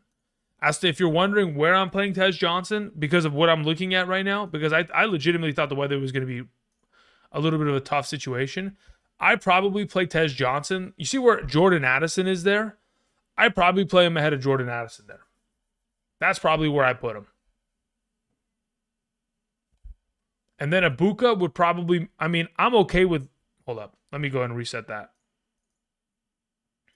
I'm okay with having Emeka Egbuka there at 14, but I'd be willing to even as far as put him right here at Devontae Smith at 12. I'd move him up.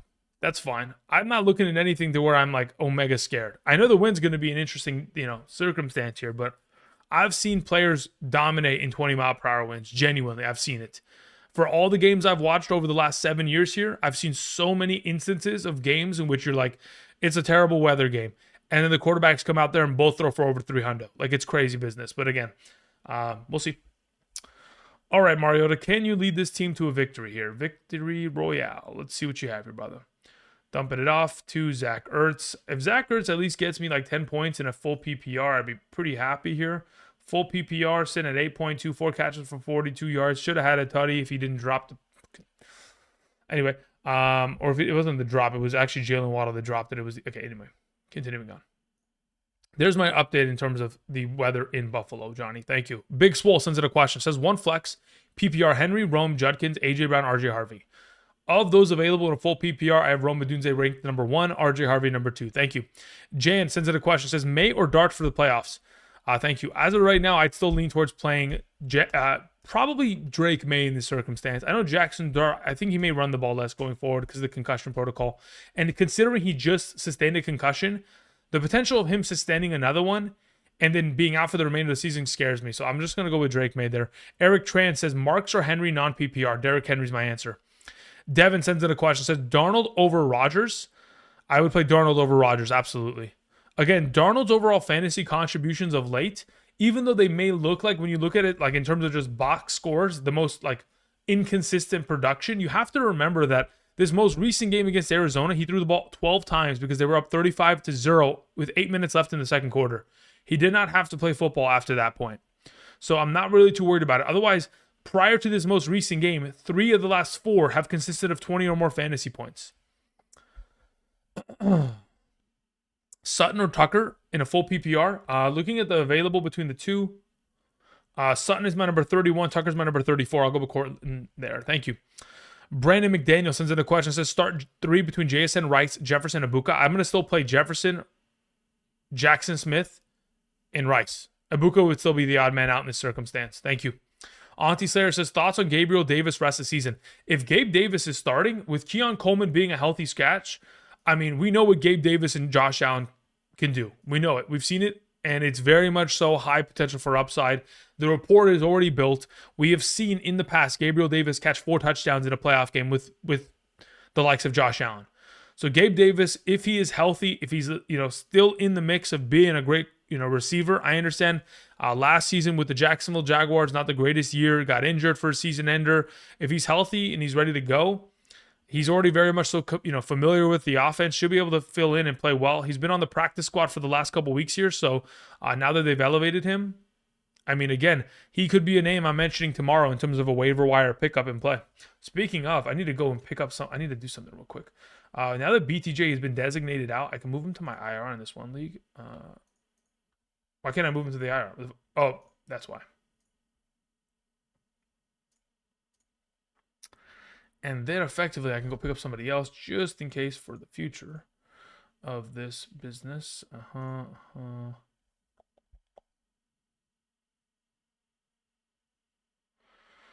Yeah, Gabe Davis has been picked up in, according to Sleeper, 54,000 leagues as of just this morning. Again, yeah, with Keon Coleman being healthy scratch, they may just make him inactive for the rest of the year because obviously 3 disciplinary actions, not really looking like it's trending well for his career. They may have already, they're leaning towards shipping him off here soon. But yeah, looking good there as of right now. Where's this? Let's do that. Player. Perfect. Okay. Continuing on. Let me go ahead and see what's going on in this game. Missed the field goal. And we move on. All right. Continuing on. We had a question that came in from Tim Schwartz, who says, different league, half PPR. I need to set 2 flex. Theo Johnson, Khalil Shakir, David Montgomery, Kyle Monangai, Troy Franklin, Jerry Jeudy, or Dallas Goedert. Of your available options in a half PPR scoring format, as of right now, I believe, let me see where I have, I think I might play both tight ends, to be totally honest with you. Yeah, if I was in a half PPR, I would play Theo Johnson and Dallas Goedert. There, Tim, thank you. Ali sends in a question, or Ali sends in a question. Says start 2, Sutton, Quentin Johnston, Judkins. I'd play Quentin Johnston, and I'd play Judkins. Thank you. Raul Matthew sends in a question. Raul, long time no see. Hope you're doing well. Says in a half PPR, Jake Ferguson, Michael Wilson, or Troy Franklin. Let me see where I have Fergie. I believe Fergie's probably the highest ranked of the bunch. Yeah, Jake Ferguson, half PPR, highest ranked. Thank you. Jared Smith says, H.N. hurt. Should I make a move now for Harvey? Would have to drop Laporta, have Gadsden. Should I make a move now for... I'm so confused. Is Harvey available in your league, Jared? If he is, you drop Laporta instantly right now to pick up Harvey. Absolutely, without a doubt in my mind. Absolutely. Garrett sends in a question. Says Steelers defense over Lions defense versus Philly. Judkins or Vidal. I prefer to play Vidal this week. As for the Steelers or the Lions defense, within my rankings right now, I have Pittsburgh as my... I mean, genuinely, I have Detroit's defense ranked higher. I don't know why I would play Pittsburgh's defense unless they're going to force 7 turnovers today. Who just racked all those yards right now? H.N.? Beautiful. We love that garbage time right there. We love it. Okay. So, I need, with all of my heart, Jalen Waddle to get 18 more receiving yards. Can he do it in overtime? Well, maybe, but we'll see. All right, we had a question from Devin Snow, who says, Swift or Rice, my man? You got to play Rashee Rice. 10 times out of 10, got to play Rashee Rice. No question about it. Rashee Rice should never even be in question as to whether or not he plays. Thank you.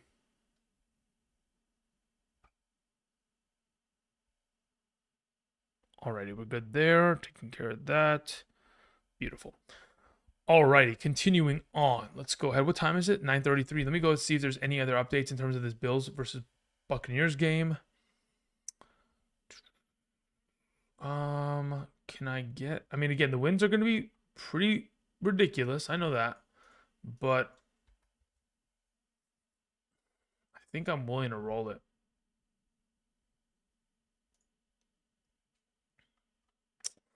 Let's go see if I can find anybody boots on the ground in Orchard Park real quick.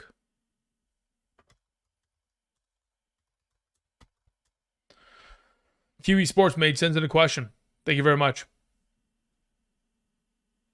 Kiwi says, no Pearsall, half PPR, pick 2 spots, flex Pearsall, Parker Washington, McMillan, Loveland, Theo Johnson. If I was in your position in a half PPR Kiwi, I would prefer to play Parker Washington and Theo Johnson.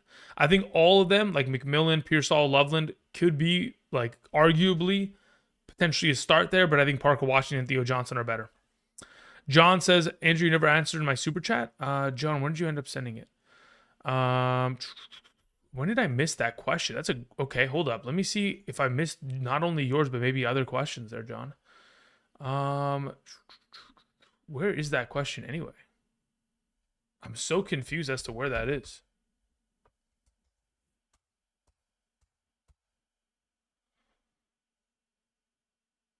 Yeah, I must have. Oh, I missed a couple actually. Yeah, there's a couple there. Okay. So, John says Kyron or Rome PPR. I would prefer to play Roma Dunze there. Thank you. Then the next question was from To The Max, who says full PPR. Would you drop Sutton for Franklin rest of the season? No, I would still keep Sutton. Then it was Brandon McDaniel, to which we told him to play JSN, Rice, and Jefferson. Okay, cool. So then we're good. We're caught up. Beautiful. Then we have Brian Weiss with the most recent question. Flacco, JJ, or Purdy? I'd play Flacco there, number 1. Adams or Addison? I would play Adams. Thank you.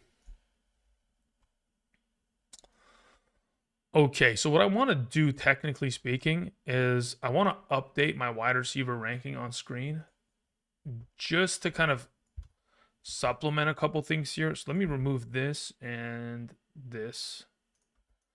And then let me move Abuka up a little bit just to kind of lock him in there. And then effectively move Tez Johnson back into my rankings.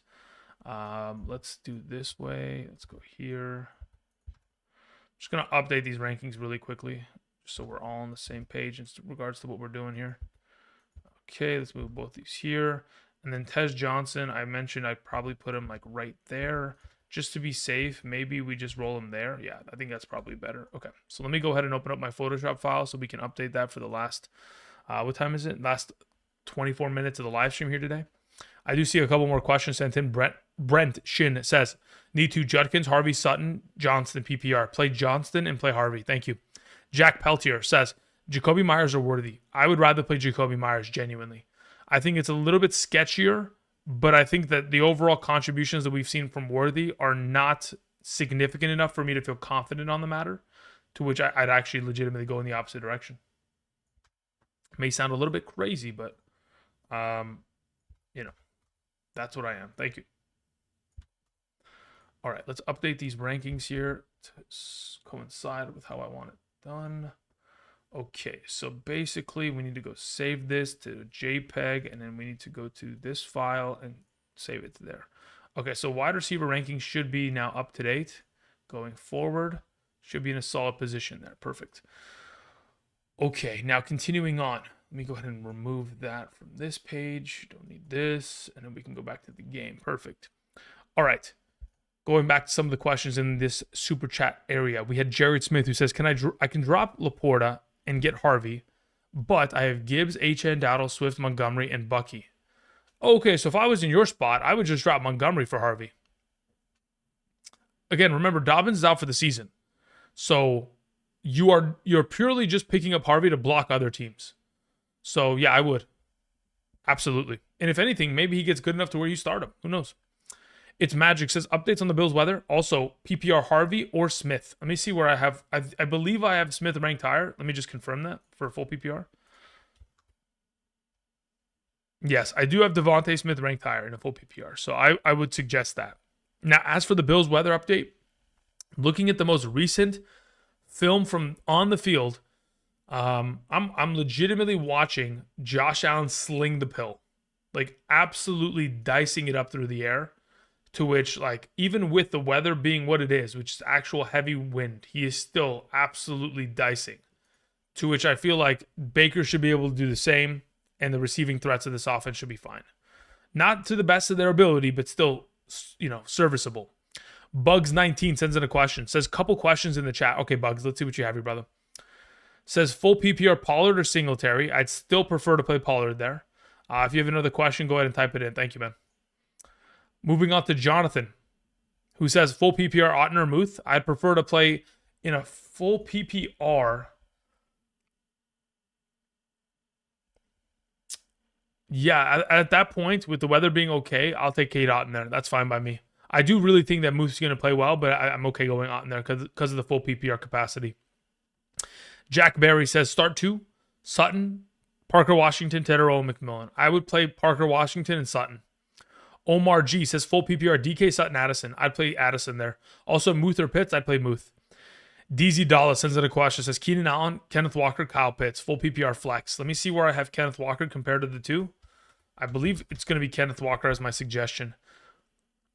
Kyle Pitts is lower ranked than him, and Keenan Allen is lower ranked than him. I'm playing Kenneth Walker there, genuinely. If you wanted to play the alternatives, you can, but I'm okay with Kenneth Walker here this week. Okay, so that's that. We've caught up effectively. Beautiful. Okay. Again, for those of you who are joining us this morning, welcome. Hope you guys are doing well. Again, thank you guys for being so patient. HN has 20 points in full PPR. Yeah, but he could have had 35 points, you know? He could have scored 3 tutties today. But again, you know, the Miami Dolphins are being the Miami Dolphins today. Jake Ferguson or RJ Harvey? Carlos, play RJ Harvey. All right, can we throw the football to Waddle? That's my only question here. Can we do it? Okay, handing it off. HN with another big run. Let's see, what is Waddle's receiving yards at? 52 yards still. So he's being just outright ignored against, quite frankly, one of the easiest matchups you'll possibly ever ask for in the case of Waddle. Comes away with 3 catches today. What a shame. What a bloody shame. Okay, continuing on.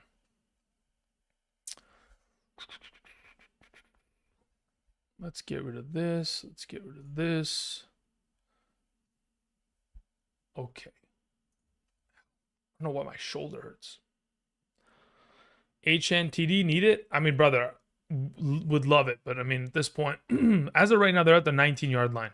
What I need is for Tua to drop back and throw a 19-yard strike to hit my parlay and to have Jalen Waddle score a toddy. That's what I need. Waddle dropped a wide open pass with 22 seconds left in the fourth quarter. I didn't see it. That sucks. That hurts.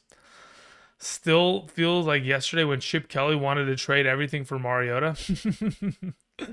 That's funny. Yeah, I mean, honestly, could have worked though. It could have worked. All right, let's see here. We had a question from Peter Clark. Peter, thank you very much. Peter says, Aaron Jones or Quentin Johnston, full PPR. Let me see where I have Aaron Jones comparatively to him. I have Aaron Jones ranked higher. Thank you. Next question from Ramen God. How confident are we with going JMO over Tet? I just don't see what Tet has done over the course of the last couple weeks, the last 4 games with, what's it called? Bryce Young to make me feel confident on the matter. So genuinely at this point, I'm very unimpressed with the overall passing attack of that offense, to which I feel just more confident rolling with what we have seen from Quentin Johnston of late, especially in a more advantageous position in terms of matchup. Okay, Wando Robinson or Zay Flowers? Star Power District. I'd play Wando Robinson there this week. Thank you.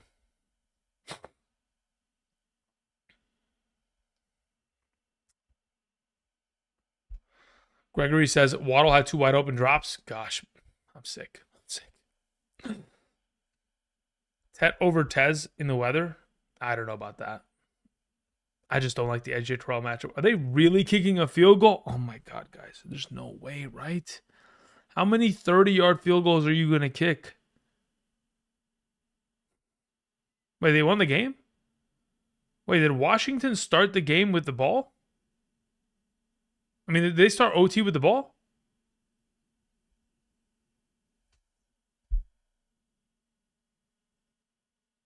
I'm so confused. That's how little I've been watching the game. I didn't even know that Washington had the ball to start overtime.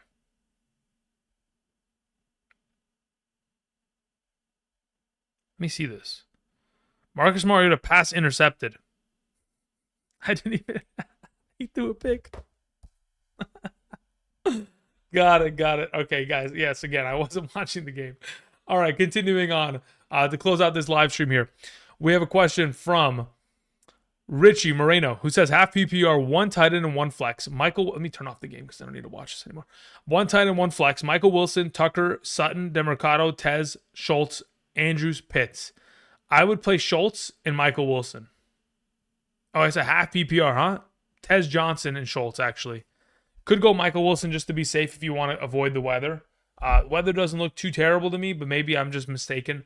But for now, I'm looking towards probably Tez and Schultz. Otherwise, Michael Wilson and Schultz. Thank you. All right, continuing on with the next super chat that was sent in. Walter Gregg sends in a question. Says, Michael Johnson.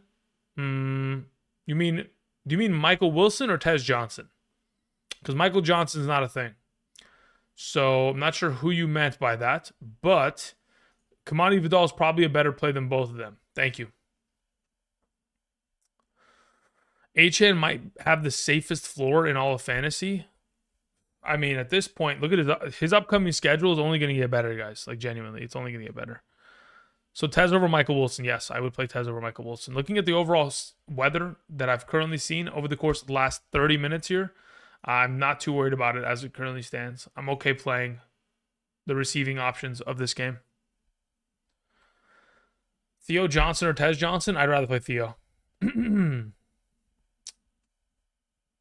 AAA says must start 2 half PPR. Aaron Jones, Rashad White, Sutton, Shakir, Parker, Washington.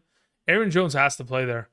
Maybe alongside of him, I go with like Shakir. I think that's probably the 1-2 combo in that circumstance. Youngberg 4 says Otten or Ferguson, full PPR, 6 point per touchdown, need the upside. I go with Ferguson, especially when you need a touchdown upside. I feel like Ferguson, again, considering he is one of the more premier red zone options in the National Football League. I believe he has the 6th most targets amongst all players in the red zone. I feel like he is just kind of the more likely upside player in that circumstance. Johnny Kilroy says, how do we feel about McLaughlin after the weather update? I think kicking is still going to be a little bit of an issue. Again, I'd probably look to try to pivot off of that if potentially possible. I could be wrong, though. It could be a solid kicking game. But for right now, the wins are going to be high. So kicking, I don't think, is going to be more likely than going for it on 4th down and stuff like that.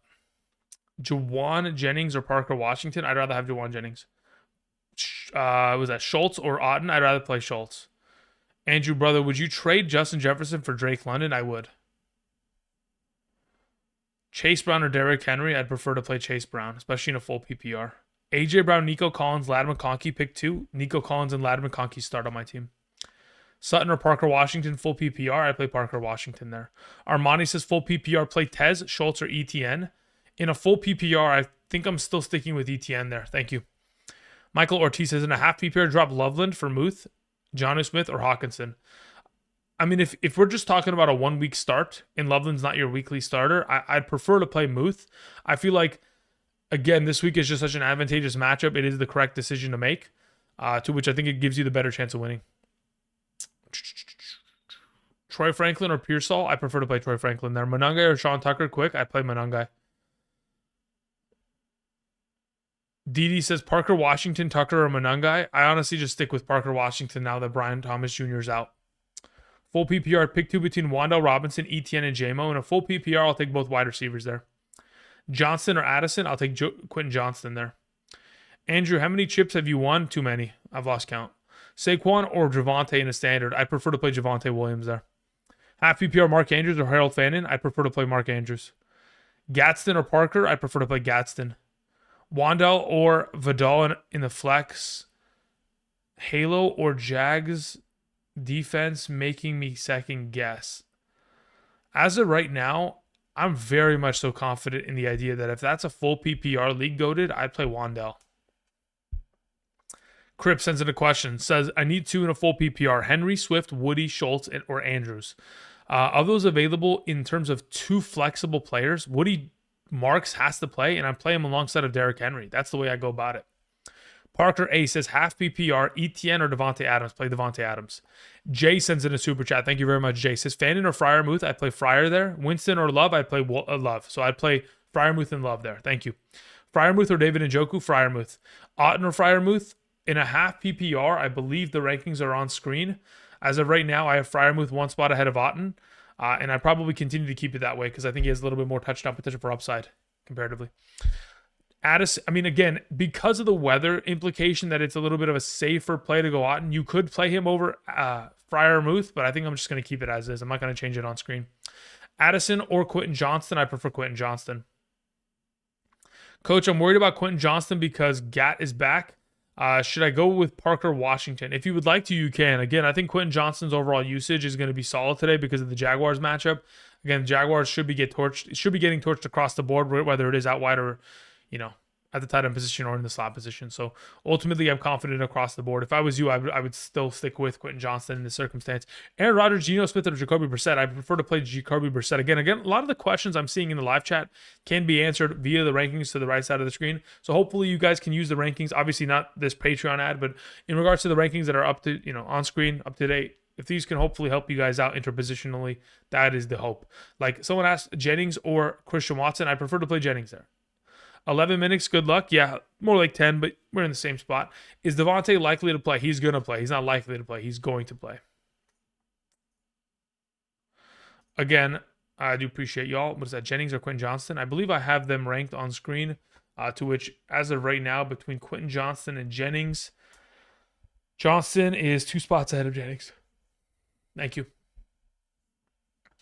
Alrighty. This was quite the long 4-hour stream. Again, this is probably the final 4-hour stream of the season, as this is the final game which will be taking place in Europe, which is, thank goodness, because these have been some difficult streams. 4 hours straight is not a cakewalk, I will tell you.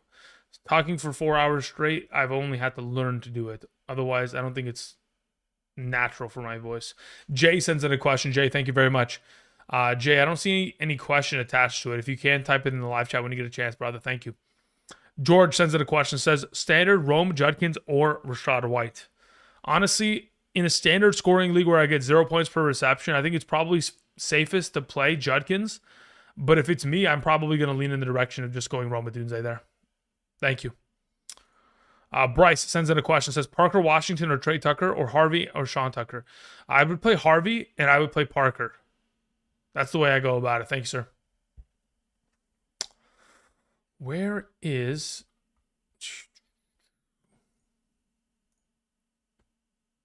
Jay's question? Yeah, I don't see anything from Jay. He hasn't typed anything in anyway. Okay, no problem. Devontae Smith or Jameson Williams on my bench? I'd rather play Devontae Smith. White or Montgomery? I'd rather play Rachaad White. Mark Andrews, Kate Otten, Dalton Schultz, pick one full PPR. Because of the full PPR format, I'm playing Dalton Schultz there. Parker Washington or Shakir? I have Shakir ranked higher, Jupiter. Theo Johnson or Parker Washington, full PPR? I have Theo Johnson ranked higher, Dolph. When I was a PE teacher, my my voice was toast. Yeah, I'd imagine as a PE teacher, as the PE teachers I've had in my life, I would imagine, yes, there's a lot of yelling.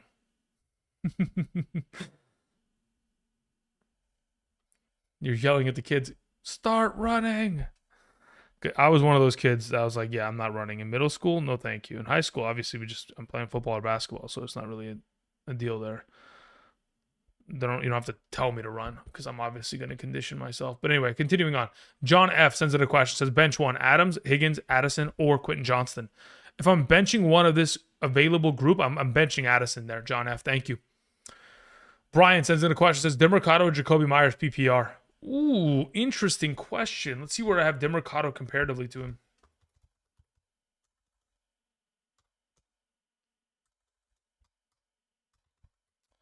As of right now, wow, it's close, but I have Demercado ranked ahead of him. Thank you. It's close, though.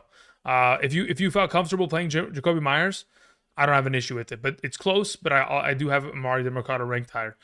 Football is Life says Judy over Lockett, right? Yes. Judy over Lockett. Kyron or ETN? I play Kyron there. Sutton or McMillan? I play Sutton. PPR Vidal or Quentin Johnston? As of right now, PPR Vidal. I have Vidal ranked ahead of Quentin Johnston in a full PPR. Thank you. Gadsden or Goddard? Play Gadsden. Okay, let's see if I can go back to John's question and see where he ended up typing in, or if he ended up typing in his question. If Jay, or sorry, not John, Jay. Jay says Chimere DK or Jameson Williams. Play Jameson Williams there, brother. Thank you. Ooh, you get 1 point per 15 kick and punt return yards. Okay, hold up. Let me do my research here. Chimere DK. I know he gets a lot of return stats, so I have to get an average here. as to what I could potentially anticipate to see from him. So as of right now, over the course of this season, when we're talking about return yardage, punt and kick return, I feel like what Shamir DK could potentially provide, considering over the course of this season, his return yardage has been absolutely nuclear. This most recent week, he had 117 kick return yards and 98 punt return yards. He had over 200 yards in kick and punt returns, to which alone is, I mean, let's see here. Doing the math, 200 divided by 15. We're talking about 13 extra fantasy points there. With a tutty, that's 20 points. Brother, I feel like if he does anything in the receiving game, he's a more valuable play because of the kick and return potential return yards there. I think you probably know best based on what they've performed at. If Shamir DK is as good as I think he is in that kind of a format, then I think that's probably the answer. All right, we move on to the next question, in which we have, let's see, Rogo says, so no Winston, even though Slayton is out, no 300 yards. Yeah, listen, with Slayton out, I think Winston is a lesser play. Therefore, that's why I'm pivoting away from Winston in comparison to where I had him earlier this week as a higher ranked player. Vidal or Judkins? Kevin, I would play Vidal. Thank you. Hinsley sends out a question. Says Harvey, Judkins, Pierce. I'll play Harvey there. Hinsley, thank you very much. Chris Rosado sends out a question. Thank you very much. Says pick 2.5 PPR. Tedderroll, McMillan, Parker Washington, Kyle Monangai. I would play Parker Washington and Tedderroll, McMillan there. Thank you. Edward Reynolds sends in a question. Thank you very much, Edward. Full PPR, Jennings or Judkins? In a full PPR, I would play Jawan Jennings against the Arizona Cardinals defense without Will Johnson. Thanks, sir. All right, Devontae or Ibuka, full PPR. I'll take Devontae Adams there. Thank you. Javonte, have your opponent sweating on Monday. My wide receivers starting are Jefferson, Nico. This is Cash Kid Cardi, been around the channel for quite a while.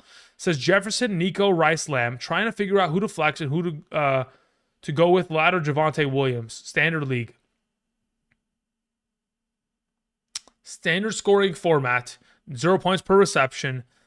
Honestly, I feel like Ladd McConkey's gonna go. I think I probably just go Javonte Williams for now. Because if I'm looking at my half PPR kind of rankings between the two of them, I do have Javonte pretty significantly ahead of Ladd, to which once we strip those receptions away, I think it just leans continuously towards Javonte there. So Javonte's my suggestion. Thank you.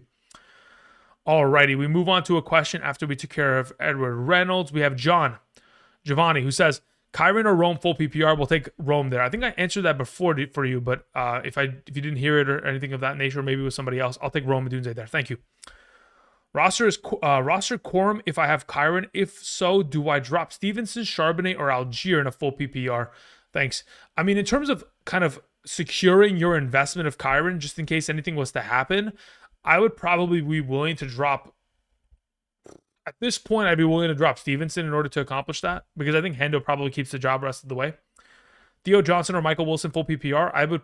Ooh, that's a great question. Let's see where I have Theo comparatively. Theo Johnson, Michael Wilson. I have Theo Johnson ranked higher. Thank you. Again, Jameis Winston is going to make him a pretty big play this week. Him and Wanda Robinson should be a lot better than they have been, hopefully, question mark.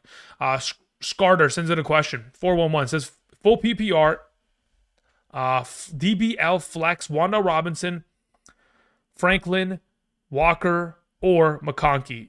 I'm not sure what DBL flex is. I don't know what that means.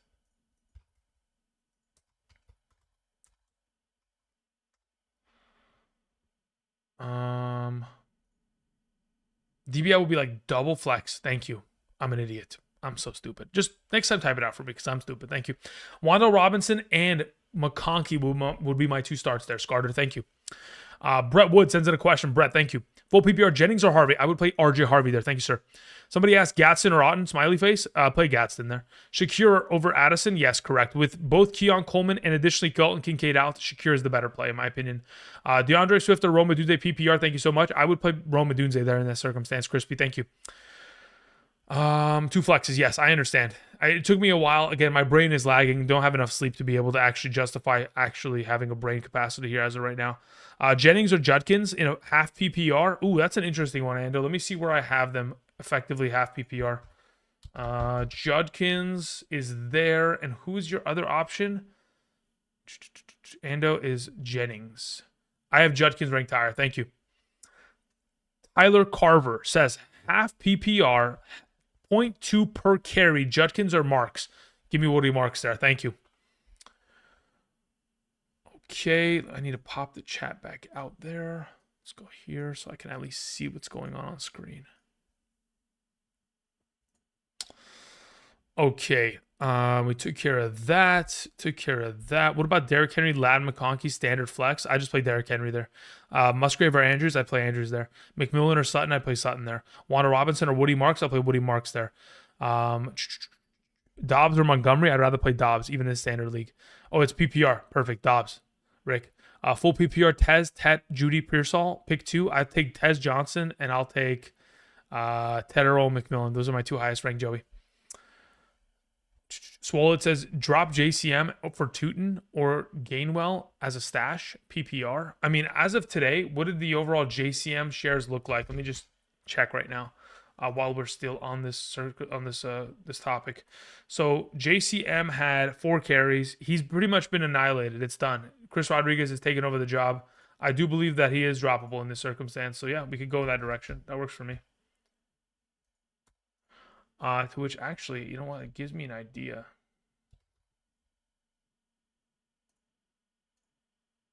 Has the game started? Yeah, games have started. Okay. It's 10 a.m., guys. Why are there ads on a live stream? What do you mean, why are there ads on a live stream? Have you never seen ads on a live stream? I think it's kind of a common thing. Okay.